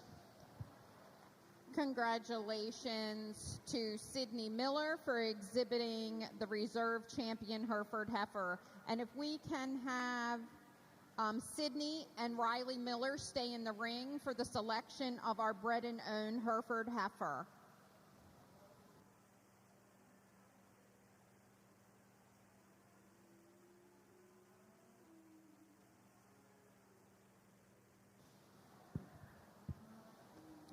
Once again, similar to what I said on the Angus side of things, we just named this one Reserve Hereford. I think, like I said, it would look very interesting if I didn't use her to be your champion bred and owned, so we're not going to fight that battle. Young lady will have your champion bred and owned Hereford. Congratulations once again. Congratulations, Sydney Miller. I see our Red Angus exhibitors has started lining up already. So we're going to start the Red Angus division with a cow-calf pair class. Looks like we have one cow-calf pair that's going to be exhibited by Torn Bosley. The cow would be a December 2020. The calf at side looks like a January 22.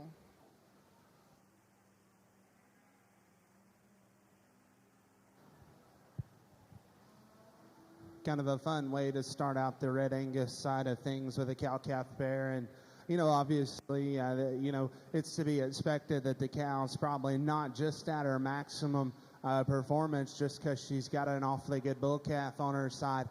But I think you study just how that one's laid in her shoulder and knee, how she utilizes her spine, her hip, and her hind leg. And I think that one's got a lot of value just from a Red Angus female. And then to talk about the bull calf, I think that's probably her biggest highlight, because I think that guy is awfully nice just in terms of his look, his balance. He's athletic, he's good structured, and one that's going to be stout and massive moving down the road. I think that's an awfully good cow-calf pair to start out the Red Angus deal. For you guys in the bleachers, if you will, let's put our hands together. Really nice way to start off the Red Angus. Congratulations, and we'll see Torn back with his Angus cow-calf pair at the end of the show for overall champion. And if we want to switch out real quick, Torn is going to exhibit the Red Angus male calf in the next class. If we just want to leave the cow on the corner, so we...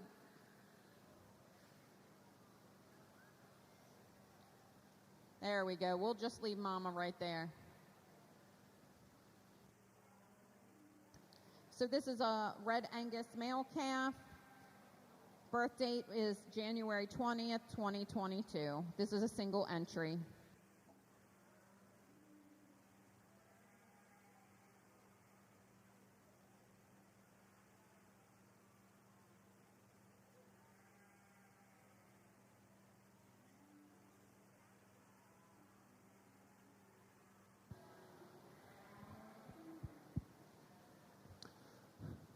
He's still figuring out the ropes just a little bit, but like I just said, I think, we've only got one bull calf out here, but I think that's one that's very high quality. And you can go a lot of places and look for that kind of parts and pieces to kind of make the next generation better. And I think that's awfully unique, because the cow's done an incredible job of getting him to this point. I love that bull's build. I love his structure. And that's still one that reads right in terms of his rib and his power. That one's got a lot of upside moving down the road. Congratulations. That's an awfully good one to win as a single entry. Congratulations. Congratulations to Torn Bosley for exhibiting a class-winning Red Angus male calf. We have Class 38 is a scratch. We will move into Class 39, a single entry, and 40 are both single entries. So this is the first call for our shorthorn exhibitors. First call, shorthorn exhibitors. Please pay attention, because it's going to go pretty quick. Entering the ring, we have Class 39, late junior yearling heifer with a birth date of March 3rd, exhibited by Kelsey Zepp. We need Bryce Zepp at ringside, which he is. And at the conclusion of this class, we'll go ahead and pick the champion and reserve champion Red Angus heifer.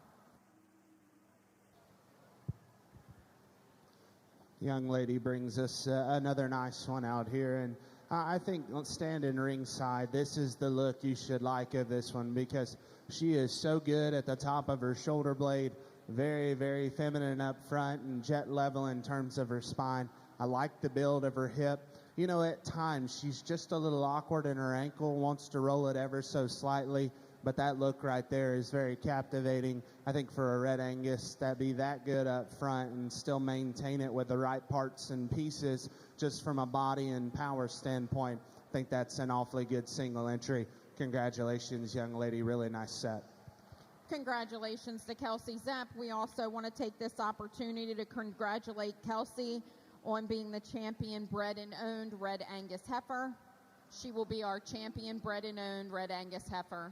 Entering the ring now, we have a Red Angus early junior yearling heifer exhibited by Bryce Zepp. This heifer was born February 10th, 21.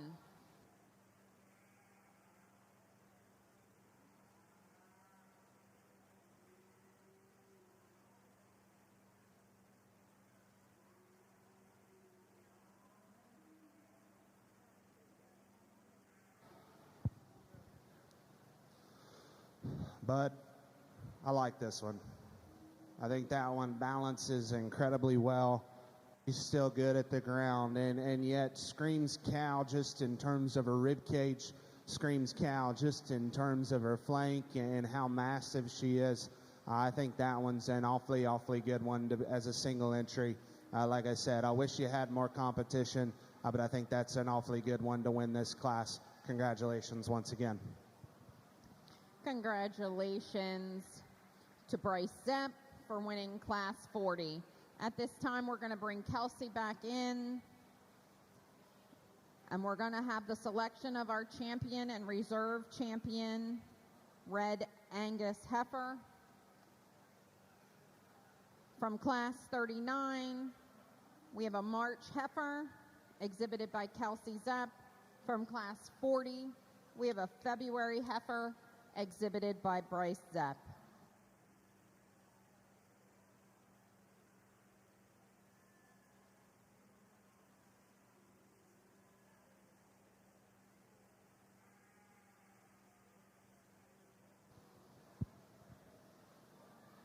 I like this pair awfully a lot, and I think both of them are very good, and honestly kind of come from the same mold just in terms of their skeleton and build. The differences that I see between the pair is one of them is just a little bolder, a little stouter, and honestly just a little more comfortable in their ankle. I really like the young man's heifer. That's going to be your champion, Red Angus. We'll follow up with the young lady for reserve. That's an awfully good pair of them, though. Congratulations on what you've got going on at home. Really nice set.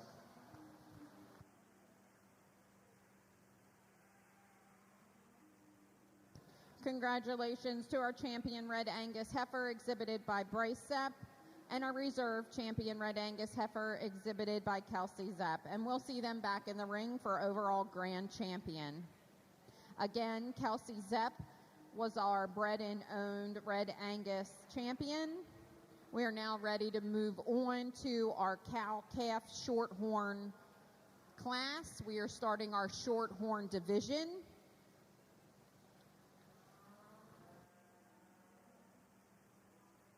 We should have one cow-calf pair. This cow is a May 2020. And I believe the bull calf at side is a June 2022.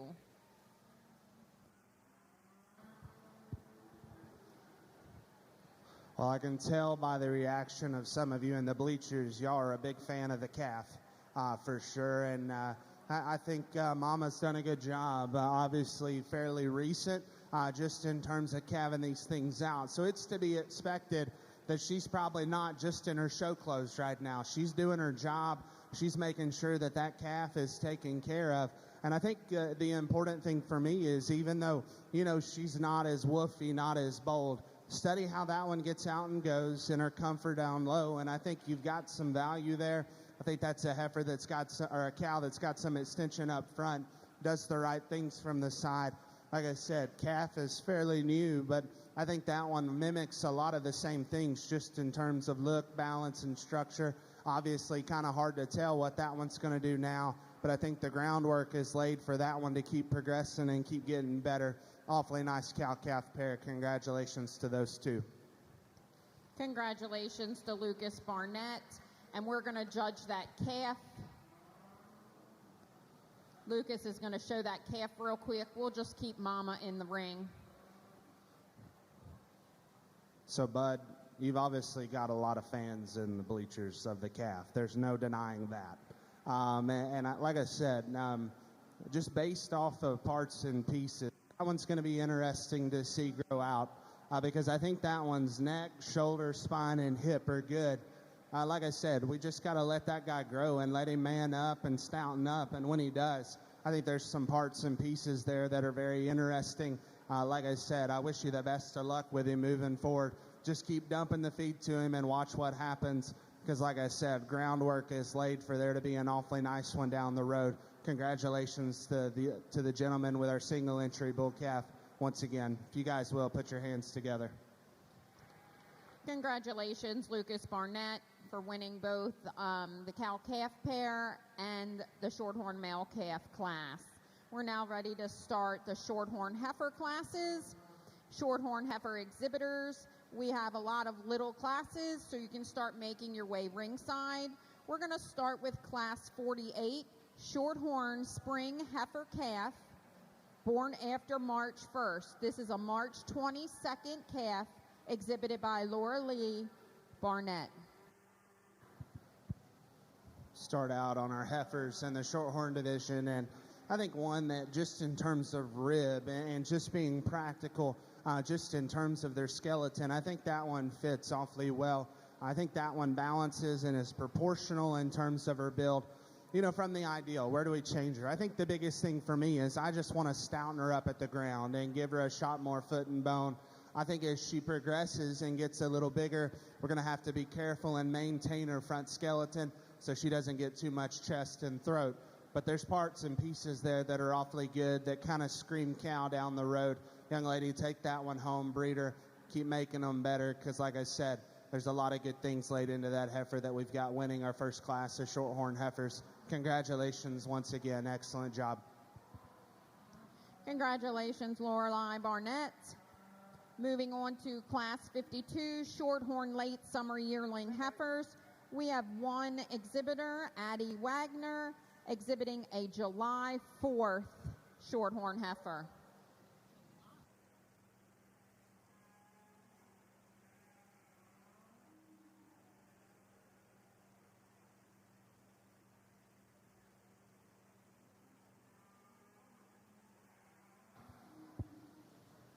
Another single entry, and you know, when she comes in, she wants to drop her head down, but when you get her propped up, I think she can give you a look of quality. More importantly than that, that heifer is extra bold, extra stout, dense in terms of her bone work. Still think she reads maternal, still combines it with a good enough look from the side and plenty of reach and flexibility. That's an awfully nice one to win as a single entry. Congratulations to that young lady. Congratulations to Addie Wagner for winning the late summer yearling heifer class.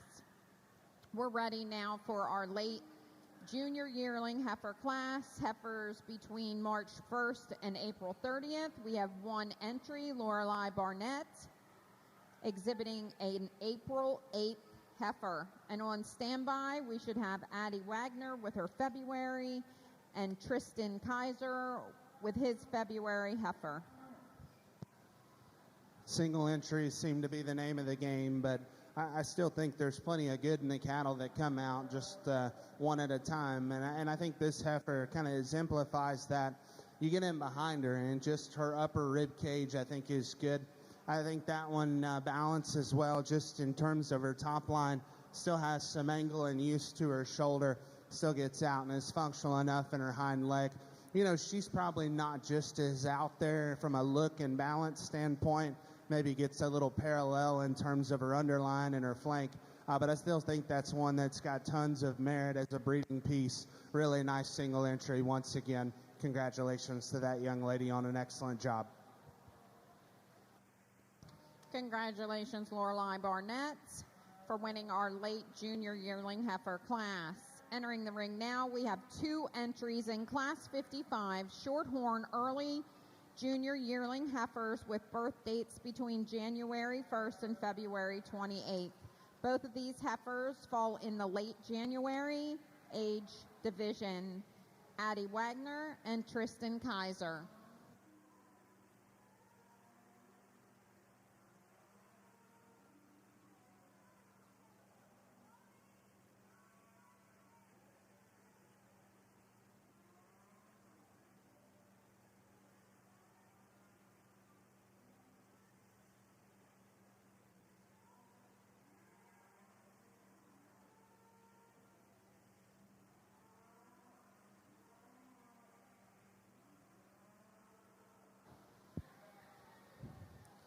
Got a nice pair of them out here that honestly to me are just a little different in terms of how they're built and their skeletons. The one that I'm the most comfortable using today is the young ladies up front. I think that one just reads extra maternal and cowy. I think we think about looking down the road and putting this one into production. I think the fact that that heifer's just a little more comfortable and stable in how she sets her rear wheels down, how she's built in her shoulder blade are awfully nice. still does it with an appropriate look from the side. Heifer right here is from a different mold, really shapely, big-backed. I think that one has got some feature down low. I just read her a little too straight off either end. Probably isn't as good in her flank and maybe not as stout as the one that wins, but a nice pair to say the least. Congratulations to those two young ladies. Excellent, excellent job. Congratulations to our Class 55 winner, Addie Wagner, and second to Tristan Kaiser. Entering the ring now, we're going to have the selection of our champion, Shorthorn, and Reserve. From Class 48, we have Lorelei Barnett exhibiting a March 22nd, or Lorelei's heifer, I should say. A March 22nd heifer. From Class 52, Addie Wagner with a July heifer, which will be exhibited by Layla Metz.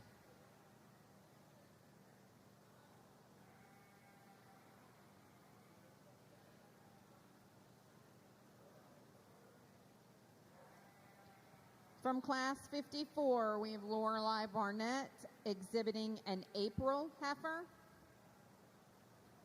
And from our last class, Class 55, we have Addie Wagner exhibiting a February heifer.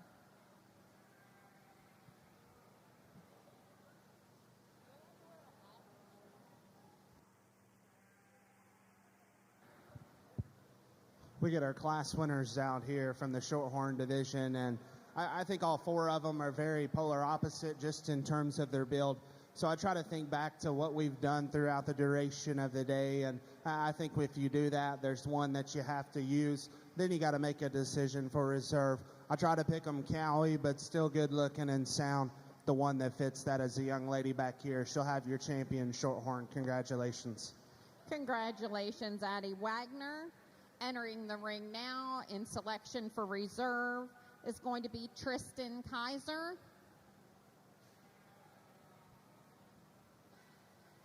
As soon as we're done selecting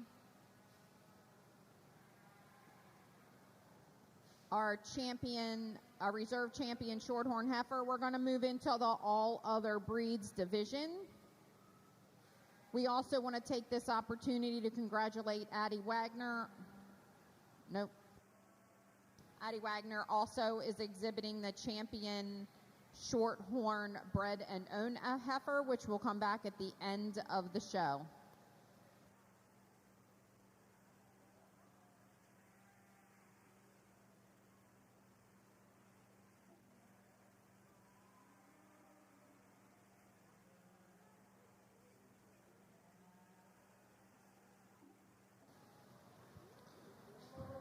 We pull our second place out of that class, and we talked about how this heifer is really shapely and one that's still feminine up front, reads a little straight, and I think that's the big concern for me.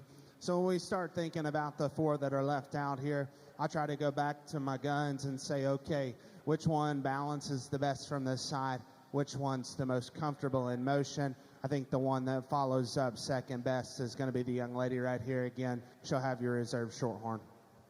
Congratulations, Addie Wagner, for exhibiting both the champion Shorthorn and reserve champion Shorthorn heifer, in addition to the champion bred and owned Shorthorn heifer. We've now completed our Shorthorn division and are ready to move into our AOB division. Class 61, AOB cow-calf. It looks like we should have 3 entries.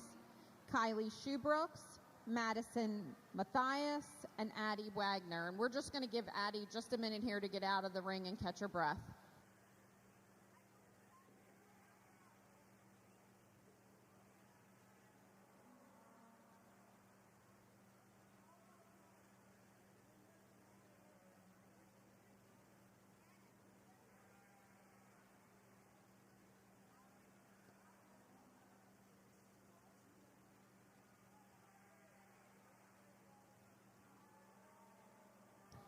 Entering the ring,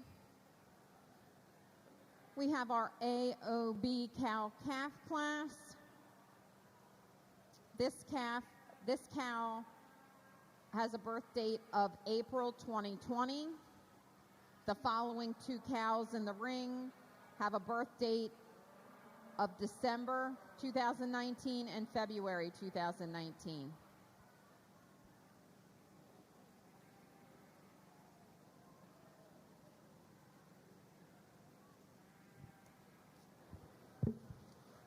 Got a single entry cow-calf, and I'll be honest with you, I really like the cow. I love that one's look from the side and balance, how that one gets. Oh, we got two more. I think I may have jumped the gun.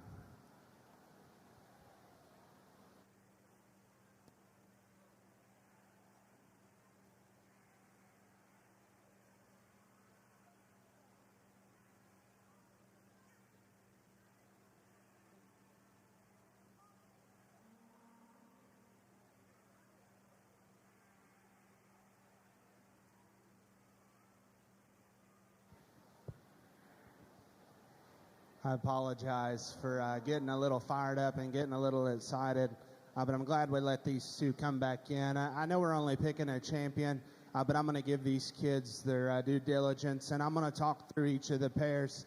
We'll go back to the one that we started on initially. I think that one's ultra feminine as a cow, and I love her presence from the side. That one's massive down low, good in terms of her joint work. Calf is one that's big backed and really big hipped. Probably not just as attractive as the mother, just in terms of their front skeleton and their head and how they tie their jaw into them. But I think that's a pair that's awfully good. Cow-calf pair right here is one that's just functional, useful kind of cattle that are low input, go out, do their job, and move on. And I like a lot of things about them. I think they've got some reach and flexibility, maybe not just as stout and as dense as the pairs on either side, but I still think they're good cattle at that. And then we've got this pair back here. I think that cow is extra bold and extra dense. Love just how at this stage of the game, she's still attractive, still balances well on the standstill, gets out and goes with some flexibility. Got a really nice calf sitting on its side.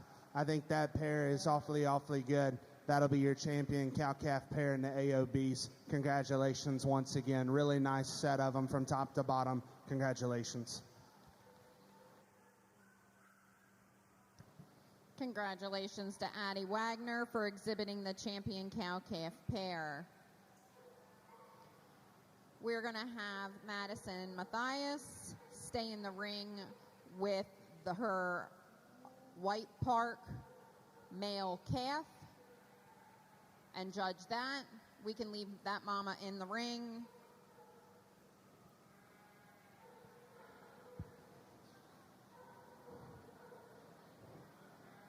He's feeling froggy. Tell you, in terms of just my background with White Parks, you don't see a lot of them anymore. And I'll be honest, last time that I got to see a big group of them, I was actually overseas in Scotland and understanding how these things work, parts and pieces. And I'll tell you, I think this bull calf's got some value and some utility. Really attractive up front, sound-footed, balance as well in terms of their top line. Like I said earlier, need to stouten him up, and I think that'll come with time, but a really nice one to win our bull calf division. Congratulations, young lady. I know he's being a booger, but you held in there and have done a really good job getting him presented. Congratulations once again. Congratulations to Madison Matthias on her all other breeds male calf. We're now ready to start our all other breeds heifer show. We're starting with class 63. I should have 2 entries. Dakota Bernard. We're just going to give it a minute here and let...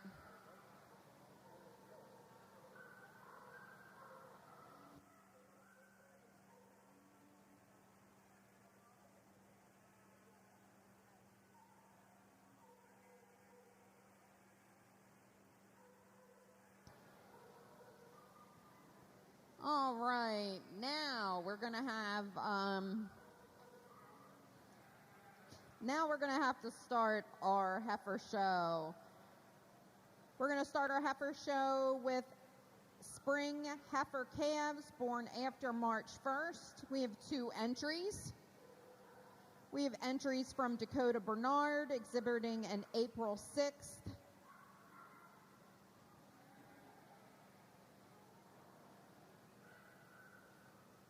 These babies just haven't decided that they're going to show yet.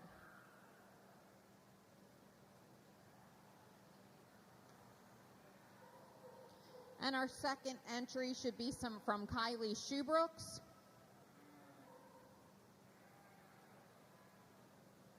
Kylie should have a March heifer calf.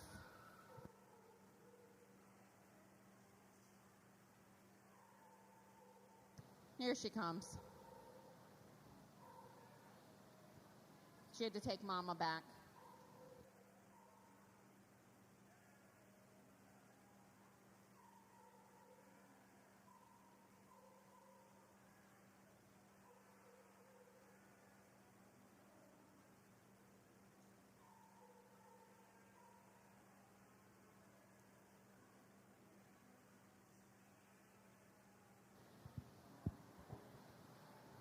Start out the AOB show, and I think two calves that are awfully good. I just think that red and white one is just more out there from the side, just more intriguing in terms of their build. I love that one's balance. I think that one's sound enough in motion and still reads extra bold and woofy from behind. I think that's a nice place to start. Black Heifer's going to be second. I think one that just in terms of back shape, pin width, and substance, I think you can find some merit in that heifer. Obviously, she doesn't like the Kelowna War today, but I think that's one that's still got good. Compared to our winner, probably not just as attractive up front, maybe not as good in the design of her rib cage, but I think a pair of them that are awfully nice. Red and white one's a really nice place to start. Congratulations once again.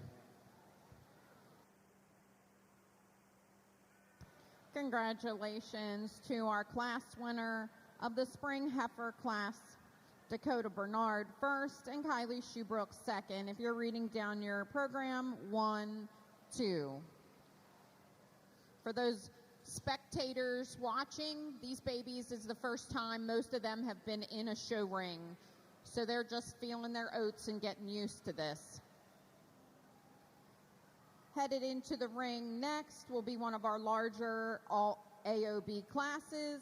We're looking for the following exhibitors: Austin Lankum, Grady McGrew, Keegan McGrew, and Addie Wagner.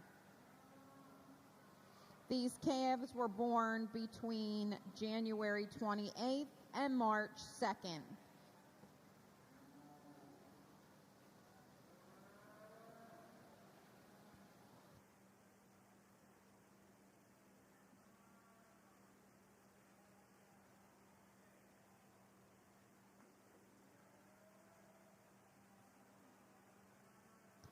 Again, looking for Austin, Grady, Keegan, and Addie.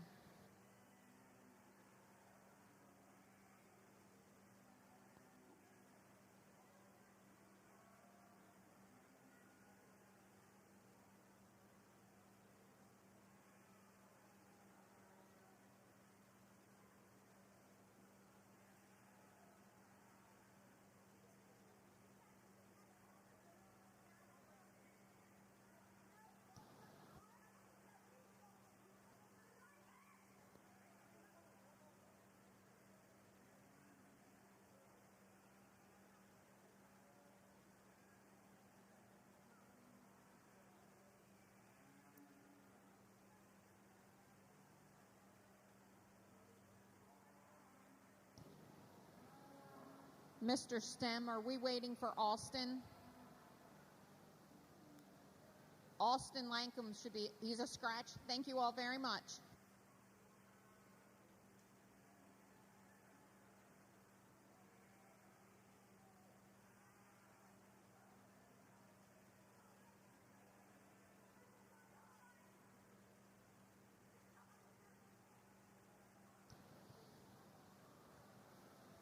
Our next class will be Class 67 AOB Late Summer Yearling Heifers. We're looking for 2 entries, Lexi Zepp and Madison Matthias.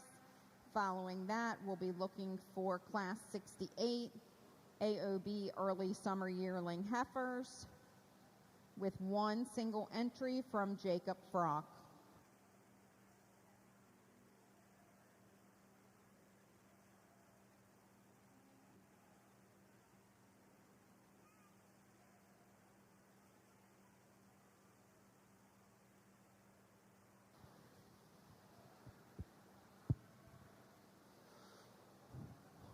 think a nice trio out here that, bring a lot of different parts and pieces just in terms of their make. I think the one that just reads the safest today and the one that makes the most sense for me personally is the gentleman's up front. I think that one balances awfully well from the side. And more importantly than that, we start studying hind leg structure. I think that one is probably the most secure at the ground just in terms of their ankle, the design of their hock. I'll be the first to tell you, she's pushing a little extra shoulder blade, but I still think that one balances well. She's one of the stouter ones in this class that still reads bold. I like that one to win. I'm actually going to follow up with the red heifer in second, and I know that she's being a booger. There's no denying that. But there's times when this one will give you a look that I think you can find a lot of merit in her because she's up-headed, she's balanced. I like her heaviness of structure. I think even to be a little smaller, she's still stouter than the one that's going to sit third. Where I want to fix this one is, for me personally, we got to pick her up in her shoulder blade, make her a little better in her forerib shape. I think we compare her to the one that just won. Probably isn't just as attractive in the way she uses her hind leg, even though it's still extra functional. Heifer right here, love her from her flank forward because I think that one balances well. I think that one's rib cage is awfully good. For me, though, I think of the trio, that's the one that probably closes up the most from behind, is the frailest in her bone work. We study her in motion, and she's also probably the flattest footed in terms of her rear skeleton. Really interesting trio of heifer calves, though. Congratulations to those three on a job well done. Congratulations to our AOB Class 64 exhibitors. First place to Grady McGrew, second place to Addie Wagner, and third place to Keegan McGrew. If you're reading down your program, scratch 1, 3, scratch 2. Entering the ring now, we have 2 entries in our late summer yearling heifer class. These heifers range in age from July 3rd to July 11th. Exhibitors include Lexi Zepp and Madison Matthias. Again, we are looking for Jacob Frock to be ringside. And Class 69, this is your first call, Class 69 AOB late junior heifers, Grady McGrew, Logan Barnett, Kylie Shoebrooks, and Grady McGrew. Got a pair of them out here, and we're going to leave them like they stand. The Belty comes out next and is going to win this deal. I think that one just screams cow, and that's probably the most exciting thing about her to me is just how bold and maternal she is. Reads extra stout from behind. But more importantly than that, she still balances right. She's still ladylike in terms of her skeleton. Still gets out and goes with some reach and flexibility. That's an awfully good way to start. Got another white park out here, and I know she's wanting to bounce around on you, but you stick with it. And that's the important thing, because I think you've got a heifer that's sound, flexible, love her extension and grow. I think the biggest thing with that one is just give her more time. Let her bulk up, let her get some body and some power built into her. Let that one, mature a little bit more and belly down, because I think it's going to completely change the look of her. But I think the groundwork, just in terms of structure, how she's built in her shoulder blade and neck is correct. Probably in this class in particular, like I said, maybe just isn't as stout and bold as the heifer that wins. Really nice pair of them, though. If you guys will, let's put our hands together for these 2 young ladies on an excellent job. Congratulations for our exhibitors in Class 67. First to Lexi Zepp, second to Madison Matthias. We'd also like to send a thank you to Kelsey Zepp for stepping in and helping Madison show today. Entering the ring now, we should have Class 68, Jacob Frock. This will be a single entry.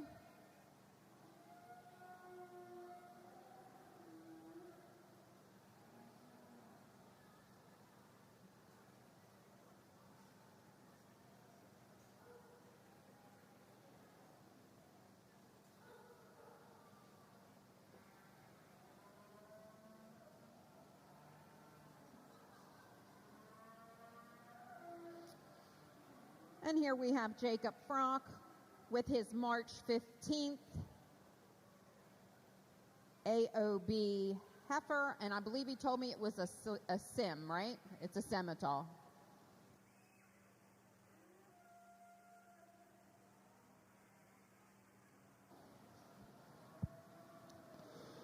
single entry, and now we've got our semi out here. And I think one that, you know, I know she's being a little stubborn on the lead, but I think how she ties her neck and shoulder blade together is appropriate. I think her top line reads correct, and one that is just massive in terms of her bone and foot size. I think one that still is proportional in her body shape, still reads extra stout and dimensional. Awfully good single entry for the young man. Congratulations. Excellent job.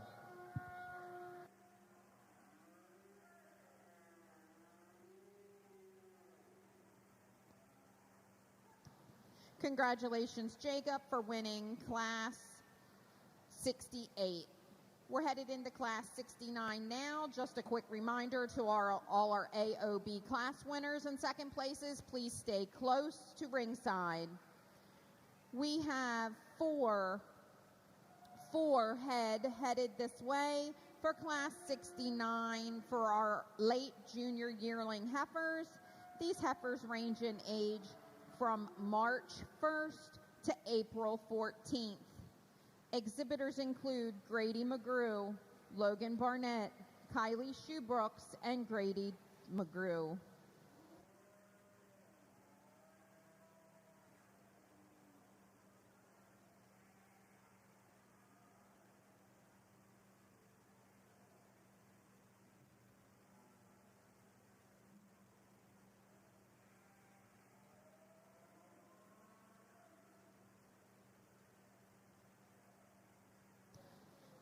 An important announcement. We have an important announcement about the small pet show. All Clovers, please check in at the lobby. Please check in at the lobby. And the small pet show isn't going to start before 4:30. Again, we're looking at a 4:30 start for the small pet show. And Clovers, you can check in the lobby. Thank you.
I really like this pair quite a bit, and I think there's definitely some differences structurally, but I think when we step off the side and start studying, look and build how they're designed in their shoulder, the attachment of their neck, length of their hip, the one that hits me the hardest from the side is that baldy up front.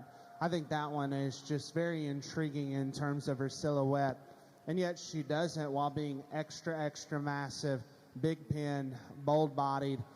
She's tricky to study in motion because, you know, she's a little funky just because she's wanting to fight the halter.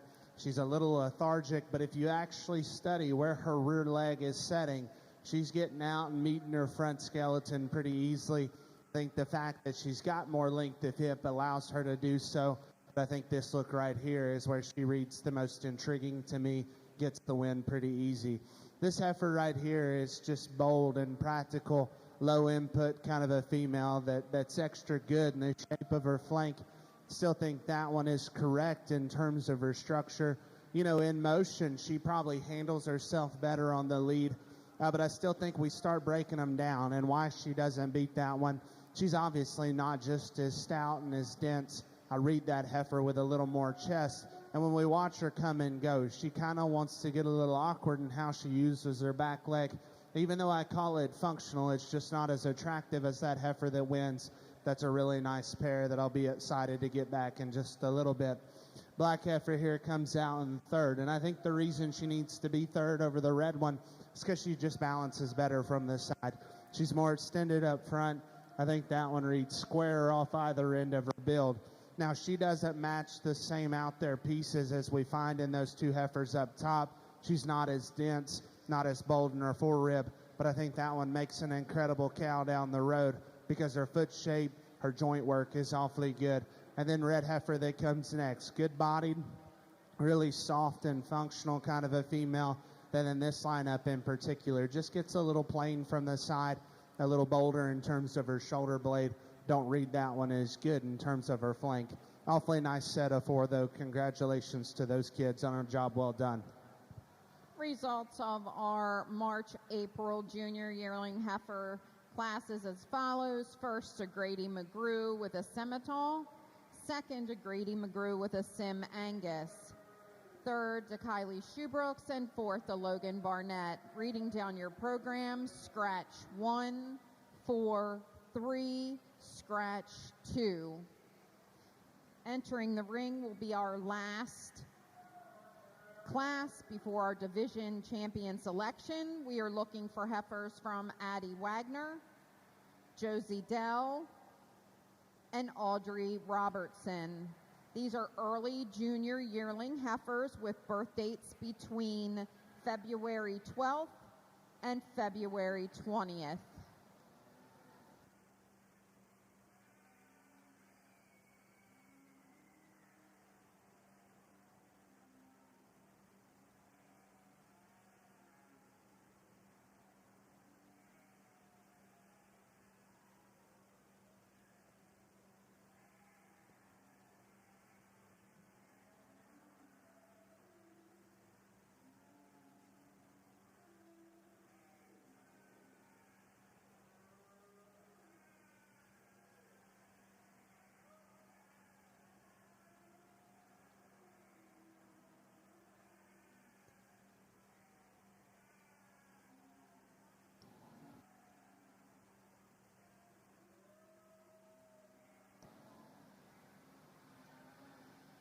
McGrew family. Okay.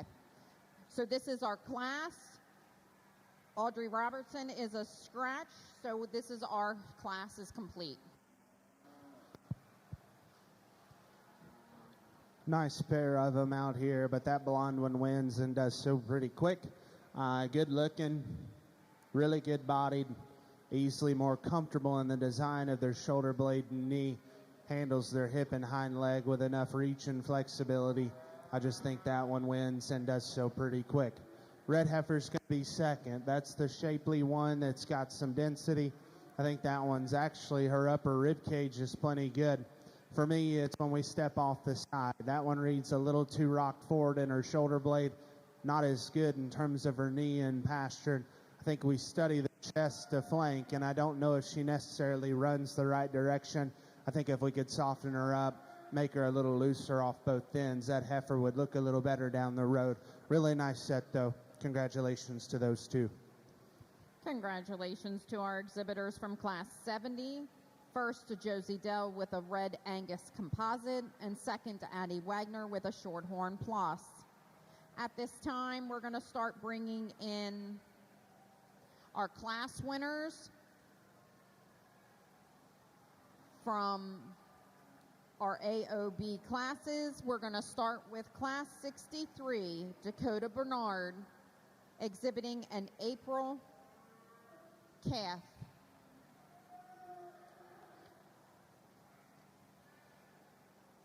From Class 64, we have Grady McGrew, exhibiting a Sim calf. From Class 67, Lexi Zepp with a belted Galloway, July.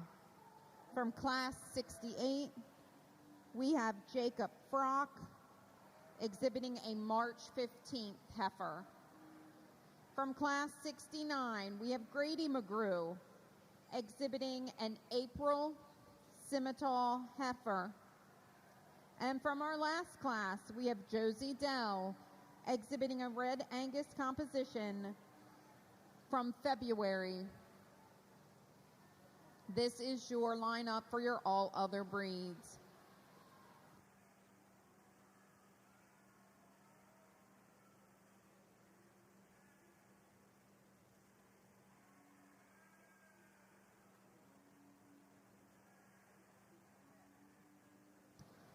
Going to take a quick minute here and thank some of our sponsors, Andy and Joanne Cashman, BPR Land Surveying, Scott Landis, Tracy and Brad and Tracy Rill, Brian and Melissa Garvick, Carroll County Farm Bureau Women's Committee, Country Acres Farm Truman Zepp Memorial Award, DBL Angus and DBL Beef LLC, Douglas Lawn and Landscaping, Fair Oaks Farms, Savannah, Missouri, the Feezer and Jordan families, Fountain Valley Angus, the Bechtel family Herefords, in loving memory of Jim and Sherry Claggett, the Garvick family, KL Lemon and Son, Hay and Straw LLC, Lippy Brother Farms, Maryland Angus Association, Maryland Angus Women's Club, Maryland Hereford Association, Maryland Print House, Maryland Shorthorn Association, McGrew Equipment, Mike and Wanda Rawlings, Kim and Drew, Perry and Farm, North Carroll Vet Services, Dr. K. Wagner, R.F. Warner Sons, Rashi Brother Farms, Snader Farms, Stone Valley Farm, the Taylorsville Veterinary Clinic, Dr. Bill Graves, the Bechtel family, Brooks, Angie, and Riley, The Mill, Washington Farms, the Harrison family, Wildlife Taxidermy, Maribel and James Wood, Limeboro 4-H, and the Zepp Tree Farm. Please put your hands together for our wonderful beef sponsors.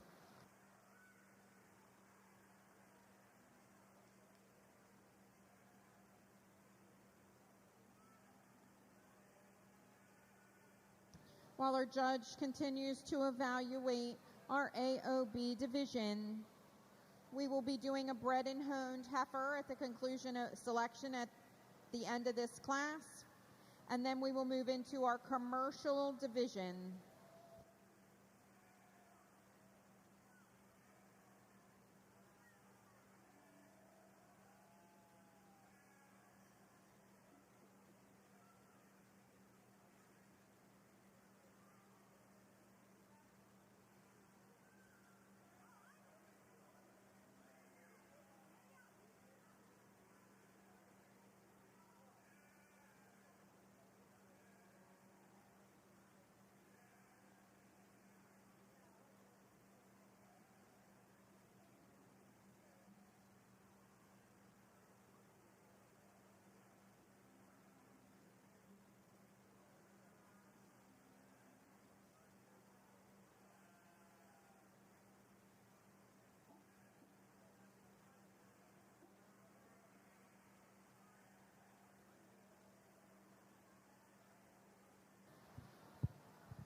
We get out here for our AOB division, and I think all of these cattle definitely have some good, and I think they represent a lot of parts and pieces that are kind of challenging to get right in cattle these days, because we're chasing a lot of things and sometimes get lost in the weeds. Just in terms on remembering kind of a saying I stick to: make a cow a show heifer, don't make a show heifer a cow. And that's why I try to find ones that represent some cowiness, some proportions, and still yet have some look and build, but can go out and be impactful long term. We think about getting you a champion and a reserve, and I guess for me personally, it's between the two big heifers on this end. We've got that Simmental out of that second to last class. And I love that look right there from the side. I think that one's incredibly stout and bold, and yet still handles her hind leg good enough in motion. And then this blonde-colored heifer's one that's really good-bodied, really functional in terms of her build. Maybe a little coarse and a little plainer through her throat and her chest, but I still think one that balances awfully well. That's the decision for me between those two. I'll set the mic down. I'll show you which one I like as your champion AOB. If you guys will, let's put our hands together one more time. These kids have done a great job.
We're now looking for Addie Wagner to return to the ring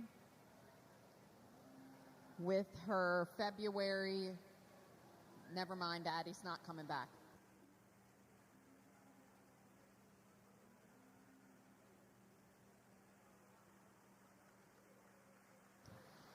Congratulations, Grady McGrew, for exhibiting the reserve champion AOB, and to Josie Dell for exhibiting the champion all other breeds heifer with a red Angus composite. That now completes our all other breeds division. Oh, no, it doesn't. We need to do an all other breeds bred and owned class. We have 2 entries, Addie Wagner and Grady McGrew.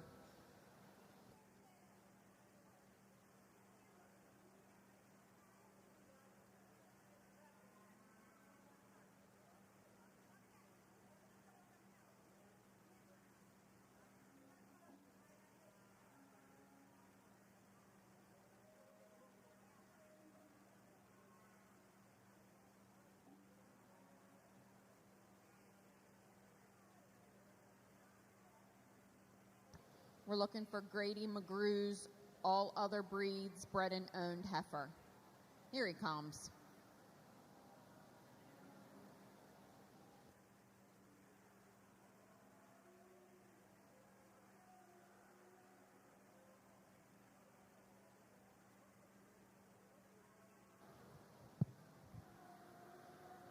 We get these 2 heifers back out here for bred and owned, and I think both of them stood second in their respected classes. We get the pair of them, though, and I think there's one that just fits me a little better from the side. Probably just reads a little more functional in terms of their center skeleton and how they get out and go. I really like the young man in the back to be our champion. Congratulations. Congratulations, Grady McGrew, on your bred and owned champion all other breeds heifer. Now we're getting ready to move into our commercial classes. Again, we're going to start with our commercial cow-calf division. We have 2 entries in our commercial class, one from Lucas Barnett and one from Logan Barnett.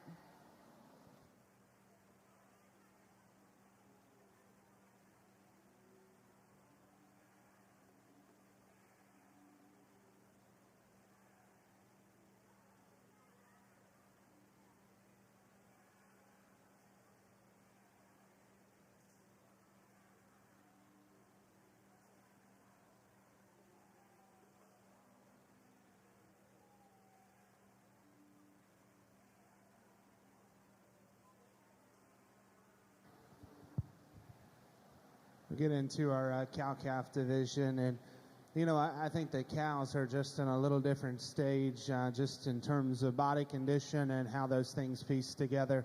And then we start looking at what's standing on their side, and I guess for me, that's probably where I end up favoring the group up front. I think this heifer has obviously done a good job of getting this one off the ground and running. I think that calf is one that's just ultra stout, ultra powerful and dimensional, and one that I still think when you get his head up can balance good. I think this cow up front is one that just kind of mimics that from a standpoint of she's better from the side, more useful in terms of her joint work and how she gets out and goes. One that's going to be seconds right here, and I think this cow's ultra bold, obviously kind of pushing the limits in terms of condition right now. But for me, I think the difference that I see, the cow on this side of things probably just isn't as uniform from a consistency standpoint. I don't necessarily see that pair necessarily matching up like the ones up front, but I think a really nice pair of them, though. Congratulations to this crew on a job well done. Once again, good job. Congratulations to Lucas Barnett, having the champion commercial cow-calf pair, and Logan with reserve. We might as well keep those cows and calves in here. Addie. You want to switch with him, Addie? We're going to judge the male calf class. We have these 2 entries. We have Lorelei with a March 20th male calf, and we have Logan with a June 10th male calf. Once again, nice pair of bull calves. Going to leave them like they stand. I think the black and white one up front is probably just a little more my speed in terms of his ruggedness already, his power, his dimension. The fact that that calf is genuinely bolder and still gets sound is probably just a little more useful in his joint work. The one that comes out next is one that I think probably is just a little neater to look at from the side. I think one that's still got some flexibility. I don't read that guy as getting just as burly and stout as that one up front, but I think both of those calves are awfully nice. Just a little difference in terms of their build and their shape. Like I said, we'll go black and white first, follow up with a young man for second. Congratulations to those 2 on a job well done. Results of our commercial male calf class. First to Lorelei Barnett, second to Logan Barnett.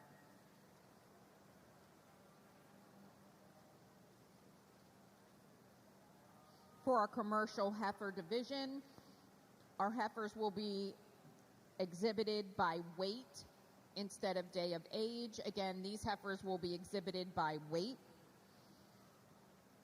Class 78A, Miranda Murfin and Audrey Robertson. We're looking for 2 exhibitors in 78A. First call, 78B, commercial heifer, Josie Dell and Trevor Cole. Heifers entering the ring at this time are weighing 636 to 693 pounds.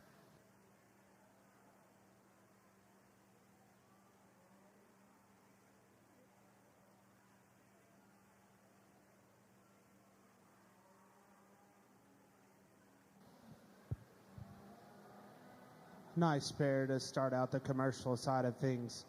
Black Heifer in the back wins, and does so just from a look and balance and proportion standpoint. I think that one's up-headed, good in her joint work, and just represents the most unique parts and pieces from the side.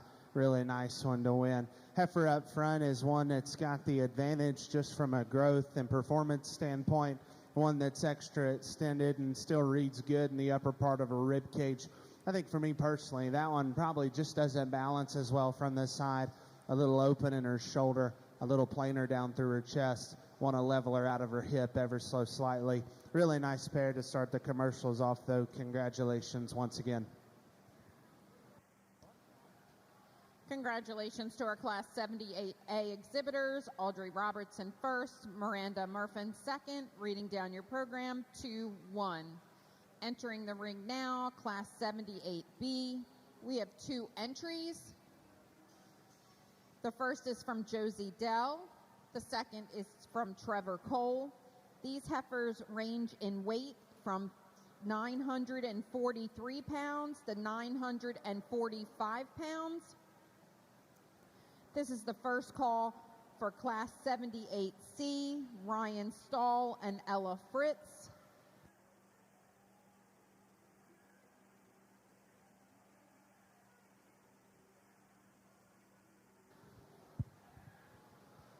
An interesting pair of red heifers that I think you could probably go either way.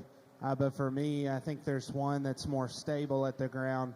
I think there's one that balances better from the side. That's the young lady up front. I'll be the first to tell you, we got to fix her tail head and her pin set. I think if you do that, it actually amplifies the fact that she is the better balanced one. But I think if you study them down low, the set of her ankle, her hock is just more secure. I read that heifer better in the angle of her shoulder and knee. One that comes out next is the one that's the power heifer that's bolder, stouter, more dimensional. Same time with that extra power, it comes with a little extra shoulder and chest. I think we study that pair coming and going. That's the shorter stepping one that needs to loosen up in her ankle. I just read that one a little shorter in her hip, a little more conventional in their look from this side. Nice pair of red heifers, though. Congratulations to that young lady and gentleman. Congratulations to our commercial heifer exhibitors from Class 78B. First to Josie Dell, second to Trevor Cole. Reading down your program, 1-2. Class 78C entering the ring, commercial heifers. We have 2 entries, Ryan Stahl and Ella Fritz. These heifers are weighing between 1121 and 1031.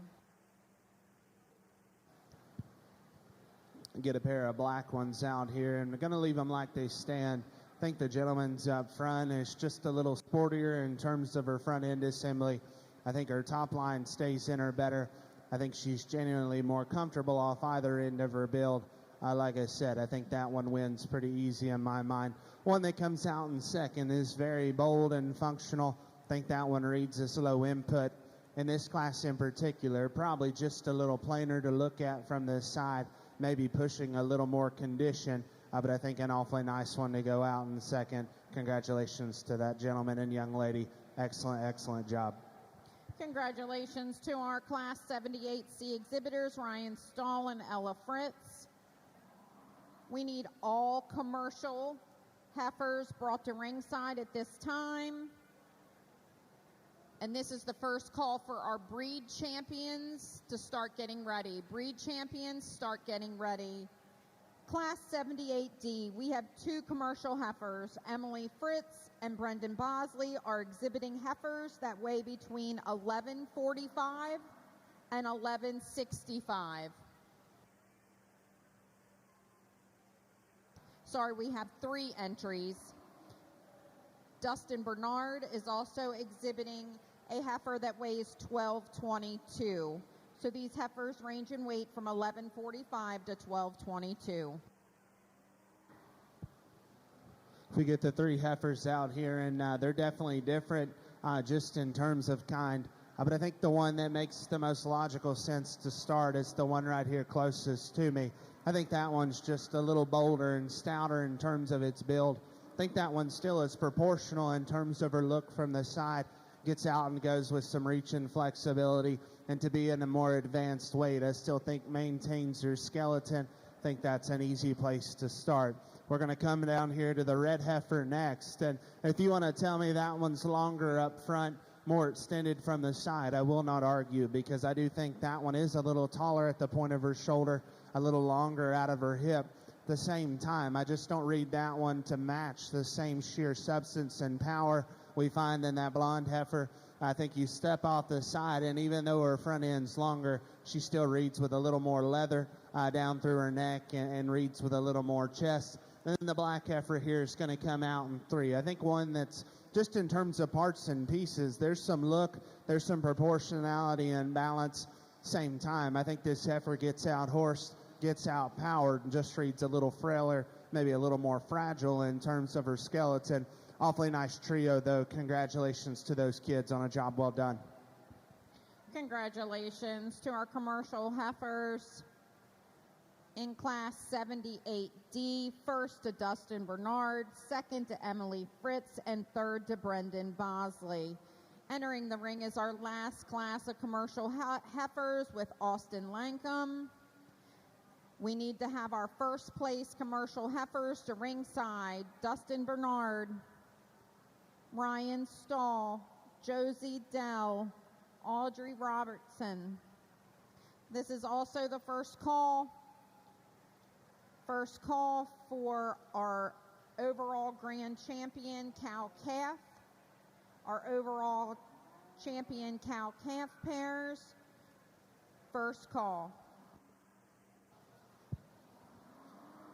Nice single entry to wrap up the commercial side of things, and I think one that's just kind of a meat and potatoes heifer, just bold, stout, dimensional. I think one that's got some substance. Same time, where do we fix her? For me personally, I want to make her a little better off either end of her build.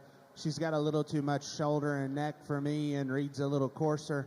I also want to clean her up in terms of her tail head, lay that thing in a little square, clean that one up through her chest. But like I said, just in terms of low input, practical kind of cattle, she fits the mold.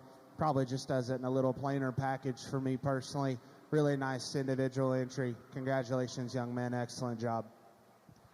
Congratulations, Austin, on commercial class E, winning that class.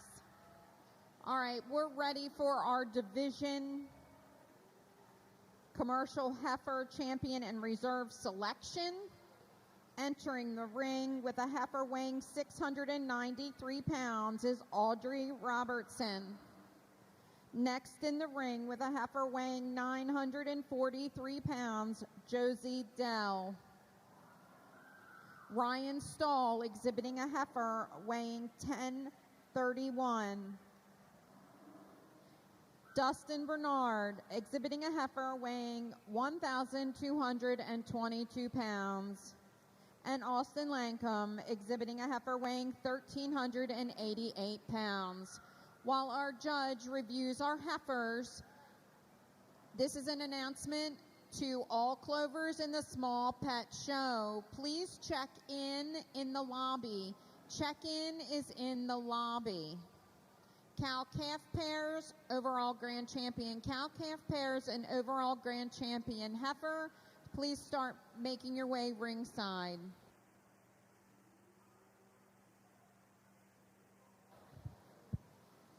We get our commercials back out here, and I would be lying if I said the five fit together because they don't, and I know that, but I think you've got to just sort what's in front of you and try to find the one that's got the most good.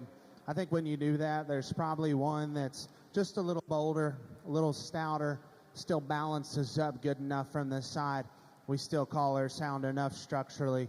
the one that's going to be your champion commercial is going to be the young man in the middle with the black heifer. Congratulations. Congratulations, Ryan Stahl, for exhibiting the champion commercial heifer. We're now looking for Miss Ella Fritz to come in for reserve.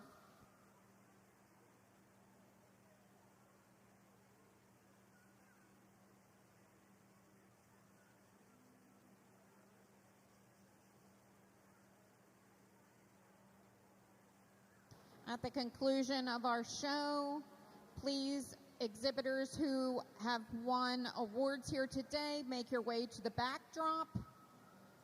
Please make your way to the backdrop at the conclusion of the show.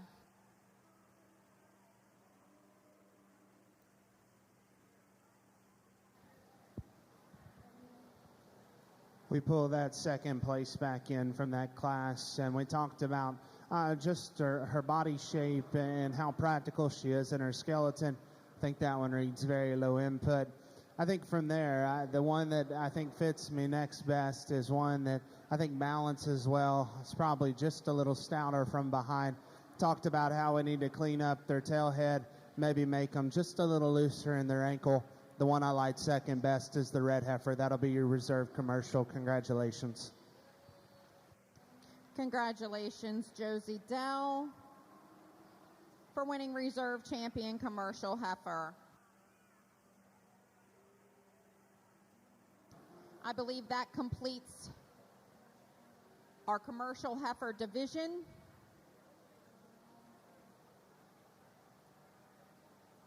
We are looking for the following exhibitors. Cow-calf pairs, Red Angus, exhibited by Torrin Bosley. Shorthorn cow-calf pair, exhibited by Lucas Barnett. AOB cow-calf pair, exhibited by Addie Wagner. Commercial cow-calf pair, exhibited by Lucas Barnett. Attention in the beef area. Attention beef heifer exhibitors. If you borrowed space from steer exhibitors, you need to clean that additional space completely before you leave today. Again, beef exhibitors, if you had to borrow space for your heifers, you need to make sure that area is completely cleaned before you leave today. Thank you. In the ring now, we have our cow-calf pairs.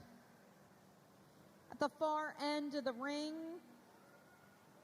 exhibiting a Red Angus pair, is Torrin Bosley. Shorthorn is on this end of the ring, and that's being exhibited by Lucas Barnett. And the commercial cow-calf pair is in the center of the ring and being exhibited by, All Other Breed is in the middle of the ring, being exhibited by Addison Wagner. I'm sorry, we got them all kind of mixed up here.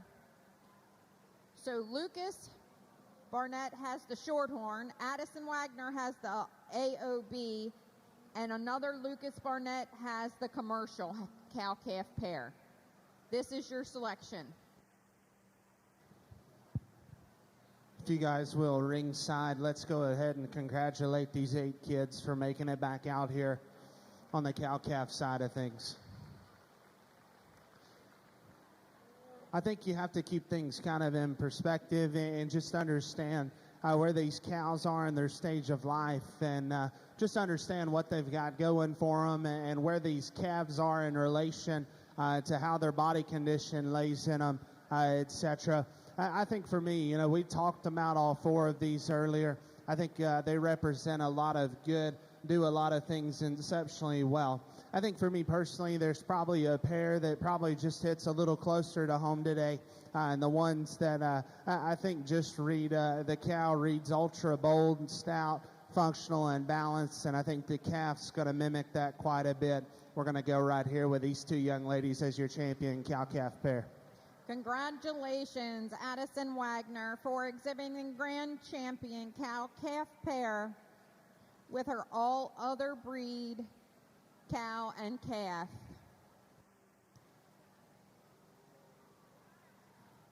Ladies and gentlemen, we do not have a reserve cow-calf pair, so I believe we're done. So thanks, guys. It's a great show. Put your hands together for these exhibitors bringing these cows in here. This is a lot to handle when you're bringing cows and baby calves.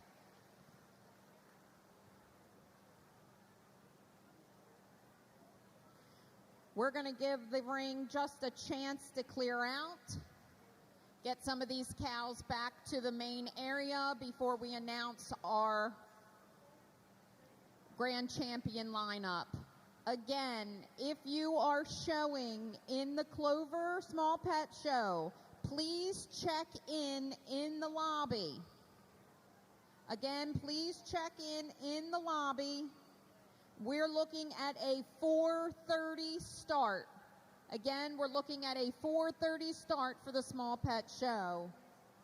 Pictures at the backdrop immediately following the show.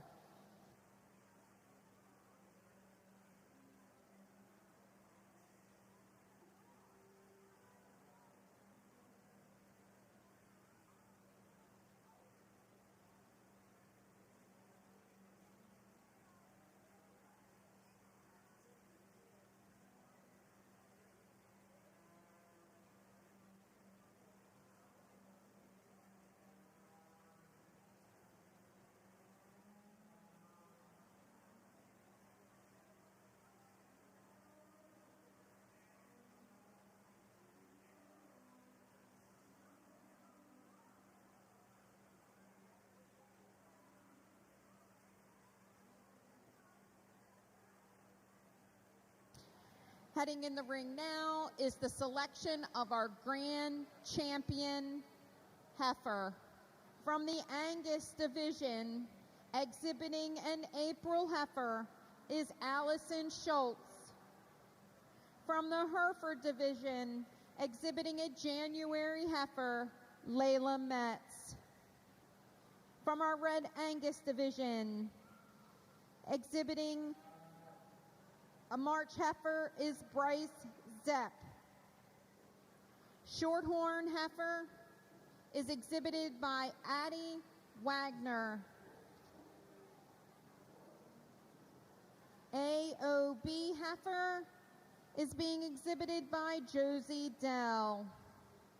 And our commercial market heifer, is being exhibited by Ryan Stahl.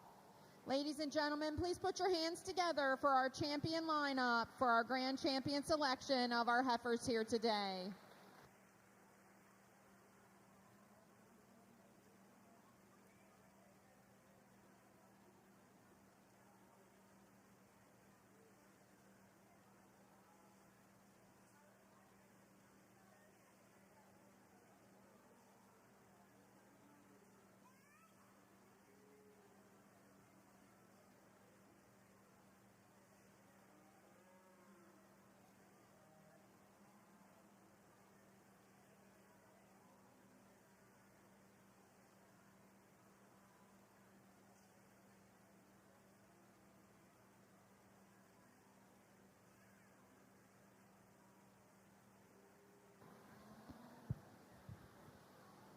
Well, if you guys will, let's go ahead and congratulate these kids that made it back out here for the Champion Heifer Drive. It's been a lot of fun today, obviously, sorting through the Gilts earlier today and now the heifers. And I think there's been quality top to bottom. The thing that I'll tell you is I was talking to Andy earlier. I left yesterday from Michigan and won't be home until about August 25th, judging shows. So this is kind of the start of my adventure around the U.S. Because I'm hitting every coast. I got to head to California in about a week. So we're doing a lot of different things. And obviously you guys have got a couple of more days of me. But like I said, it's been a lot of fun. The thing that I'm going to tell you is whether you like what I did or not, that's okay. I don't think because I'm standing in here, I'm some big shot. I try to stay pretty humble. I try to do it the way that I like it. I'm human. I put my pants on one leg at a time. And the thing that I would tell you is whether you like how I do it or not, hopefully you can respect my opinion And if not, that's the beautiful thing about showing. Get mad, go on to the next one, and prove a point. I do this a lot, both on the hog side of things, sheep and goats, and then obviously we kind of peddle some slick steers down to Texas every once in a while. But, you know, I try to just go out and pick the ones that fit me personally, and whether that's your style or not, that's okay. But like I said, today has been a lot of fun. The thing I'm going to tell you kids in the ring that I think is important for you to keep in mind. Obviously, the world that we have lived in the past couple of years has been nothing short of dumb, and it's not been ideal. So the fact that we're able to get back and do this and be able to exhibit livestock and travel around the country, don't take that for granted, because you never know. A lot of kids got cut short during those COVID years, and they'd be begging to be out. So make sure that you appreciate the fact that you're in the ring doing what you love. More importantly than that, I know it takes a team. Trust me. I travel a lot with my judging team at Michigan State, travel around judging shows, and there's no way I could do it without having a really good support system. So make sure when you leave this ring, whether you win or lose, go thank those people that got you here, because without them, none of this would be possible. Animals wouldn't be put together like they are. So make sure you show your appreciation and tell those people that you love them. Last thing that I'll say is to the parents, and I know you're going to hear a lot of me the next couple of days, but I want to say thank you. Thank you, parents, for raising your kids in the greatest thing that we could ever put kids through to prepare them for the game that we call life, because as we know, there's a lot of weirdos in this country, and unfortunately, you never know what's going to happen. So the fact that we've got kids in a show barn raising them the right way, I promise you, if you ever have a doubt, am I raising my kid right, you need to erase that.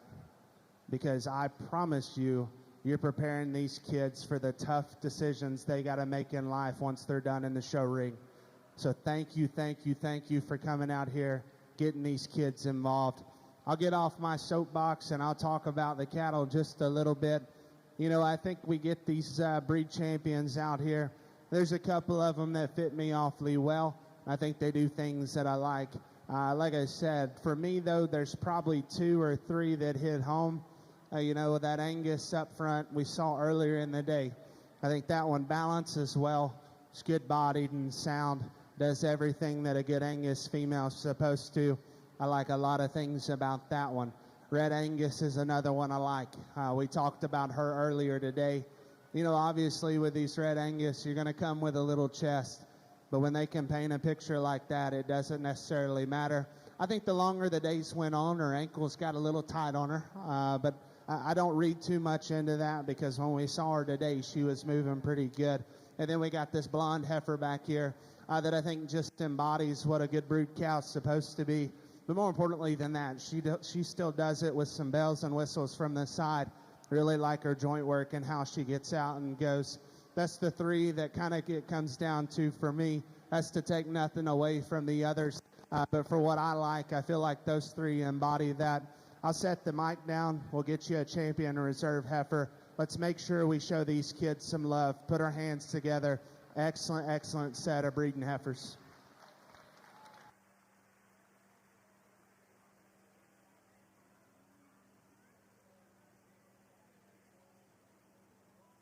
Put your hands together real quick for our judge, Taylor Langford, coming all the way from Michigan today to judge our group of cattle. Thank you so much.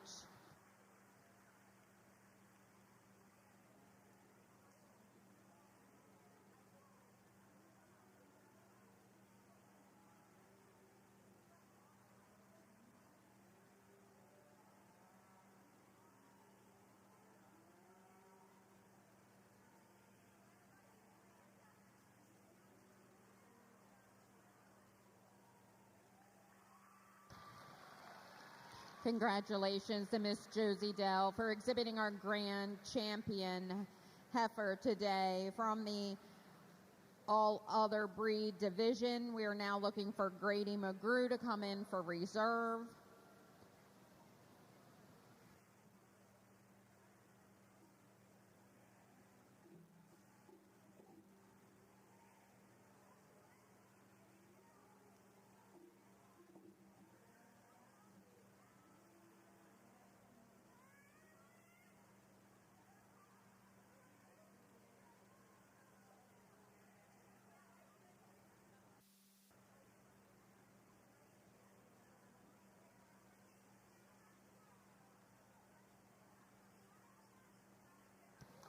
Congratulations, Bryce Zepp, for exhibiting the Reserve Champion Reserve Grand Champion Heifer from the Red Angus Division. That is the conclusion of our regular heifer show. We still need to do the bred and owned heifers. So Allison Schultz, thank you for staying in the ring. Allison Schultz has the Champion Angus bred and owned heifer.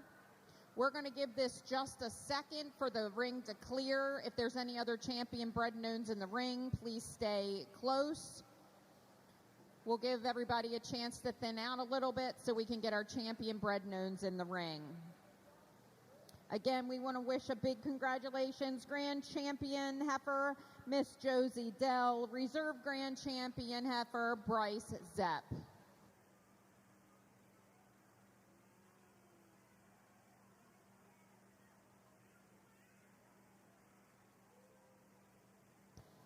We should have bred and owns from Allison Schultz is in the ring, Sydney Miller with a Hereford, and Grady McGrew with an AOB. We're looking for those three. If I'm correct.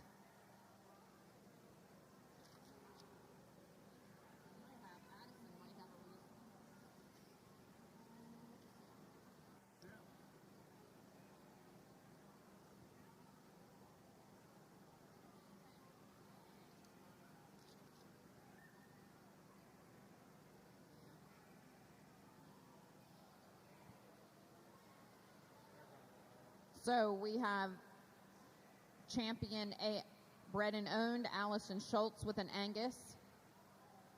Champion Red Angus and Reserve Grand Champion Heifer exhibited by Kelsey Zepp.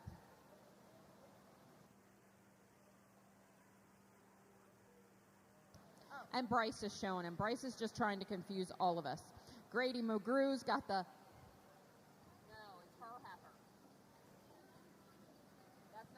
just won. Is that yours? His bred and owned, he said. Okay. You all can figure it out. I have no idea. Kelsey was the only one who had a bred and owned heifer. Bryce was the bred and owned. Okay, that's not what they gave me. Okay, so Bryce had the bred and owned heifer.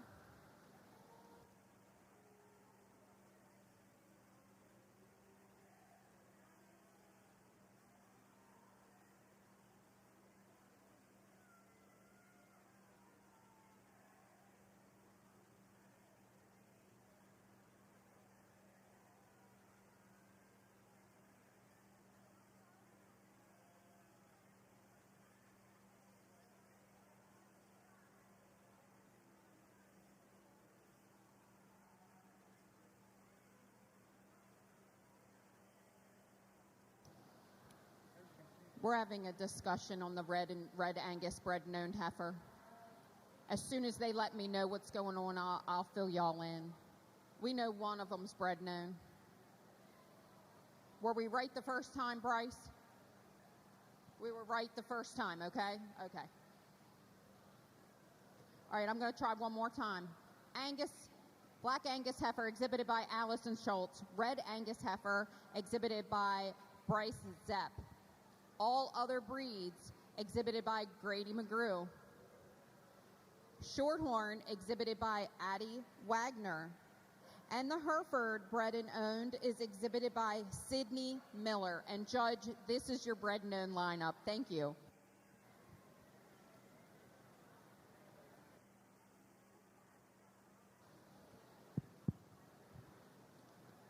Tell you what, we played musical chairs for just a little bit. It was fun. I made it last. But in the words of my father, who knows nothing about livestock at all, if it looks like a duck, it quacks like a duck, it's probably a duck. In this case, we have our reserve champion heifer back out here. That, my friends, is what we call a duck. Reserve champion heifer is going to be your champion bred and owned. Good job, bud. Congratulations, Roy Sepp, for exhibiting the grand champion bred and owned heifer at this year's 2022 fair. Ladies and gentlemen, that is a wrap for our breeding heifer show and beef show. Thank you all for being here. I believe that the small pet show is looking for around a 4:30 start date. Beef exhibitors, if you're going to take pictures, you're probably going to need to line up in the swine area because the small pet show is going to want to use the ring and they're already running a little late. Again, we may need to have exhibitors taking pictures line up in near the swine area. Please make sure you clean up anything that's left behind. Beef exhibitors, if you borrowed room, if you borrowed area and space in the beef area for your heifers and cow calves, please make sure you have cleaned that up before you leave. Thank you.